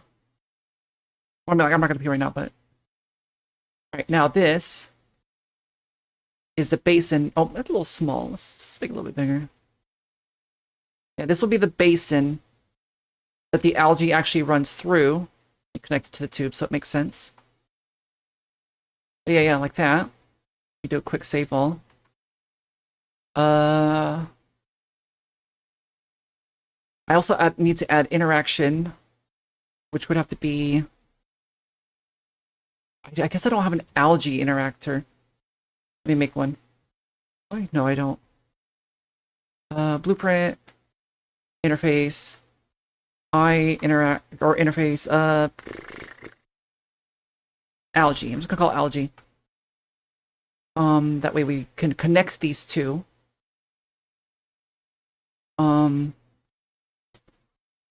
Algae. Just have like an exclusive communication pipeline between the basin and the tubes. That way it doesn't get accidentally triggered by something else. So when this is set to inactive, it will also fire off a... I guess I gotta create the actual stop production. Another one called start production. And then another one. No, but not another one. Not another one. Yeah, there we go. That should be good for now. Just little communicators between the two. Let me get rid of that. So the basin. So when this becomes inactive, once it dies, we're gonna want to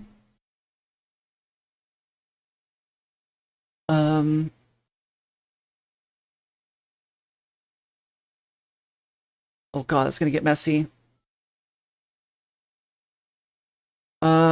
Gets all actors. This is the only way. This is like my cheat that I know how to do. That it's messy and you shouldn't really do it this way, but it's how I know how to do it. Because I'm bad at game dev. Then we get a copy of the initial entry, and then we promote it to a variable. That variable is going to be the algae basin ref. Right? Algae farm basin. Yeah. Which this does restrict us from having multiple basins and multiple tubes, but it's fine. I don't plan on having multiple. We set that reference, and then when this is inactive, we take this, and then we fire off stop production.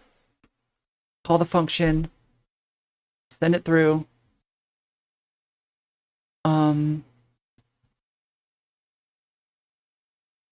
Wait. Okay, yeah. Because it's kind of going to be inverse, because like it's slowly going to be depleting health, but we are kind of got to do an inverse with current amount, current algae amount. And this will be a float. Because algae does float, true. Max algae amount. Instance and exposed. Algae pro... I guess we could just call it... No, let's be granular. Algae production rates. Which can also be exposed. Now, function, just like before. Create a function. We call it algae amount init. Now this one's gonna be a little bit different because we're gonna set current algae amount. Wait, no, we're gonna set, not get. Current algae amount. What is the max that we want to do? How much do we want to hold? Let's say 100. Yeah, let's start with 100. 100's a good number. So we're gonna start with 25. I guess we could just literally just do another variable. Starting algae amounts. Like when you first start the game, how much you get. Where do my variables go? Oh my god, what the fuck? Oh, okay, I accidentally hit it. Starting algae amount, pile. Let's just do 25. That way we can adjust it on the fly without having to come back to this function. Just plug it in. Now, on init, or on play, we're just going to call this function. And same with the God, hang on. We need a tick. How do we want to do this? How did we do it last time? How do we do the food? Or I guess we don't want to do the inverse of the food. I also really gotta pee again. I know I just like went pee like 20 minutes ago, but I gotta pee again. So we don't want to mess with the tubes. We want the basin. Event tick. How do we clamp it? We want to be able to clamp it. So let's look at the tubes. Yeah, we want to set current algae amount. Oops, current algae amount. And we're also going to want to multiply this by the rate, the production rate. Add. But we also want to clamp the float. Value. Min, and then max is going to be max. How do we do it? Yeah, we have a gate. That's right. We have a gate. Enter. And then if, because we don't want this running while it's full. So if the current algae amount is greater or equal to max algae amount, if it's true, then we're going to do a custom event called close gates. Once again. Oops, I need to stick with proper casing. It will close.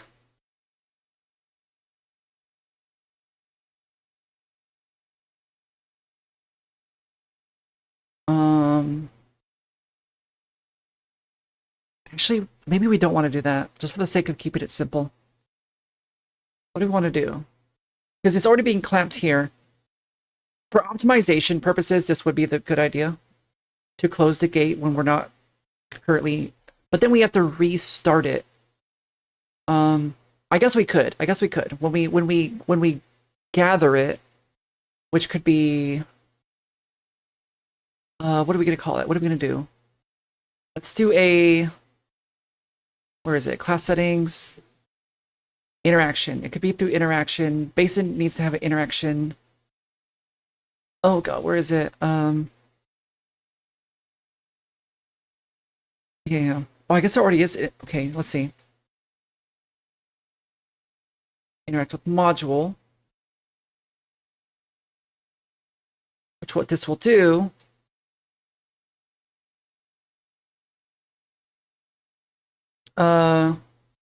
sets current algae amount to 0 because it's going to be... I guess not, because...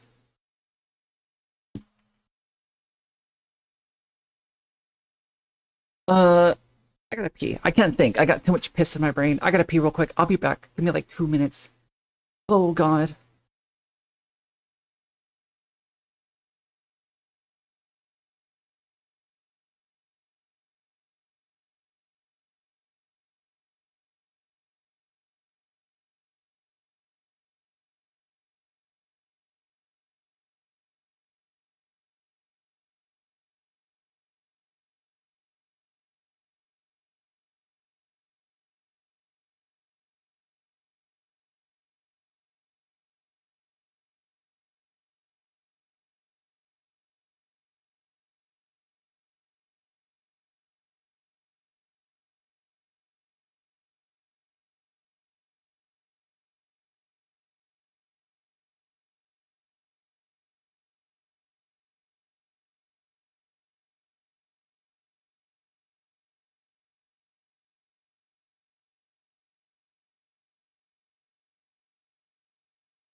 All right, I'm back. Oh my god, I'm tired of peeing all the time. I need something to stop me from peeing. All right, where were we? Okay, we want to subtract. We have to do math. Unfortunately, we have to do math here, which I'm not a fan of. Like, game dev would be awesome if it wasn't for all the damn math.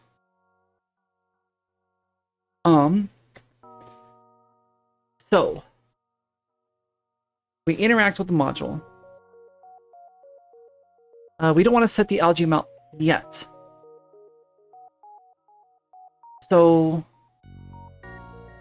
no. We need a different interaction. We need a specific algae interaction, which would be here. Yeah. We need a fresh algae get. Yeah. Which it needs to take an input, which is current algae held. It's gonna be a float. And then we also need max algae.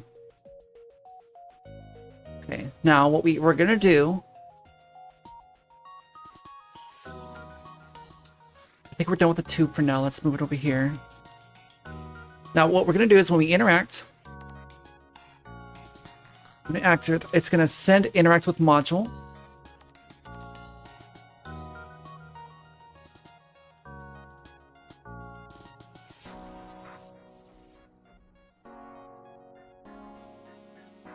Honestly, we need a sequence.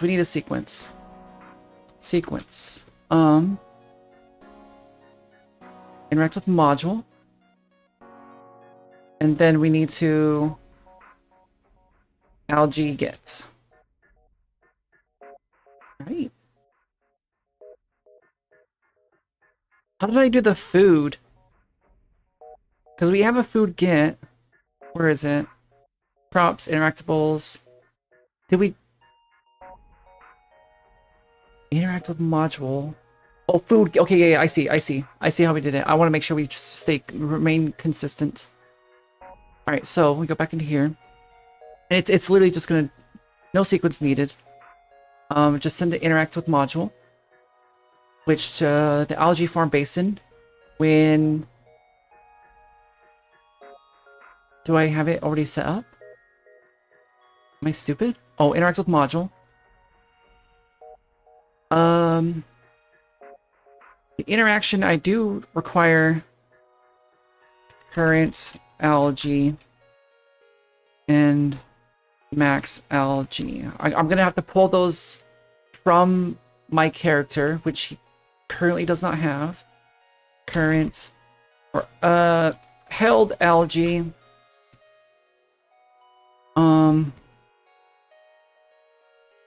And max algae. Expose in editable. Now, max algae, let's say 100. You can hold 100 algae in your hand. So max algae, just plug those in to send them over to here. Okay, how are we gonna do this? We gotta do math now. Sets algae. Set current algae amounts. And then we take the current, subtract. Wait, no. We gotta do math somehow. Oh, I hate math. We want to set the current algae amount.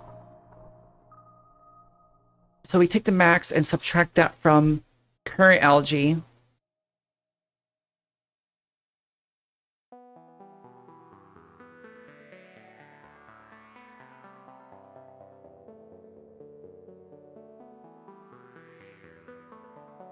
So, okay, so I'm trying to think. Okay, let's say max algae is 100. We currently are holding 50 algae.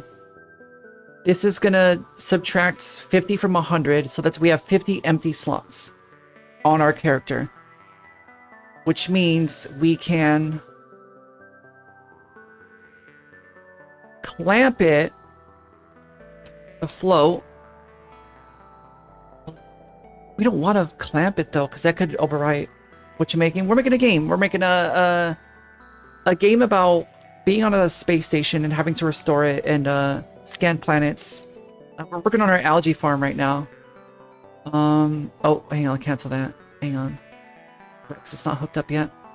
Can I override interaction interact with module? What do you mean? What do you mean it was declared? And a parent. Uh-oh. Yeah, how you doing? How's your evening going? I broke something already. Is it declared under interaction base? What's the... Cannot override I interaction. I interaction C. Event interactive module.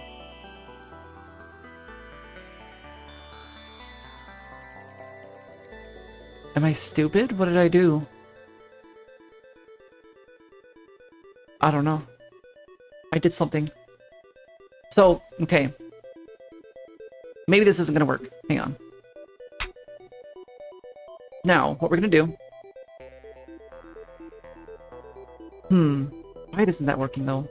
That's my, yeah, it literally won't even let me do that. File, interactive module. It literally won't even let it exist. Okay, why? I mean, it's saying why, but it doesn't make sense because it wasn't. It was not declared in a... Cannot override I interaction, the interactive module at event and...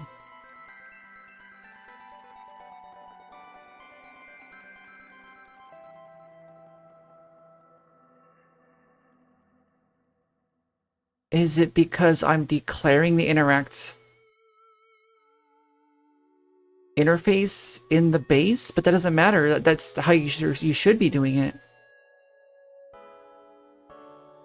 Is it because I added these in? Hang on. Let me compile this and then compile this. It's simple as that. You just gotta compile. You just gotta recompile. We fixed it. Saved. Hang on. All right. Now. We get the... What math were we doing? We subtract the current algae from the max algae, which gives us our empty slots. And then we get the current algae amount.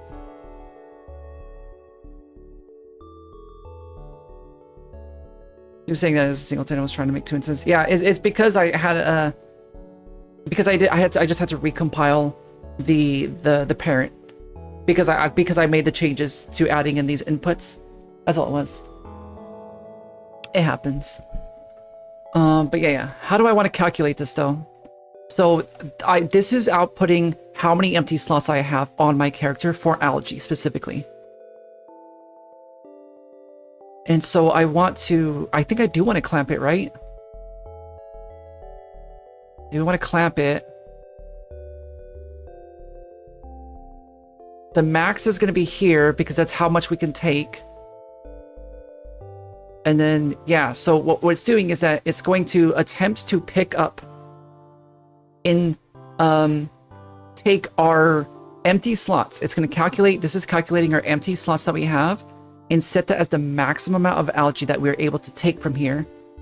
Which, this is taking the current amount. So it's taking this, it will clamp it, and then we want to subtract the actual amount by this. Like that. And then we set this to that. Yeah, I think that's how we want to do it.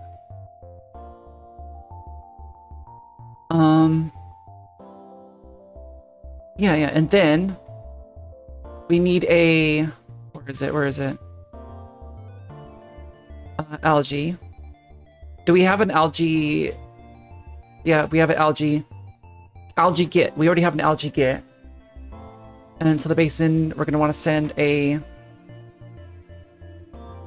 get player character algae get message when we do this, right? And it's going to send us, right? Yeah. Let me go in here. Oh, no, no, no, it's not in the algae. It's in the interaction module. Which is... Interaction. Algae get, which... Yeah. Algae got. This is going to return how much algae we are getting. All right. Yeah, like let's do this again. Okay, this is taking how much is our empty slots, and then clamping that to how much we could take, and then we're going to take the current algae amount in the basin, subtract by the max amount we are able to grab based off of our empty slots, and then set the basin amount, subtract it, and then set that amount, and then we're going to want to do this, because it's setting this, and then we also want to send it to the algae got, which we will implement here, which will just do a held algae set with held algae add with algae get. Yeah. And then just so we can see, let's go to the HUD.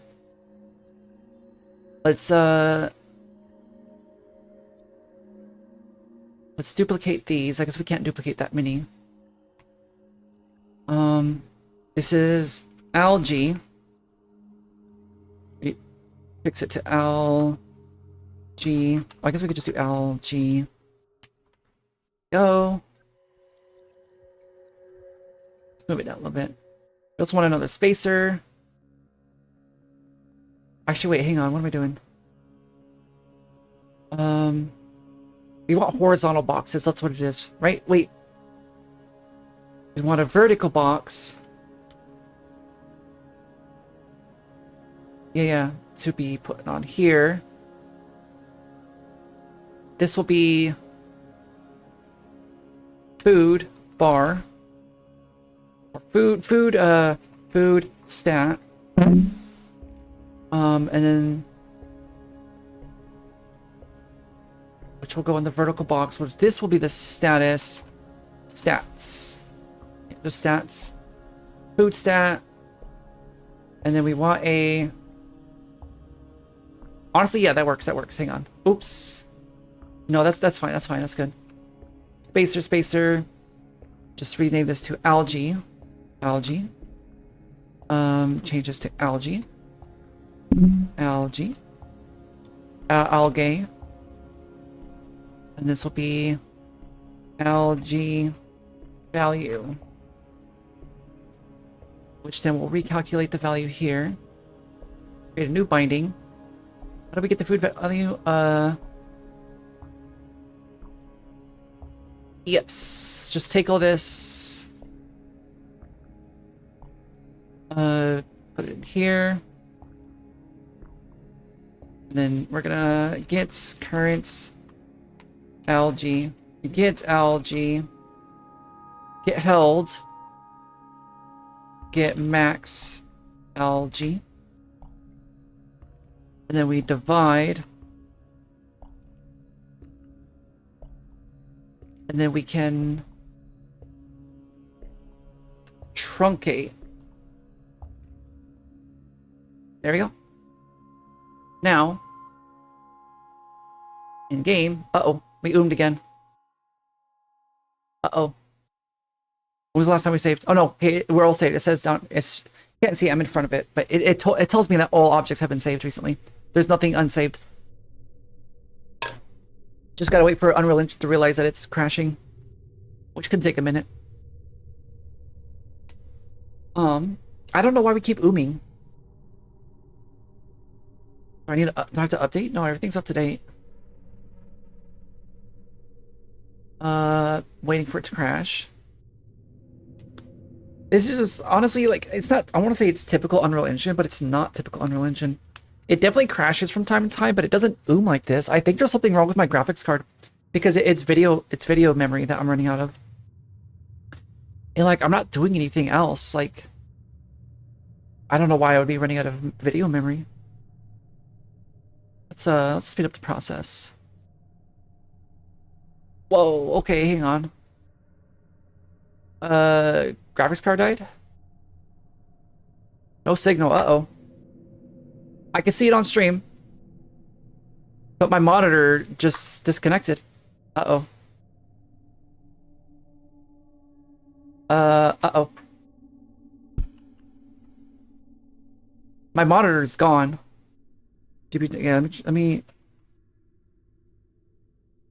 Was it Shift Control Windows B, right? Nope, monitor's still off. Nope, there we go, it's back. Is it because I'm in 4K? It might be because I'm in 4K. Hang on, give me a second,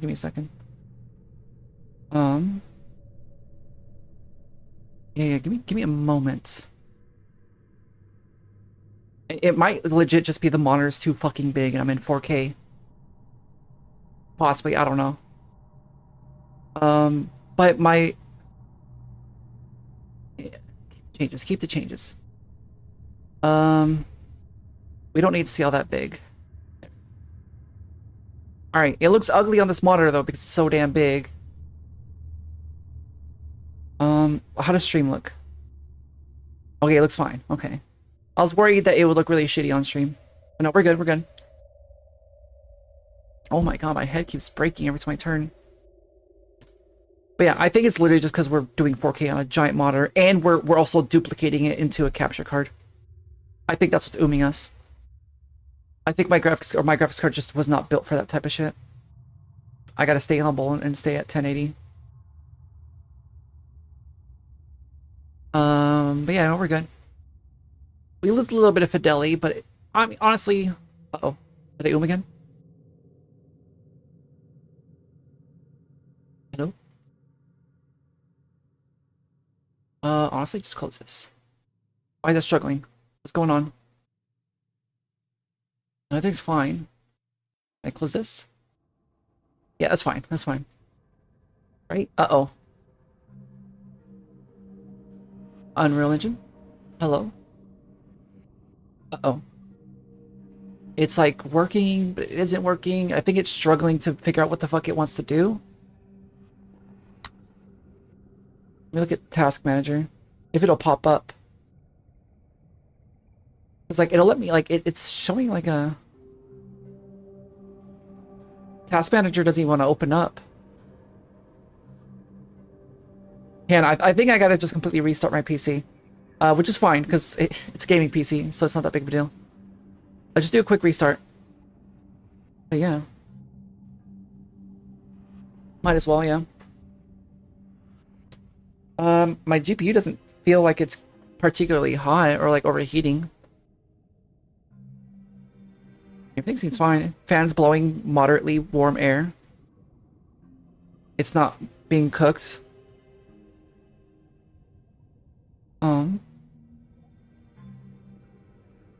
Back of my head looks ridiculous, does it?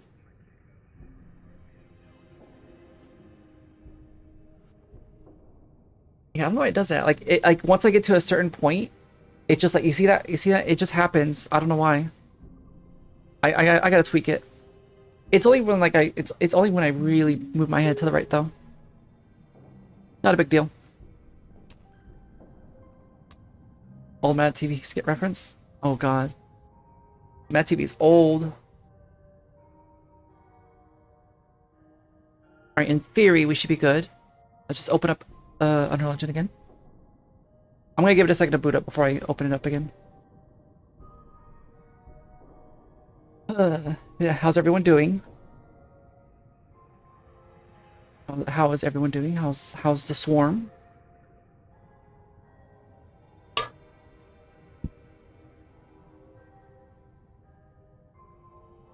Oh damn, it's already 7. I didn't realize. We're kind of just burning through the time. Knocked out of your gore? What does that mean? Alright, we should be good now.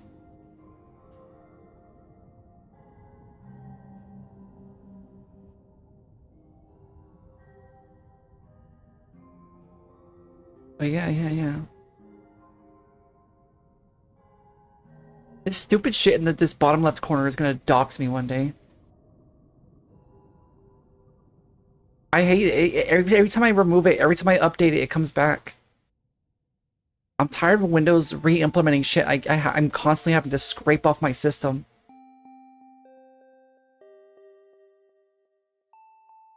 I'm like, I used to be a big like Windows. Oh my god, why was I doing that? I used to be a big Windows fangirl. I was definitely like a, oh my god, I was definitely a Microsoft enjoyer for a long time. But recently, especially with this like Copilot bullshit that they keep trying to push, getting sick of it. They're getting way too aggressive with like cramming a bunch of shit into your OS. However, I can't really do what I do on Linux or Mac currently. But who knows? Yeah, I'm not even gonna open those. I think that's what crashed me last time. All right, let's just go through. UI, HUD, it should be good. Yeah. Algae is updating. Let me just double check. Algae value. Tim Sweeney will never use Linux, exactly. God, when I tried getting Unreal Engine to work was it in Arch? That was a fucking nightmare. And it didn't even work properly. Like, there's no way you'd be able to actually use it. Now. First person blueprint. Why do you go into a new window? I don't understand. Now, when we init, we do init, right? We don't do an algae init. We gotta do an algae init. Right? Yeah. No, we don't. Because you start at 0. Why would you have some on you? Yeah, current algae, held algae. Let's just see if it works. Like, let's go in.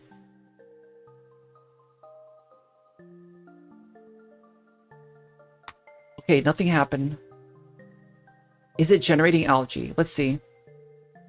Let's pop open the basin. Structures, modules, basin.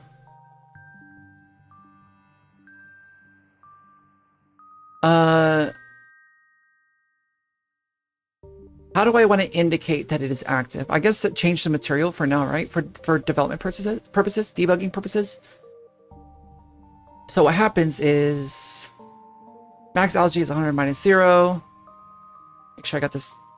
Yeah, that's correct. God damn, that's hard to see. Whoa, what's funky? Okay, that's a little bit easier to see, I think.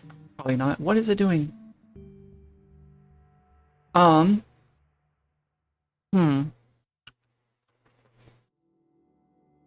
Yeah, so it should be grabbing. Is it generating, though? I guess it's not generating, is it? Oh, algae production rate, right? Wait. On tick. Okay, let me look at the food. How's the food calculating? We should be clamping it. Okay, get out of your HUD. Food get. I mean, not food get, because we're generating. Where's the food drain? It's on event tick, which we're doing here. And then we're adding it to current algae amount. Yes. There. Now. Also, why did our ship move up to the top left? Actually, we should be doing new editor window.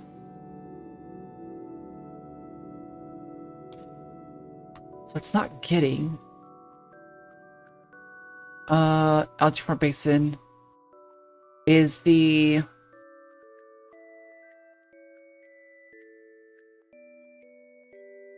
because we should be able to immediately pick up 25 because we're initializing the to 25 with a starting amount.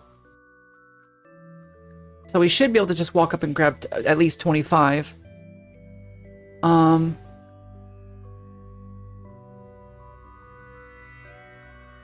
Is it just not calculating?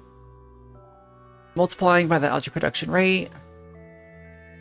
Which algae production rate is 0. I'm an idiot. Hang on. There we go. Now, in theory, we should be able to walk up, hit it. In theory, but it's just a theory. I'm not talking to you. I've said theory like 50 times tonight. That's the first time you pop up. Oh my goodness. Alright, let's look at our math. I guess we could literally just be... I guess this is closed, right?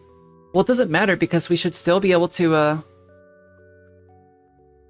max algae amount is 100. Algae production rate is multiplied, so...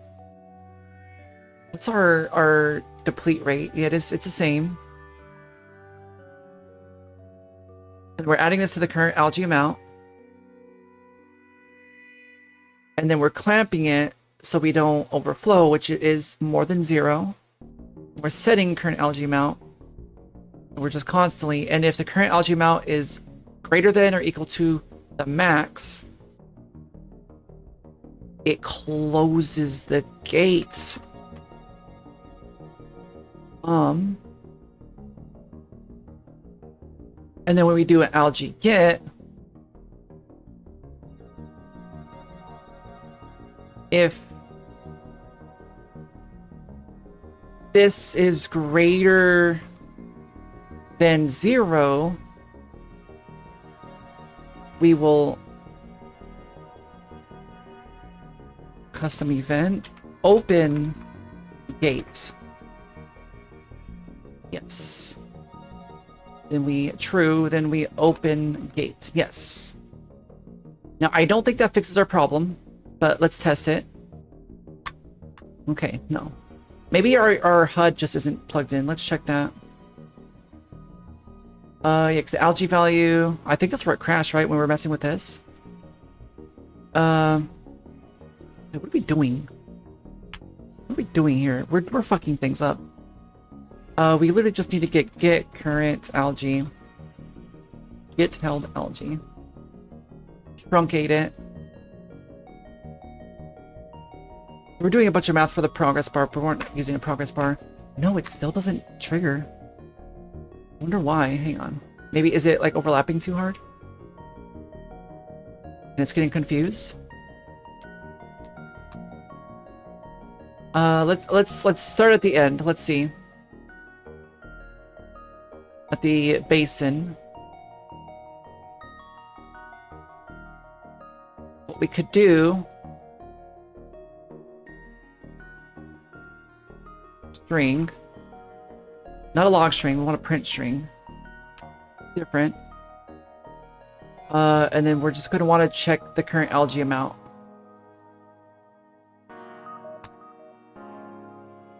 Okay, so it appears... Current algae amount is greater than or equal to...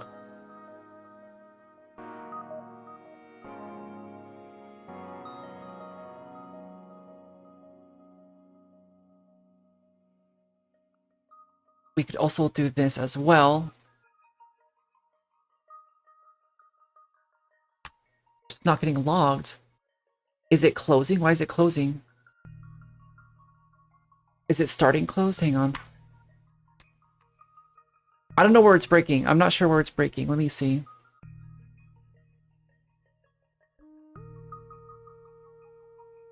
It seems to be... Is it starting closed? Oh, it starts closed. That's why. Oh my god. No, it's still not grabbing though.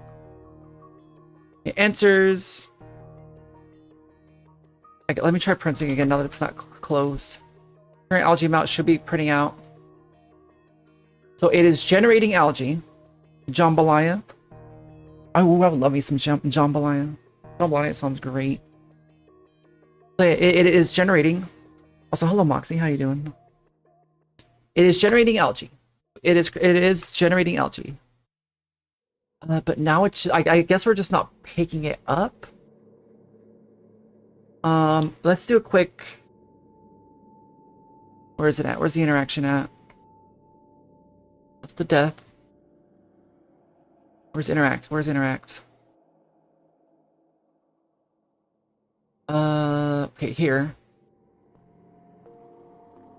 Does implement interaction, which just double check to make sure it does. I'm pretty sure it does because we are using it. It is not. Oh, it's being okay. It's in the above it. God, it does. Yeah. Jump light always sounds good. So we should have, yeah, this exists. Now, real quick, I just need to test. If I just need to check and see if this is firing off. It is firing off. Okay, just making sure that it was receiving. So I think our math just might be wrong. So let's look at our math again. So when we interact, when this fires off, when we hit E on the algae basin, it is checking our current algae from our player, which is our held algae and our max algae. It's feeding those numbers, and it's subtracting the max algae, or it's subtracting the currently held algae from the max amount of algae that we can carry to get open slots. Like how much empty slots, how much algae can we take on? And it's setting that as the max clamp. We're clamping it at that amount of how much from the current algae from the basin we are allowed to take. So for example, if the 100 max is 100 and we are currently holding 20, that means this number should return 80, which means we have 80 empty algae slots. So that's setting as the max. So let's say this current algae amount is then at 20 algae. So this will take 20, clamps it to 80, then we subtract the amount, the clamped amount.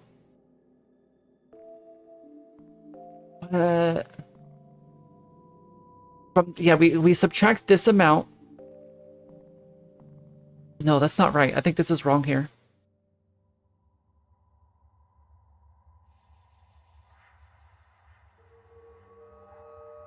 Because this is putting in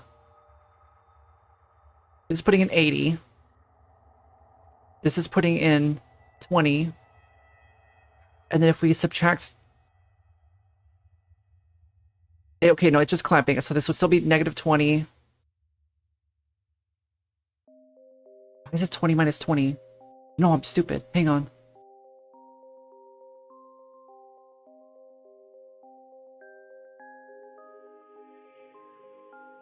No.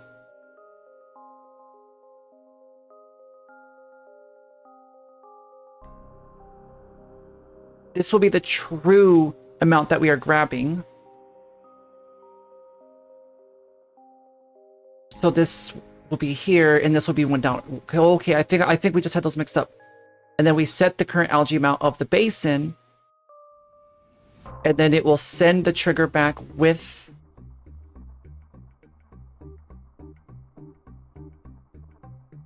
how much we are taking. And if this is greater than 0, it opens the gate. If it's greater than 0,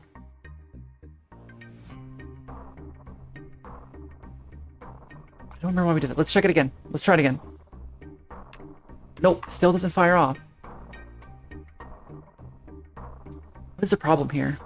The easy option here is to just completely remove the cap, because I think the cap is what's fucking us up, because we're bad at math.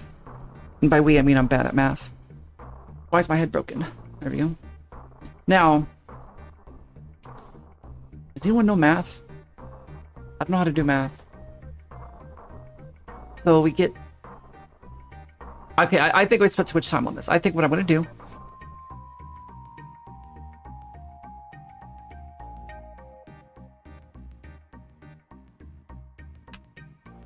For now.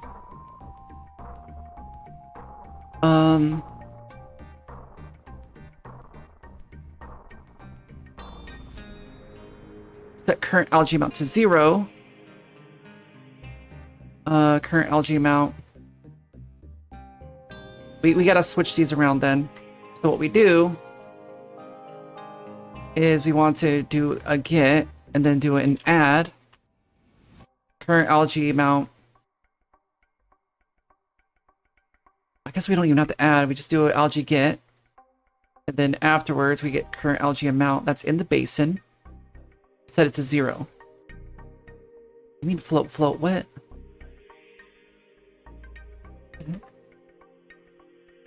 And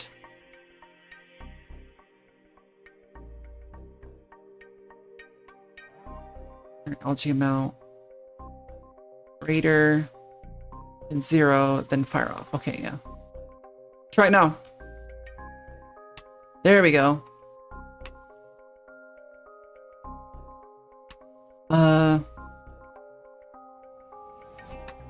Okay, so yeah, it is generating. We no longer have a cap. We no longer have a cap. And it generates roughly about 1 every, like, 5 seconds. So it shouldn't be too abundant. Make sure this is still working. Oh. Oh, I think it just took a while for the material to load. Okay. Alright. So we're almost done with the basic mechanics. We get that. This is the health, which it should be going down. I just want to sit here and stare at it and make sure it's actually going down. Let's speed up the structures. No, not props, not props. It's a module. The farm tubes. What is the health drain rate? Let's do 0.5. Make it a little bit faster. Okay, it is draining. It is draining. I think that's a good rate right there. But yeah. We almost have a working game. Now, mind you, it looks ugly, but it's the final touch is what makes it look really nice. So we have let's consult the. Oh, that's right, it crashed. Give me a second. I gotta open up the Google Doc again. Actually, wait, I could just. Oh, I don't even have Discord open. Man, oh my God, I hate computers. Computer's dumb. We should just get rid of computers. Alright, there we go. Now, let's look at the mechanics. Algae farm done. We have to clean it. Which... We should probably set that up now. Let's go to the farm tubes. Which we should probably do a... interaction. Tube clean. Which will just be a simple from tube, do a tube clean, which will be a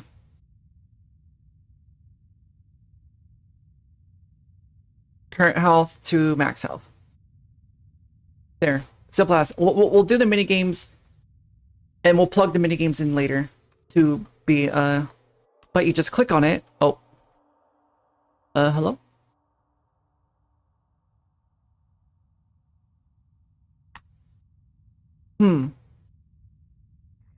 Interesting.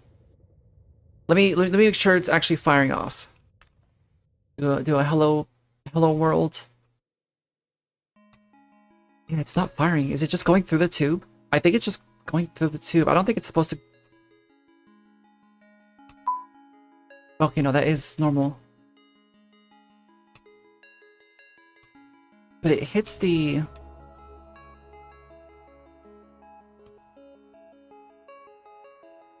Is it? Oh, I think I know why.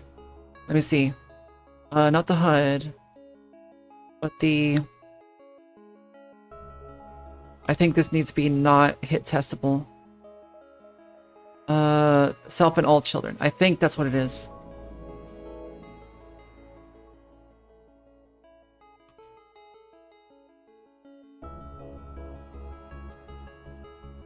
No. Why is it not firing off? Am I stupid? I am stupid. Hang on. I am stupid. I know why. I'm firing off the wrong damn. We need a an interact with module. That's right. We need to be sticking with this one. Not even that, just set that. There we go. I had the completely wrong command firing off. Now, when we hit it, it repairs. Now, once we implement the mini games, when you do that, it's going to start with the mini game, and then once you finish the mini game, then it'll fire that off. But that's something we can literally, like, once we create, we can just drop into it and slot it in. But for now, you just click on it to repair it, because once this, just make sure it's done.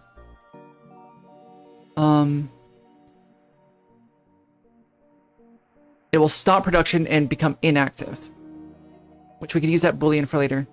Now, in theory, we have a functioning game. We have a way to repair. Let's see, what else do we have? We do have a way of repairing things. We have gravity. That's right. We also implemented low gravity zones. Yeah. Which is cool. This is really cool. I like this. I like the gravity idea. What else do we need to implement? Repairing, which we'll expand more on the repairing once we start implementing the actual, like, signal stuff. Submitting data via email. Ooh, but we gotta, okay, we can't do that yet.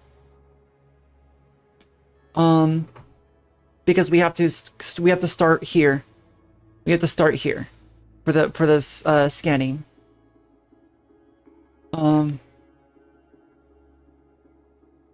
Now, well, honestly, I think tomorrow we're gonna spend the first half implementing the actual gameplay loop, and then, like, end stream by just making it look pretty. I don't think we have enough time to implement the gameplay loop today. We gotta finish this stuff up, which honestly, this stuff is well, wait, this is later on. Exploration of the station, what to do later on. Probe piloting. I think that's the final major mechanic that we have to implement. Now, what we do, we go to structures, modules, module base, create a child, BP, probe, probe remotes. Call it a probe remotes. And then we'll add a cube.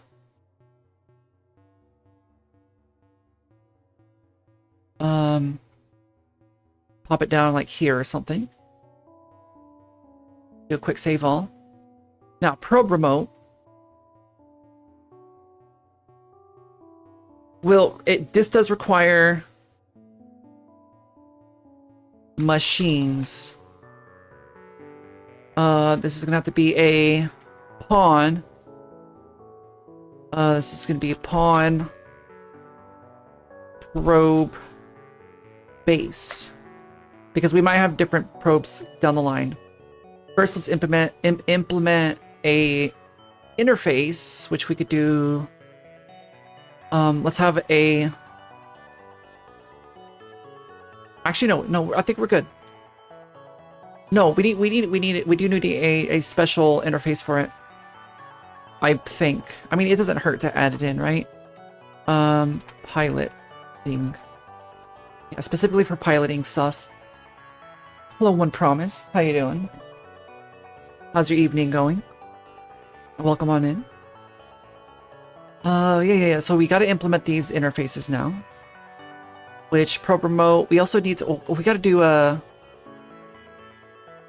Am I stupid? Hang on. Where is it? Machines.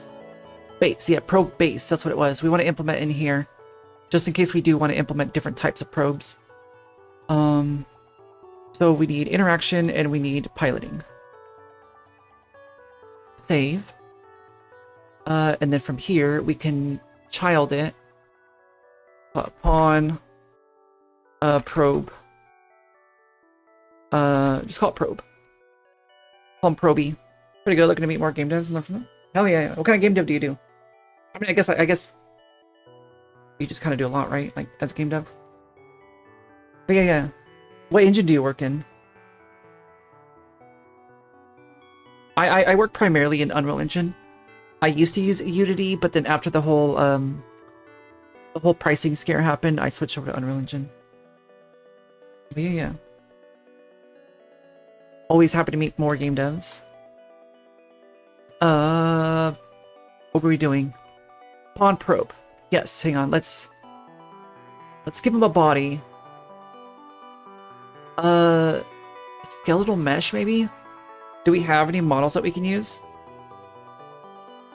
Not particularly. We can use the gun. Yeah, we use the gun. This is for Game Jam. No, this is I decided to, because I don't typically do game dev content primarily. I do just regular gaming content. But I thought it'd be fun to, because I do game development. So I thought it'd be fun to just sit with my community and just sit with Twitch chat and YouTube chat and just make a game. We spent the first few hours building up our game design doc, just getting ideas for everyone, and now we're trying to implement it into a game. And we're making ourselves, we're giving ourselves 48 hours to do it. So it's kind of like a self-imposed game jam. We're working both Unreal and Unity before it's going to Unreal more. Nice. Yeah, Unreal's great. It's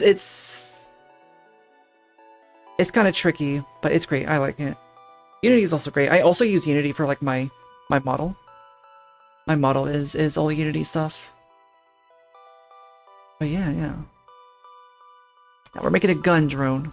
This isn't the final model, but we're gonna use it as a placeholder. So we take it. Let's put it over here.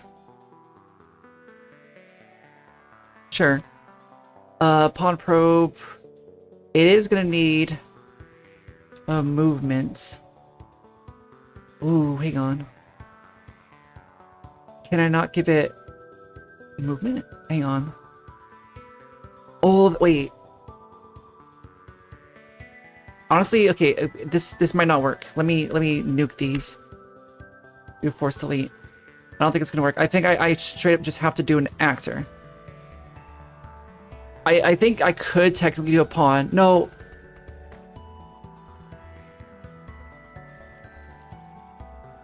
No. Undo. I guess I can't undo a delete.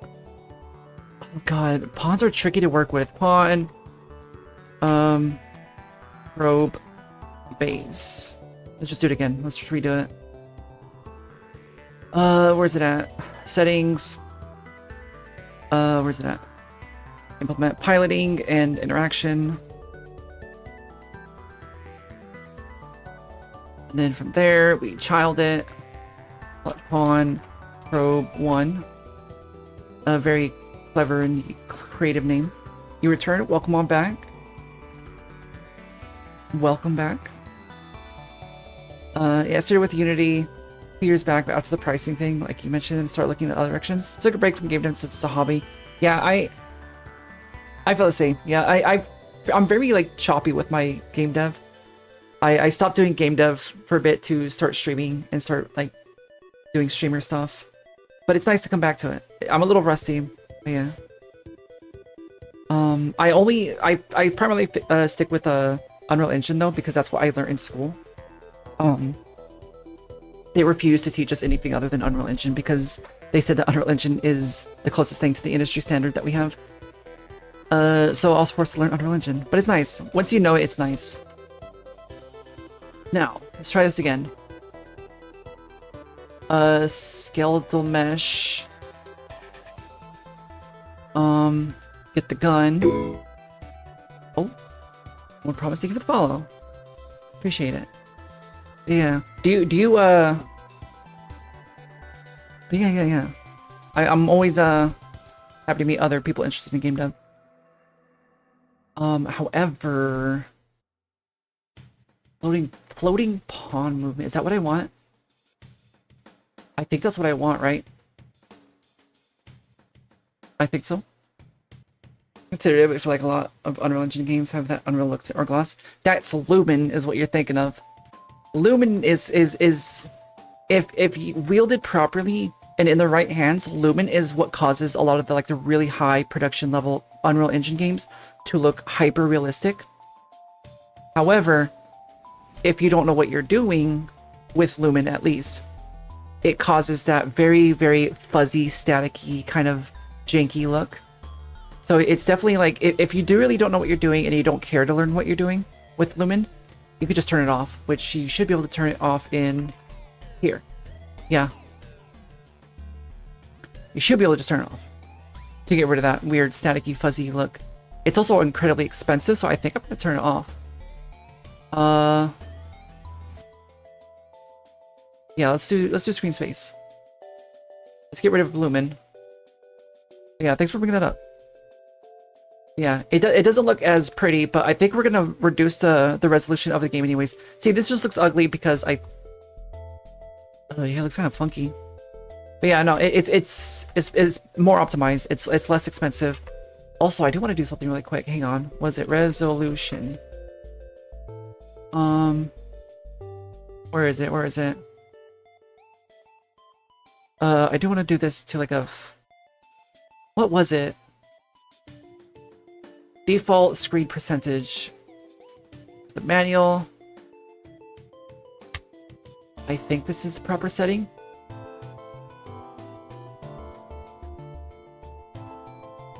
Maybe not. There's 40 by 480. Yeah. See, now it has a bit of a low res look. You see it?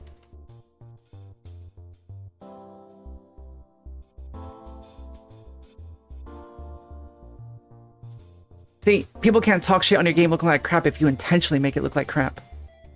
That's the key. It also makes it incredibly more accessible to people with lower end hardware. Like with this is like I could probably get like a frame rate counter on here. Let's see. Let's open up our UI. There should be a way to grab frame rate. Let me go back to designer. Let's see. Just get a text. And literally just slap it somewhere like here. FPS. Which we bind it to frame rate, which you should be able to get frame rate, right? Is it get timecode frame rate? No. There's a way to get frame rate. It's an interval. Is that it? It might not be it. Hang on. No, that's not it. What is it? I remember there was a way to do it. It might not even be called frame rate. It's FPS. Frame rate. I don't know. There's a way to do it.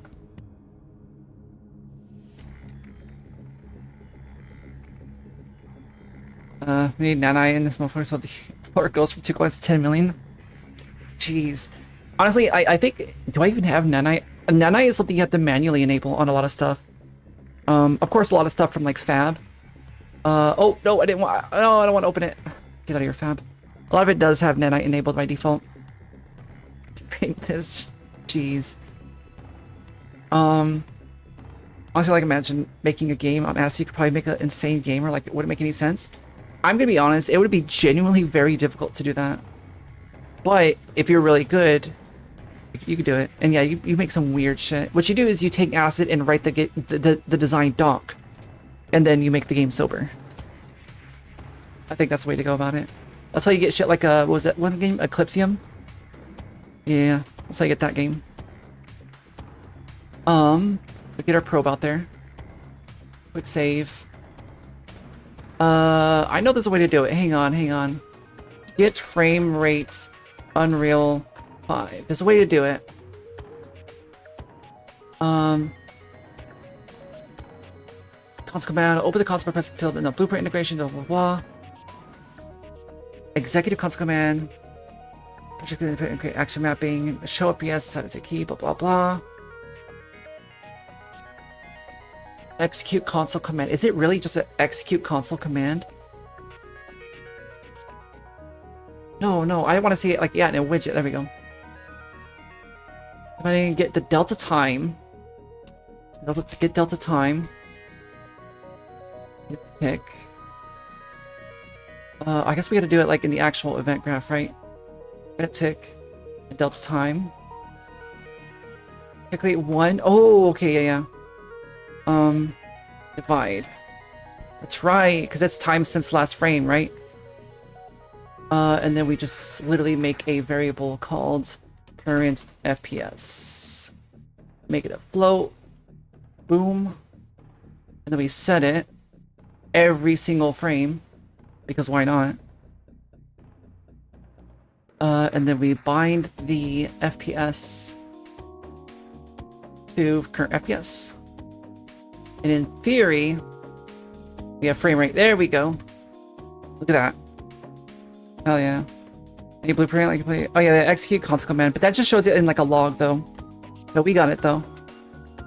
Yeah, so we got frame rate data. But I think it's locked to 120. Right? Frame rate.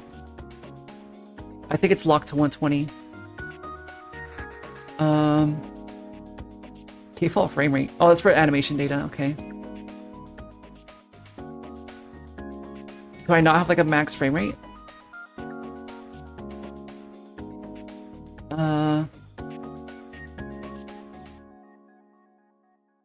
I guess there isn't.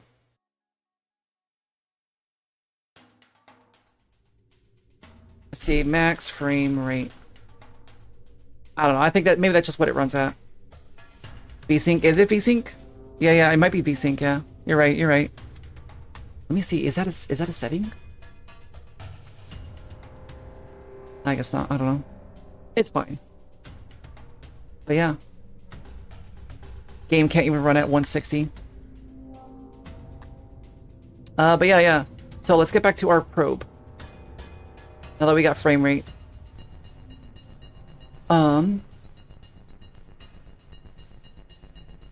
Vertical sync or some dumb shit. Let's see, I'll just type in sync. Oh, that's a lot, okay. Vertical sync. Yeah, I don't know. I'm not gonna find it. Now, so when we interact with this is the probe remote. When we interact with that, let's get back to it. Because we only got like 10 minutes before we got to end stream. Modules, probe remote. Now, when we interact with module, possess, no,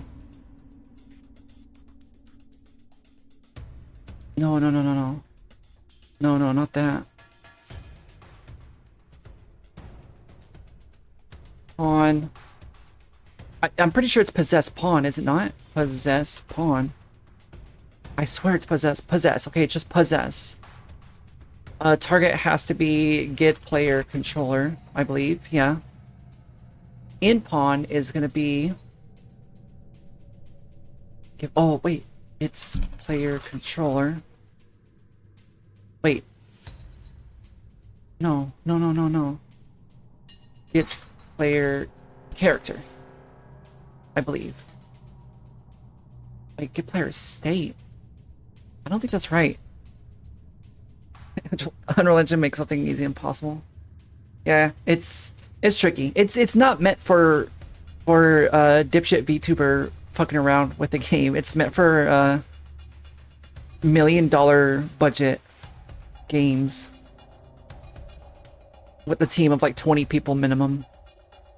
That's definitely something that they really try to tell us. Like, we are teaching you Unreal Engine here in school, but the main thing you need to learn is that by yourself, you're not going to be able to do dog shit. Learn how to work in a team. But yeah.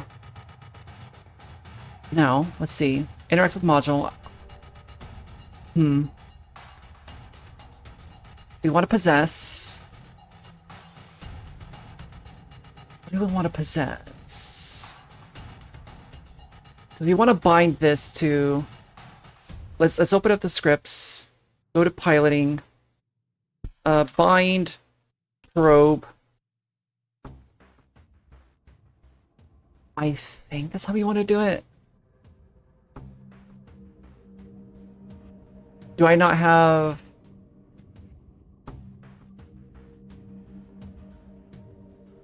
AP Probe Remote. Oh, I guess I don't have it implemented. Hang on. Piloting. There we go. So in here, pawn probe. Yeah, bind probe. But we need an input though. Shit. We need an input that is probe pawn, which will be a pawn class type. Object reference. Then we go here. Error. Buddy. Let's gotta redo it. Alright. No. We want to output. Hang on. Hang on, I goofed. No. We want to output. Output, which is probe pawn. Not prawn. Pawn. And then we...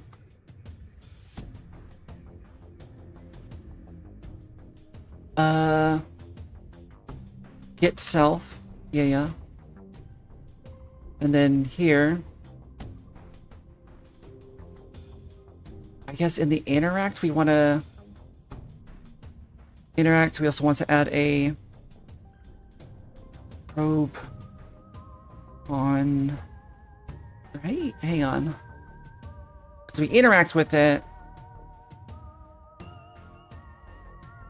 It's getting tricky. We interact with it.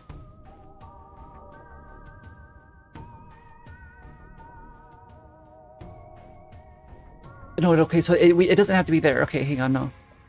We don't need that there. We want to bind the probe.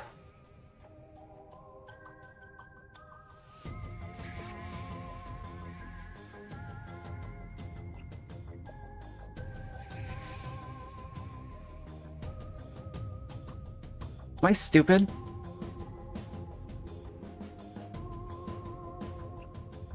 Creating new class in Godot to call them prawns. Hell yeah. Hey, maybe we can make the probes prawns. Like little robo prawns. Yeah.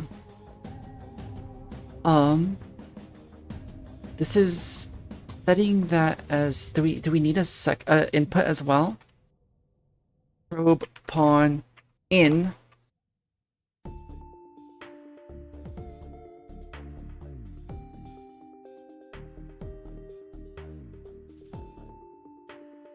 No, because that's just making like an infinite loop. Oh, hang on, get rid of this, get rid of this. Yeah, no, get out of here. We don't need this. Get rid of that. How do we bind this? I guess, okay, so I have an idea. Probe remote, we need a variable. Bound probe index. Make it integer, make it editable and exposed. And then prawn probe.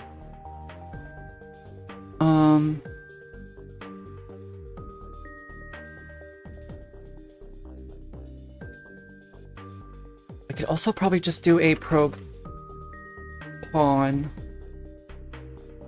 as a pawn type object reference. Nope, I did it wrong. Pawn. Sorry for punching the mic. Object reference, and then we want to instant expose. That way we can literally just go in here, probe prawn, and literally just click the one that we want it to be. So that means we don't even need the index because we could just assign it manually in the editor. So now this is now bound to the pawn, the prawn. And so when we do that, we literally just do that. Boom. Now, in theory, we interact with it, and we possessed it. We don't have movement. That's the next hurdle, but we can possess the prawn. Even in the right direction? No, okay. But yeah. We can now possess the gun. But yeah. Now, I am gonna have to wrap it up because it's about to be hitting 8. I am curious though. I want to see who we can find because we've been rated like 3 or 4 times today by people doing game dev stuff. So I'm curious. Give me a second to look around. And yeah, Spacebugs. Before you get into what recommendations do you have for someone who is learning Unreal Engine?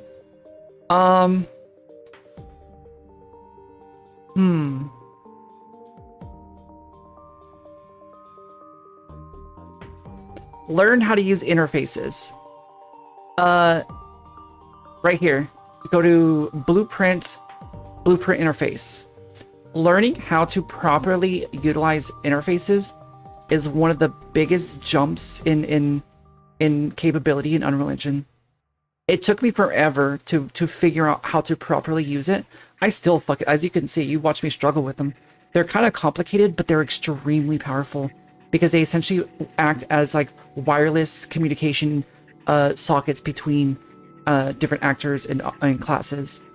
It's a very, very powerful tool. Also, don't go to school for game dev. It's a waste of money and a waste of time. Find someone autistic on YouTube that can teach you, because you'll learn significantly more for free. But yeah. But yeah, do not waste your money on education for it, because they're just gonna feed you YouTube videos anyway. But yeah, let's see what we can find. Who's doing game dev right now? Let's see. Okay, who speaks English right now? Is self-taught here for Unity? Yeah, that's good. Self-taught is much better than... Oh, my head. I'm breaking my head. But yeah. Self-taught is great. It's genuinely like, because you could choose what you want to learn. Oh, someone's doing they're doing Unreal Engine 5. Oh, okay, they're not even live. Okay. Interesting. Ooh, ASMR programming. No, let's look for game dev.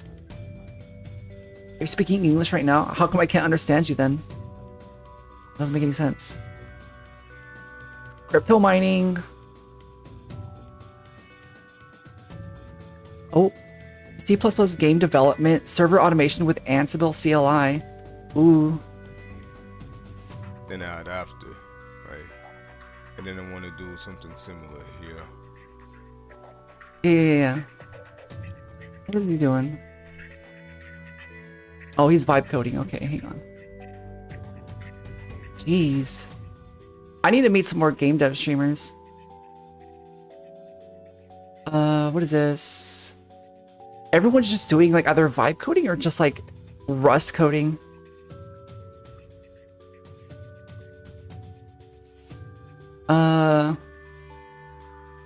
You're one but not streaming? Okay, well, maybe you should stream. No, I don't recommend streaming. It's expensive. You want to learn Rust? Oh god. Actually, Rust, I always thought Rust was really difficult. But I tried learning. I was like, fuck it, I'll try to learn Rust. Actually a lot easier than you think. I developed things. Let's see, let me look them up.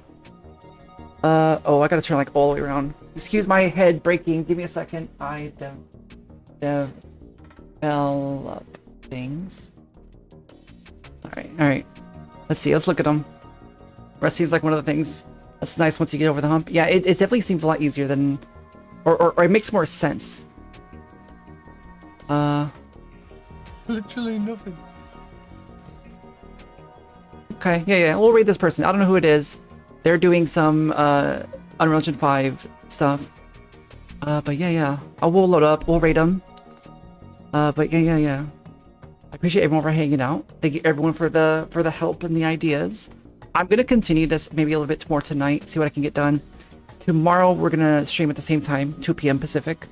And we'll try to get the gameplay loop implemented tomorrow. Well, we kind of have to. Our deadline is tomorrow night. So yeah, we're gonna tomorrow a gameplay loop, fine tuning, and cosmetic upgrades. But yeah. Thank you everyone for hanging out. I hope everyone has a great night, and I'll see everyone again tomorrow.